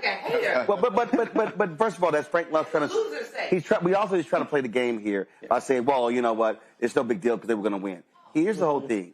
And again, this is the last victory speech tonight. Other than Gavin giving his California. But this is the thing, again, if you are a Democrat running for school board, for DA, for judge, for county government, for state rep, state senate, U.S. House, you should tell your whole campaign team, we are flying to New York City, and we are sitting down with him and say, tell us how you did it. Yeah. There should be, whatever flattery is, whatever the hell, mimic, whatever the hell, it's the best form of flattery. They should be saying, that's how you run, because what he did was he connected with the hearts, minds, and the pocketbooks of voters. What we watched wasn't a speech, it was testimony. It was testimony. It was testimony. She's going to be like that new brush. She's going to walk up and just put some... Walk up to the altar, money. They set some money down. Yeah, they do. Go in her pocketbook and put some money down right there. Go ahead, I'm sorry. Oh, it's true. It's testimony about dignity. Yes, because he made sure the folks that have traditionally been unseen are seen. It was testimony about justice. It was about making sure, putting folks on record that if you have done wrong, you will be held accountable. That's right. It was testimony about accountability, about this administration is going to be different. This administration is going to make sure that we are uplifting folks. It was testimony about humanity. It was about, I see you, I hear you, I value you. And that's the difference. And the only thing that he didn't do at the end of that speech, it is say power to the people. But he did it through his actions. When Cody, the thing is, He said, "Wassalamu alaikum." the thing here is, again, folk can say, okay, that's fine. But the thing that jumps out at me is not he checked off boxes. He didn't do that. One of the things he said is, in a moment where immigrants are being demonized, are being dragged out of detention hearings, dragged out of hallways, being disappeared, and you don't even know where they went. His whole deal is, he said, we ain't going nowhere. And the reality is, and this is the foreign policy implication, this is the economic implication, America cannot remain the world's largest economy if you do not confront the reality that you have to have immigration. White people ain't having enough kids. They are not. We are a $30 trillion economy. China is a $19 trillion economy. And even the Chinese had to get rid of their one-child rule because they said, oh, shit, that was stupid of us because we're not going to have people in the future. And so these white folks can run around with the great replacement theory, be mad as hell, and he's sitting there going, guess what? We ain't going nowhere. And if y'all can't stand Muslims, we ain't going nowhere either. But as a child of immigrants myself, as a Haitian American, I felt proud of what I saw tonight. I felt like he touched every single immigrant group in New York City, and there are a lot of immigrant groups in New York City. And then being so proud of his faith, being proud of who he is, being proud of his ideologies as a democratic socialist. Every single thing they've tried to say about this 34-year-old man, he's flipped it on his head. He's claimed it. He's stood in it. So when they say you can't win based on identity politics, you can. Yes. When you stand in your light, that's what we saw him do tonight. That's what we need to continue to see the Democratic Party do if they want to win. But what I will say, and I'll close on this, is that when you see New York City win, when you see Virginia win, when you see New Jersey win, 5 times out of 5, that means a win for Democrats in 2026. And that can't be lost on us. But we must mobilize and make sure that we're replicating this campaign and we're doing the work, because we don't have that much time until next year. Absolutely. It starts tomorrow. Right. Yeah. All right, now, Doc, don't kill me for this. But I'm going to disagree a little bit. I see. Go ahead. I see a direct line from Jesse Jackson, 84-88, Obama, 04-08, Mandami, 25, wherever. All right, the direct line. Obama was off. Wait. Hear me. Give him a little credit. Give him a little credit. Hear me here. Come on, go. Jesse Jackson forced a restructuring of American politics. Barack Obama forced a restructuring of American politics that we live with today. Sure. What we heard leading up to today was, hey, Mandami is not representative of the Democrat Party. Mandami is not representative of the Democrat Party. Look at Sherrell, look to Spanberger, look to any other Democrat but Mandami, because, hey, if you look to Mandami, a new standard of what a Democrat needs to project and deliver is now being projected onto everybody else. And from, at least from my perspective, I think that if he delivers, I think it doesn't take much to make buses free. That's a stroke of a pen, a stroke of a budget. It doesn't take much to even deal with the child care situation. If he delivers, that now puts pressure on the entirety of the Democrat Party. No. Biggest irony of the Republican Party. The reason I totally disagree. Name me the last New York City mayor who became president. I'm not saying that. No. Follow me here. Well, I mean, New York City. last mayor New York City is the media capital of the world. I agree. There is no seat that is more hyped than the mayor of New York City. And the reality is, the mayor of New York City does not drive an American agenda. The reason, when you made the point about Reverend Jackson running, Reverend Jackson changed the rules of the Democratic Party. But Reverend Jackson running in '84 also led to the creation of the DLC. Come on, walk him through it, bro. That's first. That's exactly right. So that happened. That's number one. Obama running, the counter that was, that changed the Republican Party because those white folks said, oh, my God, this Negro won. They were just shocked. So he changed that. So those were national implications. Mamdani is a New York City result.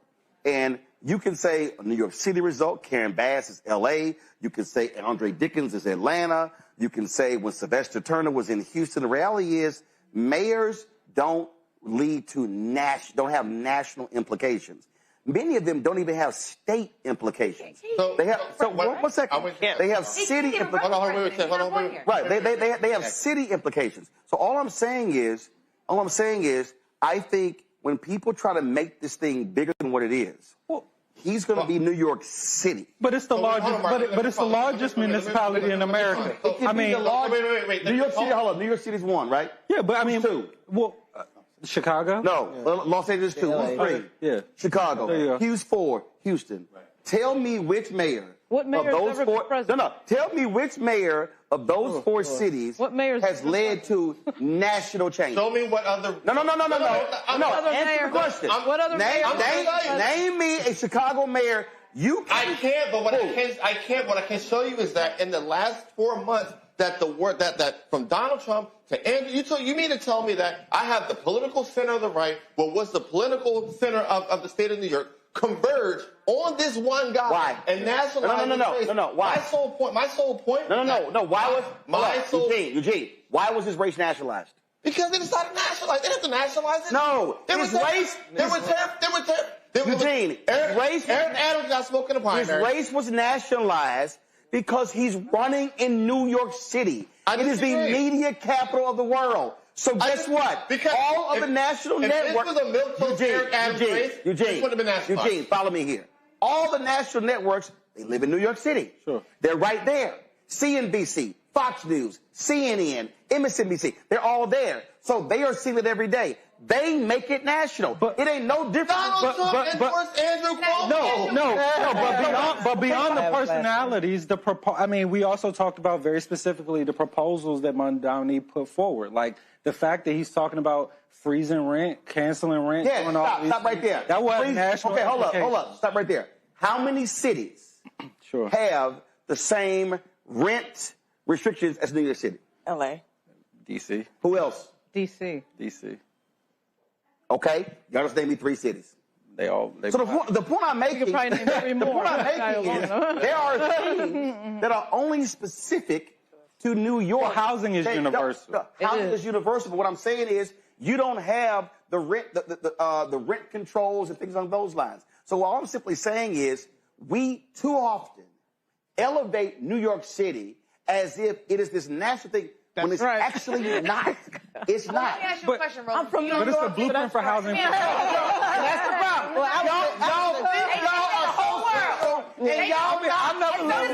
I never rode in New York. What role then did Trump play in this particular election? Why did Trump endorse Andrew Cuomo? He just did that last night. What you're saying about the media central Easy. all involved. Easy. Hold up. First of all, Trump Tower is in New York City. That's 1. 2, he's Muslim. 3, he's an immigrant.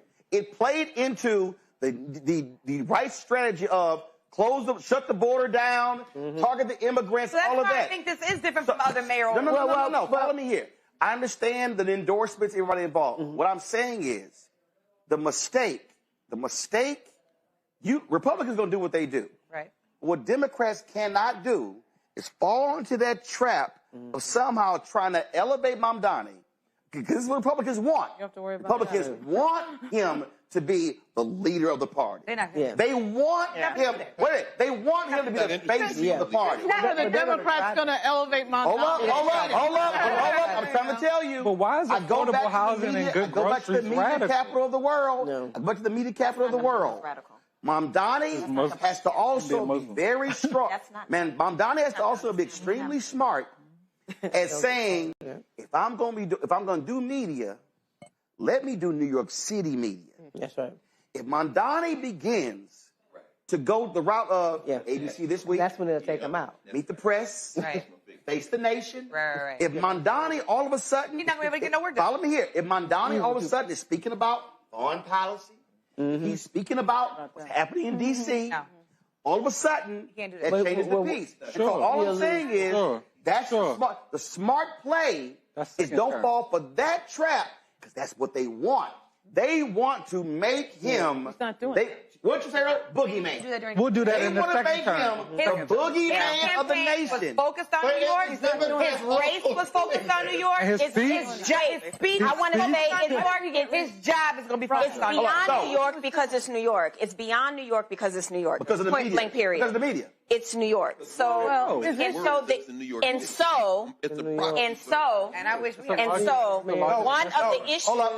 one of the major issues is, when you think about, when London had its first Muslim mayor, and how there were a lot of things that happened, during that time.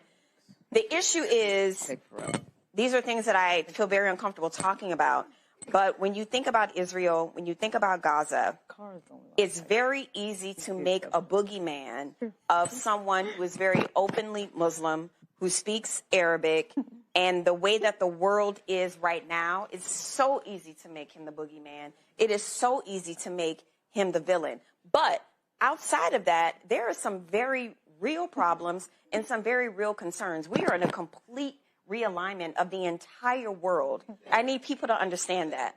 We are in a complete realignment of the entire world. So you have a Mamdani in New York, right? You have a Mamdani in New York. You have a situation, an ongoing situation that's laughable with Israel and Gaza to this day. And he has the ability to weigh in.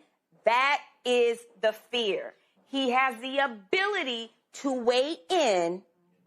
That is the fear. Hold up. Before you talk, we put a pin in this here. It was a young brother who was running for mayor of Marietta, Georgia. 24 years old. Did we have him on the show? I think so. What's Did the he win? Yeah, Did he win? 24 years old. His name is Sam Foster.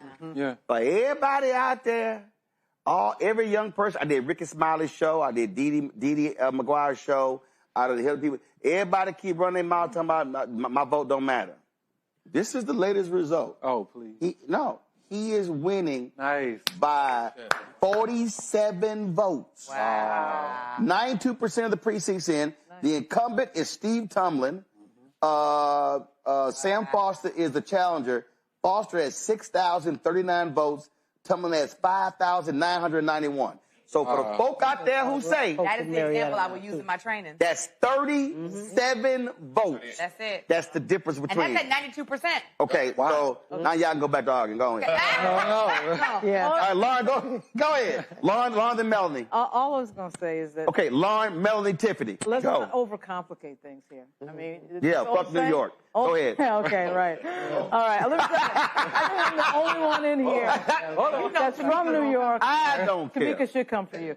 Anyway, I do pay taxes in New York, along with a few other of my family members. Screw the Yankees. Okay, whatever. And in Brooklyn, and this is an example, Dami, what we just heard was an example of the old saying, putting it where the goats can get it. He's talking on a very basic level, a very human level. That's what a speech sounds like when you don't have the goddamn consultants in the room. He doesn't care. He's been talking like that the entire time. He was very smart. And does not care about what they want to talk about, which of course was another country. But why? So he didn't want to talk about another country because he's going to be the mayor of New York, not the mayor of another country. Okay, so that's why, and that resonated. The talking to the taxi drivers, the stuff he's already done in his life. He brought that to the table at 31 years old. I'm 33 years old. It's a pretty amazing thing when you think about it. Whether it's in New York or not, I think AOC proves this as well. When you talk about issues that people care about, this is not complicated, Democrats. When you talk about issues that people care about and you don't care about corporate interests and you put what the people care about above corporate interests, that's how you win. I don't know why that's complicated. It's complicated by the money. That's what it is. Melanie? It's not that straightforward. Well, you know, he was one of the only candidates that showed up to that march on Wall Street. He was the only. Oh, really? Candidate. Wow.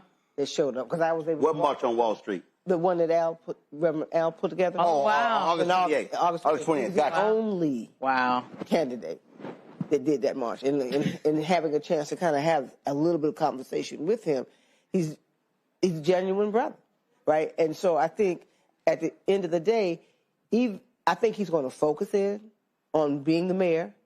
He's going to be national whether he wants to be or not, just like some of our other younger leaders that are coming up. It's a new generation of political leaders that we have, and whether he wants to be or not, he's going to be seen as national. But I think the brother's going to focus on what he ran on, and the key is going to be for people to allow that, and they are afraid. You know, it was a powerful, powerful, powerful message that he gave, right? Because he did speak about New York, but he also spoke about the moment we're in. Yeah. In this moment of all that's happening. And so there's this opportunity, I think, to take advantage of that for the good. The pushback. It's interesting, Melanie. I'm listening to you. I'm thinking about the idea of a society where everyone doesn't just have a fair shot, but you put a floor under everybody so nobody falls completely out of it. You see my shirt? What does it say? Power of the balance. What does that say? Not be erased. And that's what he got. That's right. You know, it's interesting. Mamdani has charisma, which makes it go down easier. Those smiling eyes. You never see him. That's the angriest I've ever seen him, and he wasn't even angry. He was still the kind of joyous kind of. Oh, Laura Ingraham. Good luck, Virginia. We'll be good. Happy warrior. He clearly has the intellect. I suspect that whoever helped him write that speech, he wrote that speech as well. Clearly. I'm thinking about in this country, and Roland, you said people need to get on a plane and get there. The lesson they could learn from him is a lesson that they don't want to learn. Because that lesson would require them to have respect for everybody's common humanity.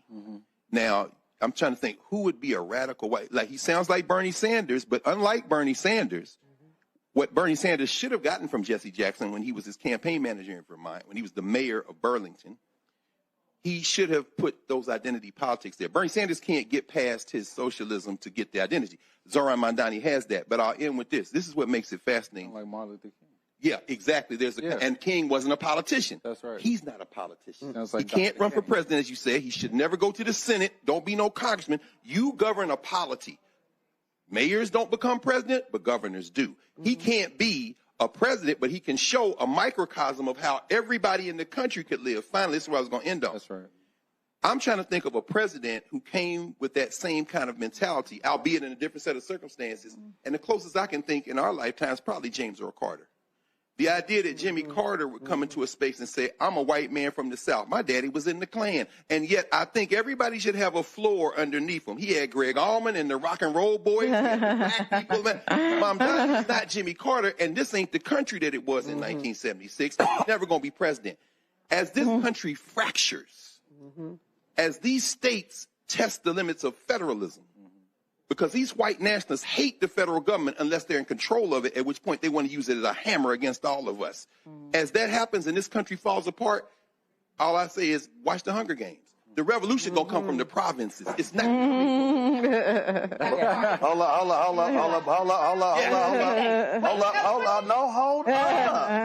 Hold up. I gotta give some results. It's your show. I forgot. Okay. Y'all ain't keeping up with everything. You're right. We talking about him in New York. Well, in Minneapolis, Jacob Fry, two-term incumbent, he got 41.8% of the vote. Omar Fateh got 31.7%. Now that race moves to ranked balloting. And so, yes. See why I say hold up? So again, they have been dogging that Somalian brother. And, they've been dogging. So now all of a sudden, by going to ranked choice, this could go to a second and third round. So Frey has won the first round, 41.8 to 31.7, but that race now goes to ranked choice. Go. Let me say one thing and a commercial. Y'all didn't know that. I agree with what folks have said so far, just around like the lessons that the folks who are running next year need to observe from this campaign. The thing that I want to add to that is this. In a lot of the campaigns that we've been seeing around the country, on the local and statewide level, it has been a fear-based discussion and reaction to Trump. All of their campaigns have been Trump this, Trump that, Trump this, Trump that, Trump this, Trump that. And what we watched here is a campaign that addressed or answered the questions about Trump, but stayed focused on his people in the state, in the city, and stayed focused on what his three main goals were. And then I heard somebody say when he was giving his acceptance speech, he just let everybody else in the city know that they need to get on board with what the agenda is going to be too. He made them very clear. It was child care, it was rent freezing, and it was free buses. And if we can get other candidates, I won't just say Democrats because that's a different conversation. He doesn't identify as a Democrat all the way, so it's Democrat and Socialist. If we can get other folks to mirror or mimic that strategy, what are the three things we're going to run on that are going to impact and change people's lives directly on the ground? And then how are we going to mobilize people around what those three things are? And if you watched and paid attention, I'm going to watch it again. If you watch and listen to it carefully, he said, we are going to do this. We are going to do this. We are going to respond. And then he said, Trump, I got a couple words for you. Turn the volume up. And everybody in the building went crazy because it wasn't him. It was we are going to defeat Donald Trump. And so I want them to walk away understanding that is the thing that they need to use in their campaigns. What are the clear, tangible, and transactional things that we can measure for the people in the city? And then the second thing I want to say is, I know we didn't talk about it here because there's maybe not a lot of black people up there. I don't know what the stats are. But Maine was an important race for me to watch as well for question number one, simply because next year, the Supreme Court is going to be tackling Section 2 in the Voting Rights Act. There are 30-something states right now that require to have a voter ID. And we had a huge fight. Black Voters Matter. Texas passed a constitutional amendment tonight requiring U.S. citizenship to be able to vote. See? So that we're talking about voting rights. Question one in Maine was,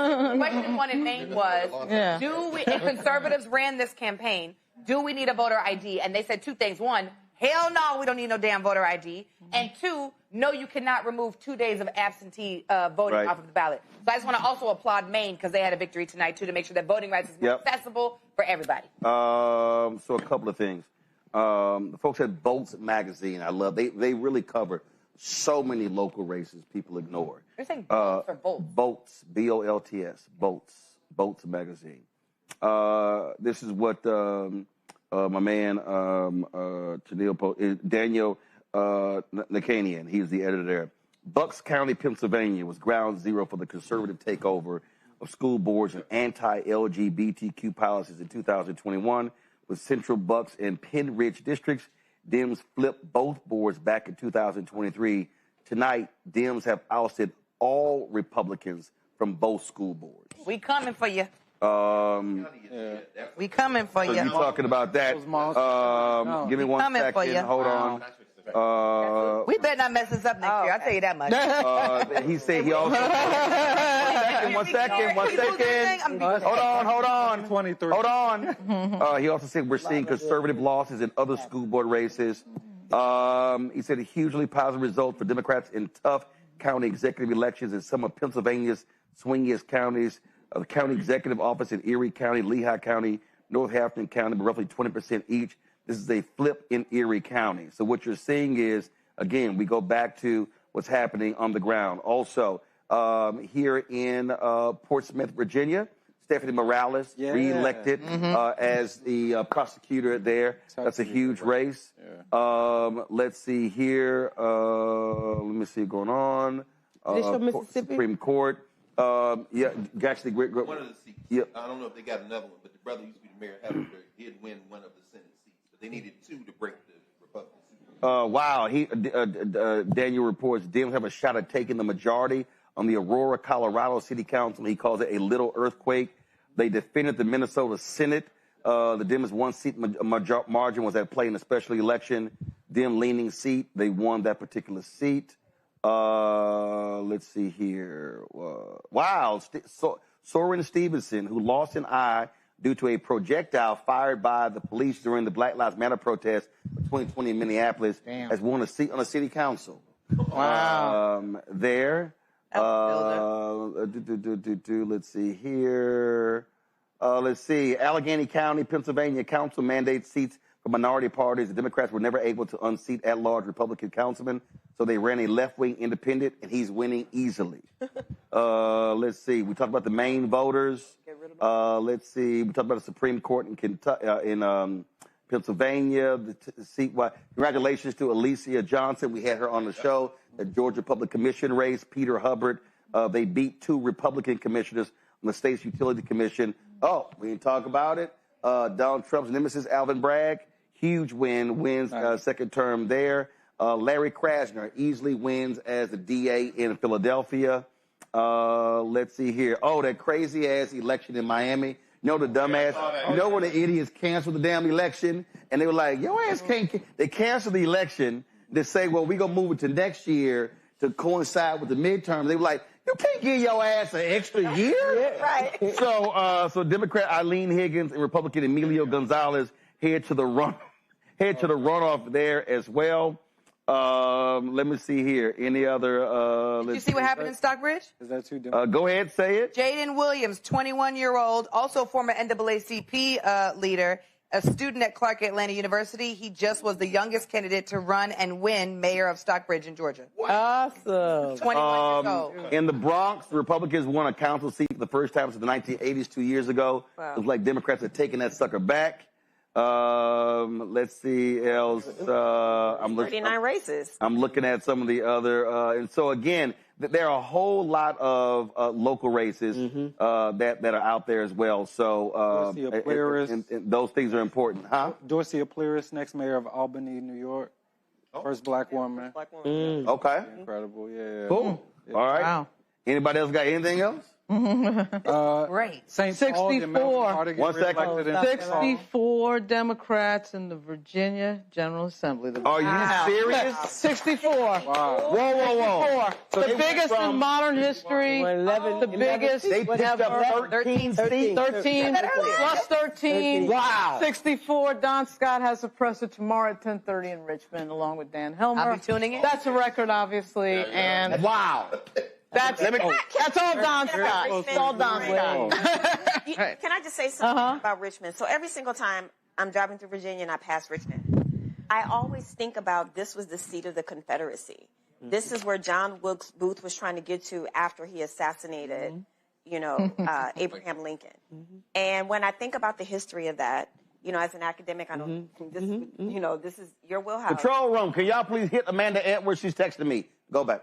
I think about what that means in a night like tonight, where 64, can you just say that? Yeah, 64 seats. Right. 64 Democrats, a lot of black Democrats, too. Should be the biggest black caucus. That's incredible when you think about what Virginia represents in terms of our history, in terms of the Confederacy, in terms of the Civil War, and where we are now. I don't know about y'all, but every time I'm driving through there and I pass it, I get goosebumps. Let's not overcomplicate. This is about leadership.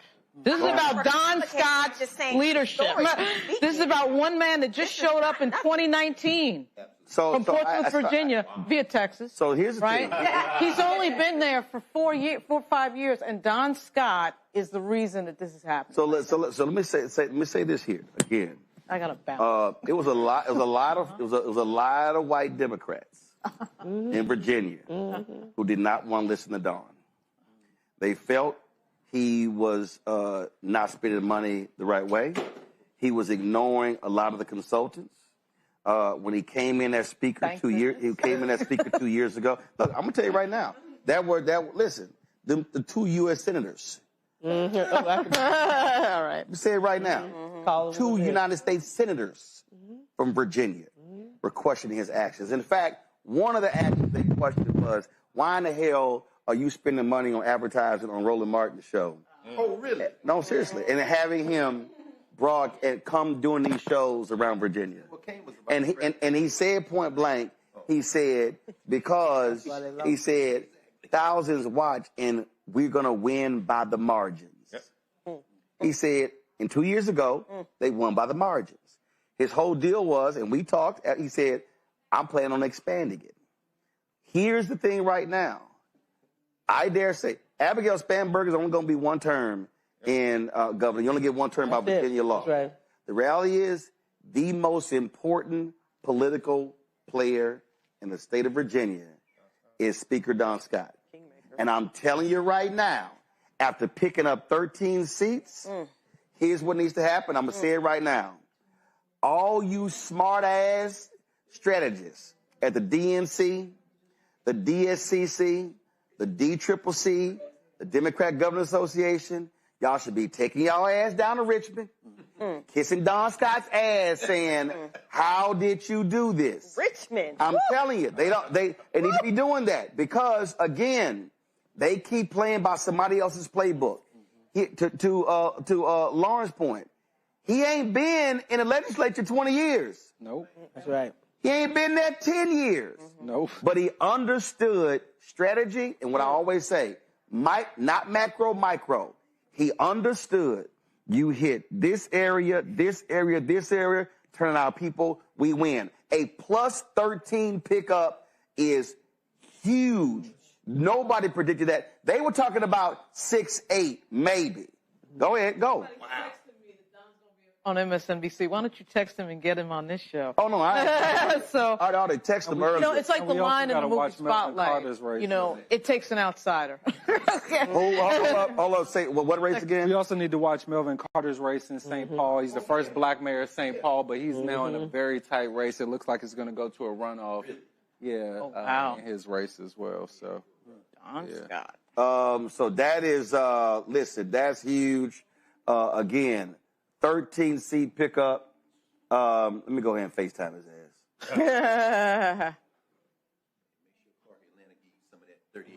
They're saying, Dr. Carr. What y'all got over there? That woke. Hey, y'all FaceTime Don. Hit him 2 or 3 times, see if he answers. Trending. Woke one. Oh, woke one. Yeah, woke. Yeah, now they're saying DEI one. All right, but guess what? Guess what? Winston Sears ain't saying that. Let's do this here. Get final comment. Julian, pull that chair up, sit next to Greg. Let's do this here. Final comment. Eugene, go. Listen, I think this is a precursor to 2026. If you got Virginia doing the what?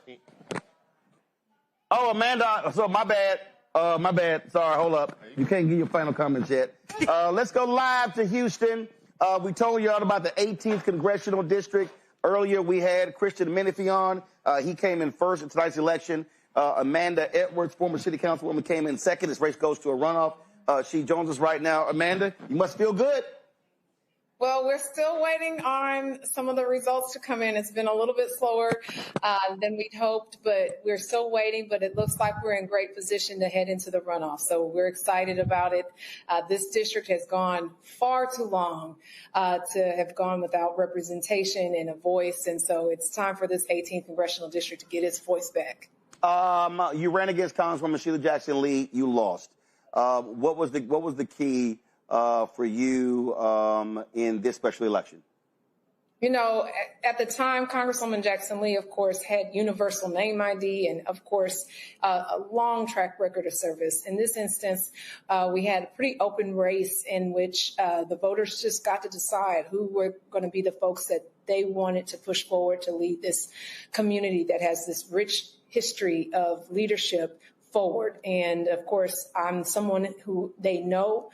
I have done the work in the community, been present, been consistent, and they want the people's candidate to emerge. And that's what I've been. So we are excited about the opportunity to serve. And of course, we're still watching for the returns to come in, but are very optimistic about getting in the runoff and of course, winning the race.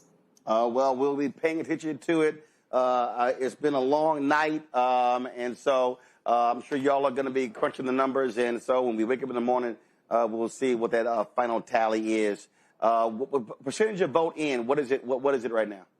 Oh, we've got just a few boxes in, so we don't even have 10% of the vote in yet. So it's been pretty low in terms, and I think they've got some various credentialing processes that are kind of causing delays, and so hopefully we will all wake up in the morning and those boxes will all be in.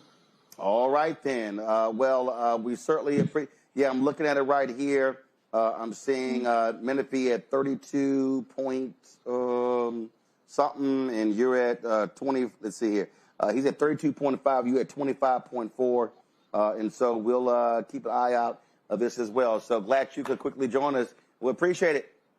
Thank you so much for having me on. I appreciate you. All right, thanks a bunch. All right, folks. Thank you. We were talking about final comments. Eugene, you were making them go. Look, I think 2026, I think we're for a tidal wave. It's going to be a tidal wave. If you're pulling 13 plus in the off year, a nationalized election, and, you all don't have no campaign contribution limits. The Republicans could pour a lot of money into the races. I think you're in for a tidal wave in 26, and I think, finally some restoring of balance of power in the country. You have a 34-year-old in charge of the 8th largest economy in the world. That's New York City. I don't want that to be lost on anyone tonight. What we saw in New York was historical. To your point, Nola, it is an international thing. New York City is not just the largest city in the United States. It's one of the largest cities in the world. And the implications of his win tonight will be global. It's a win for immigrants. It's a win for Muslim people. And it's a win for all of us, frankly. Melanie? Well, I'll say it like this. The enemy doesn't sleep, and we can't either. And so we have to take this moment for what it is and know that we got a long runway. And I believe the lawlessness will continue.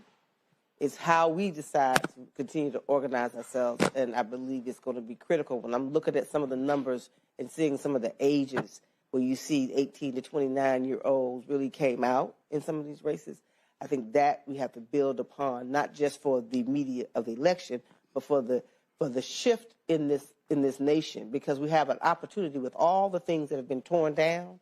That means we can build something anew. The old United States of America is gone.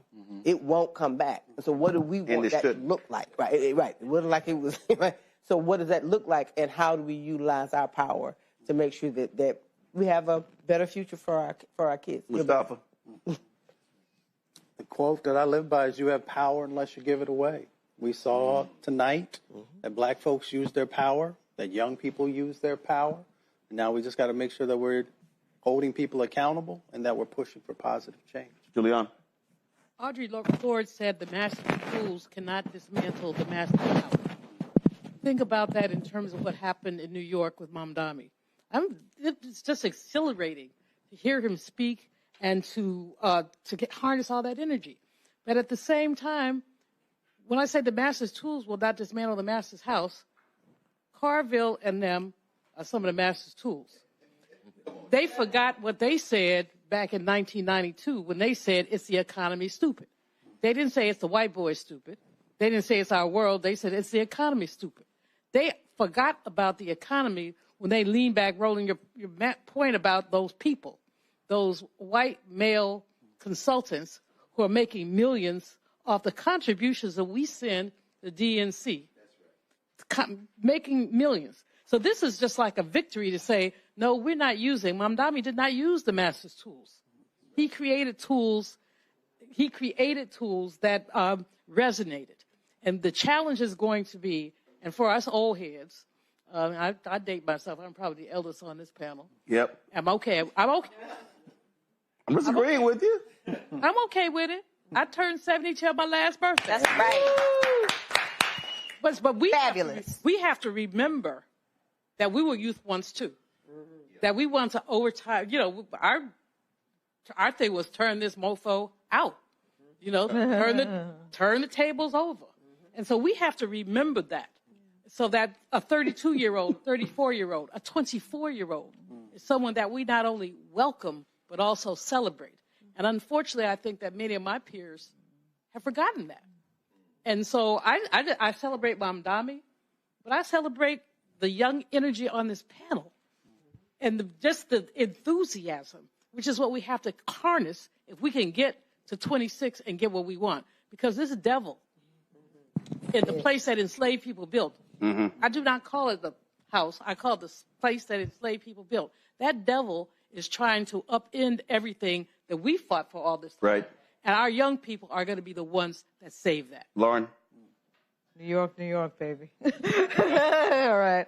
My father's from New York. My mother's from Virginia. I really enjoyed this night. But this night really is going to be countered by the other side.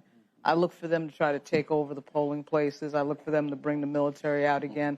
These are the idiots that landed a Black Hawk helicopter on a building in Chicago. I mean, Trump has no shame. They're going to get scared. You know, when they start losing power, they get scared and they start breaking the rules and changing them. That's what I look for next from them, because what just happened is a major slap in their face and a very big night for diversity. That two Muslim folks that just got elected, one mayor of New York, the other lieutenant governor of Virginia. It's huge for diversity. It's a slap in the face. And what Zoran said up there about, I love how he went after everything that Trump is trying to vilify. He went after all of those things. And you know, this stupid moment that we're in right now where everybody is bowing down, these law firms, these academic places, everybody's bowing down. He's not bowing down. So, I mean, if he can get up there, a 30-something-year-old, probably not that much security, and say all that stuff, knowing full well this puts his life in danger. It really does. The forces against him are huge. Then there should be people who follow that. So, quite an evening. Thanks for all, friends. Marcus? Thank you.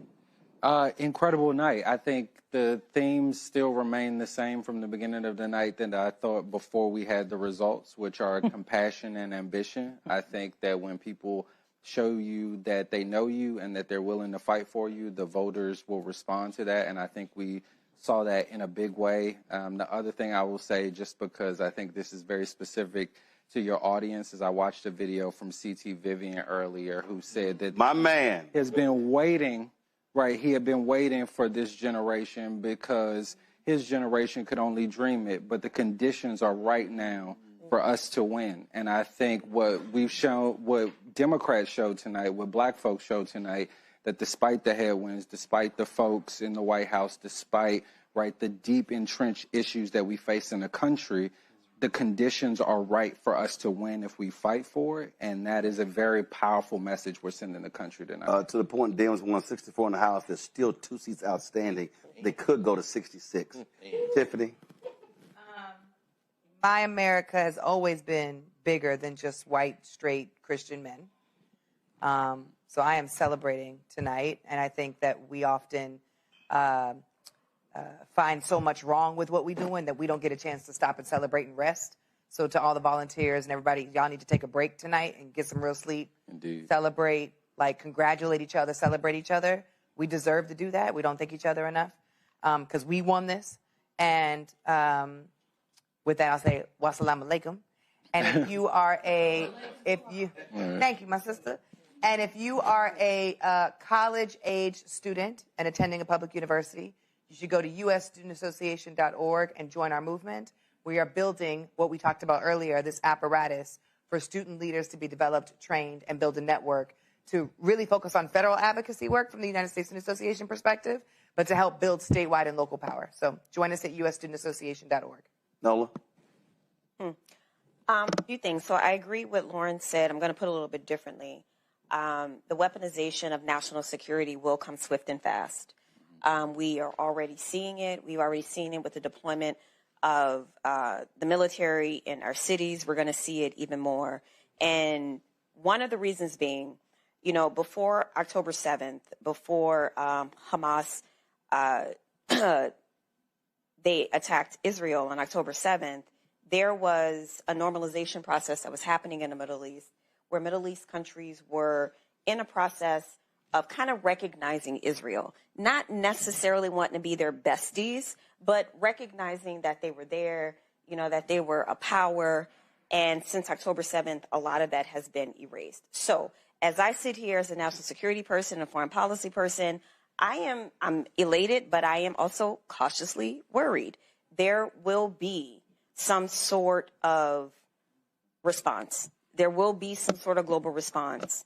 And I don't know what that's going to look like. It's going to be messy. But for the country, I am very happy that the response is what the response was. But I don't think we should be naive about the relationship between Israel and Muslims. It is older than all of us sitting here together. It is biblical, and it is after that, right? So this is not just a situation that is about New York. It is beyond that. It transcends that. So I'm curious to see what that's going to look like. But I am very happy that we get to sit here and talk about W's, because as we've been sitting here on this set for quite some time, it hasn't felt good for a while. So I'm going to take those W's. I'm going to go home. I was going to go to Reese's house tonight because her man also had an election tonight. But I'm going home, and I'm going to watch. What happened? Did he win? I just texted her. I don't know. She didn't tell me. She said they're going to bed. I hope he won. CJ, baby, I hope he won. They're going to bed. Put all the positive energy, CJ, that you won. But my point is this. While tonight was amazing, the Mandami thing will have global, I don't want to use the word consequences. That's too strong. But I don't want to be naive about where we are globally, right? And that's it. Yeah. Greg? I mean, you know what I'm always going to say. This is why Black Star Network is so important. Nothing else anywhere came close to this. Like everybody else, I probably scanned some of the other stuff. The fact that they had, I'm going to say it only because people know him by that name, Charlemagne on CNN should tell you everything you need to know about why you should turn that off and come here. No. And that's, yeah, Mr. McKelvey. But I'm just saying, I ain't mad at him. I'm just saying these people curate these heads to do something other than what we're doing. But as I'm looking at this room, and I agree with you, man, I mean, we got young people here and who are doing incredible work. And I look at this studio, and, you know, you had the President of the United States, who's people from Kenya. You got a couple of New Yorkers over here with James Baldwin and Harry Belafonte, whose people are from Jamaica. But as I look at Idabel Wells Barnett over there over your shoulder, I think about the fact my man Travis Armstrong just texted me from Mississippi, said that Teresa Gillespie Isom won the Mississippi 2nd. So when you put that with Johnny Dupree, who won the 45th senatorial district, the Democrats broke the supermajority in Mississippi. Oh! So that sister's home. You know what I'm saying? That means that they can stop these white supremacists. But let's also thank our legal groups, because it was the lawsuit in Mississippi that caused the courts to say those were illegally drawn districts, and they forced them to redraw those districts, and that's why tonight happened. Yes, sir. No, that was it. I mean, we just have to remember, as everybody said, I'm just echoing it. We'll win. We just got to stay on the path. I just saw this tweet here from Carolina Forward. There is just no Republican enthusiasm down in Mecklenburg at all. That's in North Carolina. All the candidates flop. Democrats are crushing it. Again, that's in Mecklenburg, Mecklenburg County, where Charlotte is, and that's going to be the precursor to next year.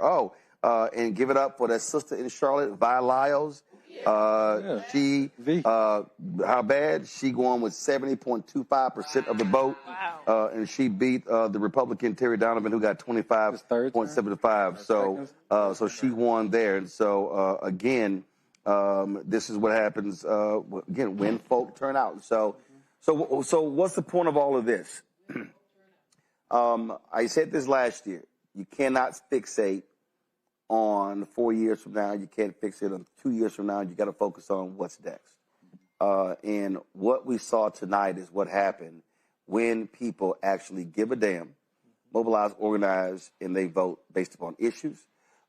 They don't whine and complain and say, I'm going to sit out, things along those lines. They recognize that somebody is going to win. So it's going to be your side or their side that's going to win. And then we see what happens.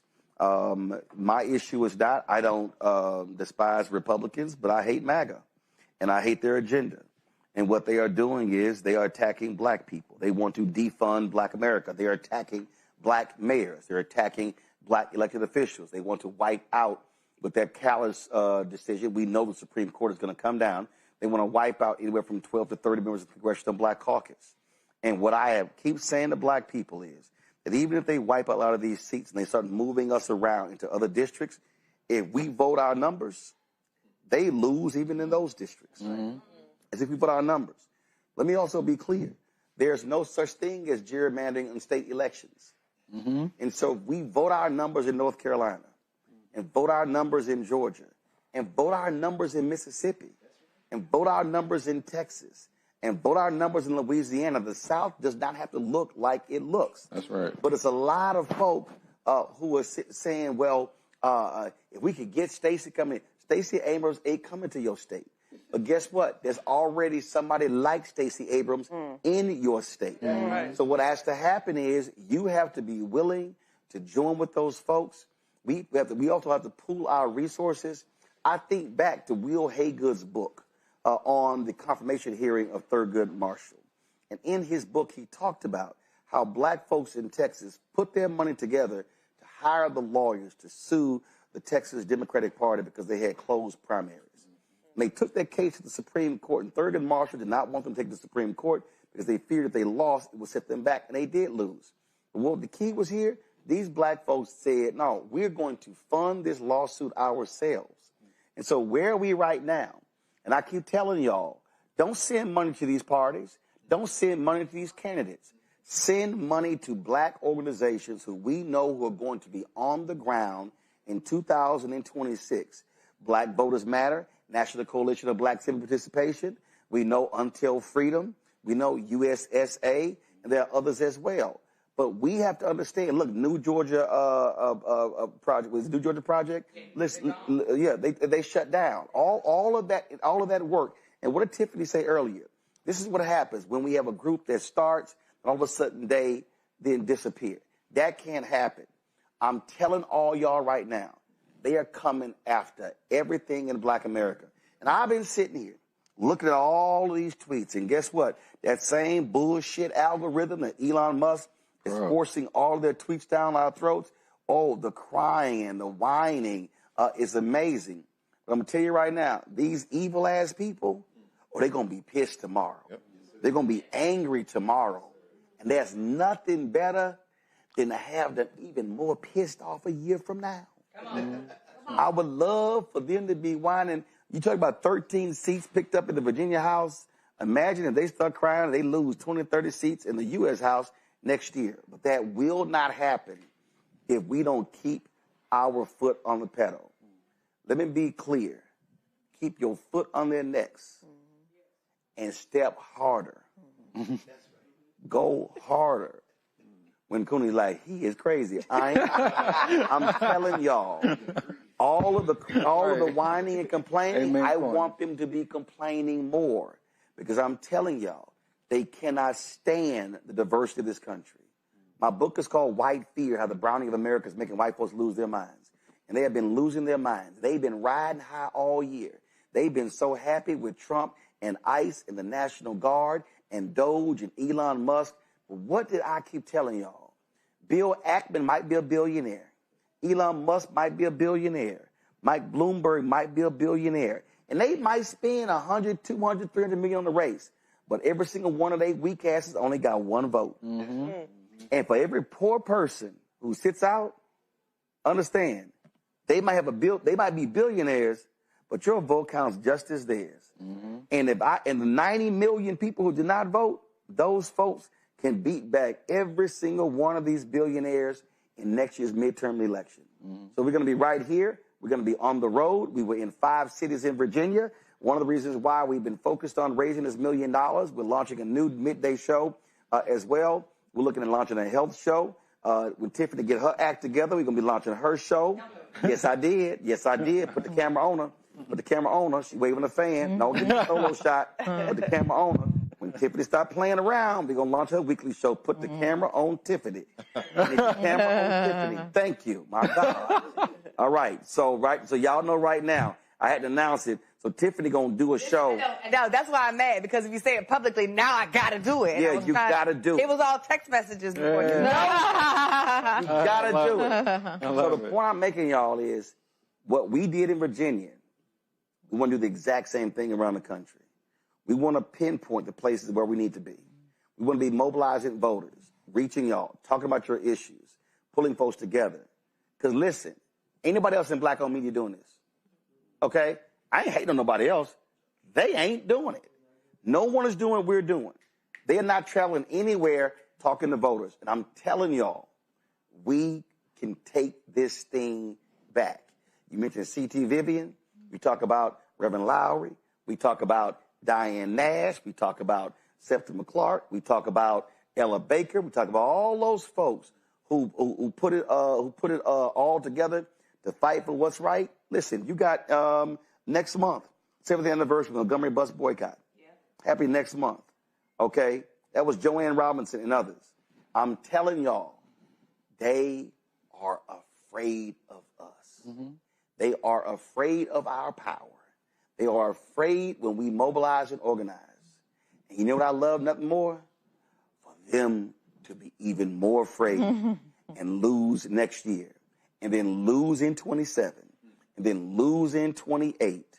And that can happen. But it cannot happen if you do not do your part. Every single one of you who are watching and listening, you got a job to do.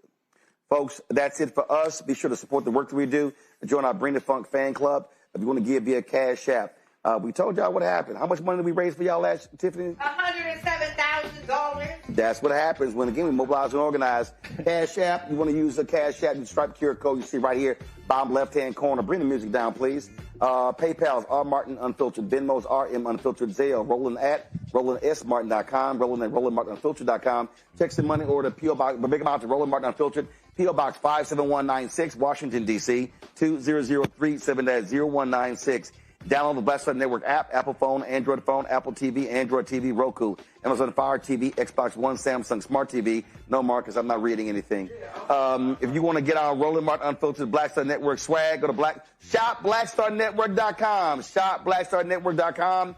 All the stuff is there. You see all that stuff on the news desk over there. You see our bartender, Wave. We got a camera over there. Can we give a shout of her? Wave. That's right. That's right. She was keeping all these people inebriated. And so, again, support our black products right there. ShopBlackStarNetwork.com. Y'all see it all there. Go to our marketplace. Also, we want y'all to support Fanbase. Download the app Fanbase. If you want to invest, you can go to Fanbase. They've already raised $13.5 million. They're raising $17 million in the Series A raise. Go to startengine.com/Fanbase. And you can also get this shirt. I purposely wore it. This is one of our shirts on the website, Resist 47. Absolutely. That's what we're doing. So that's on shopblackstarnetwork.com. To all the panelists, I appreciate it. Thanks a lot. I already saw. I know some of y'all already been packing y'all in to-go bags. I saw y'all all there back. Don't even front. Y'all can you can take food to go, but leave my damn liquor. I don't even drink. But that's for you drunkards next time. See? That's it. I'll see y'all tomorrow, 6 p.m. Eastern, right here on Roland Martin Unfiltered and the Black Star Network. Holla!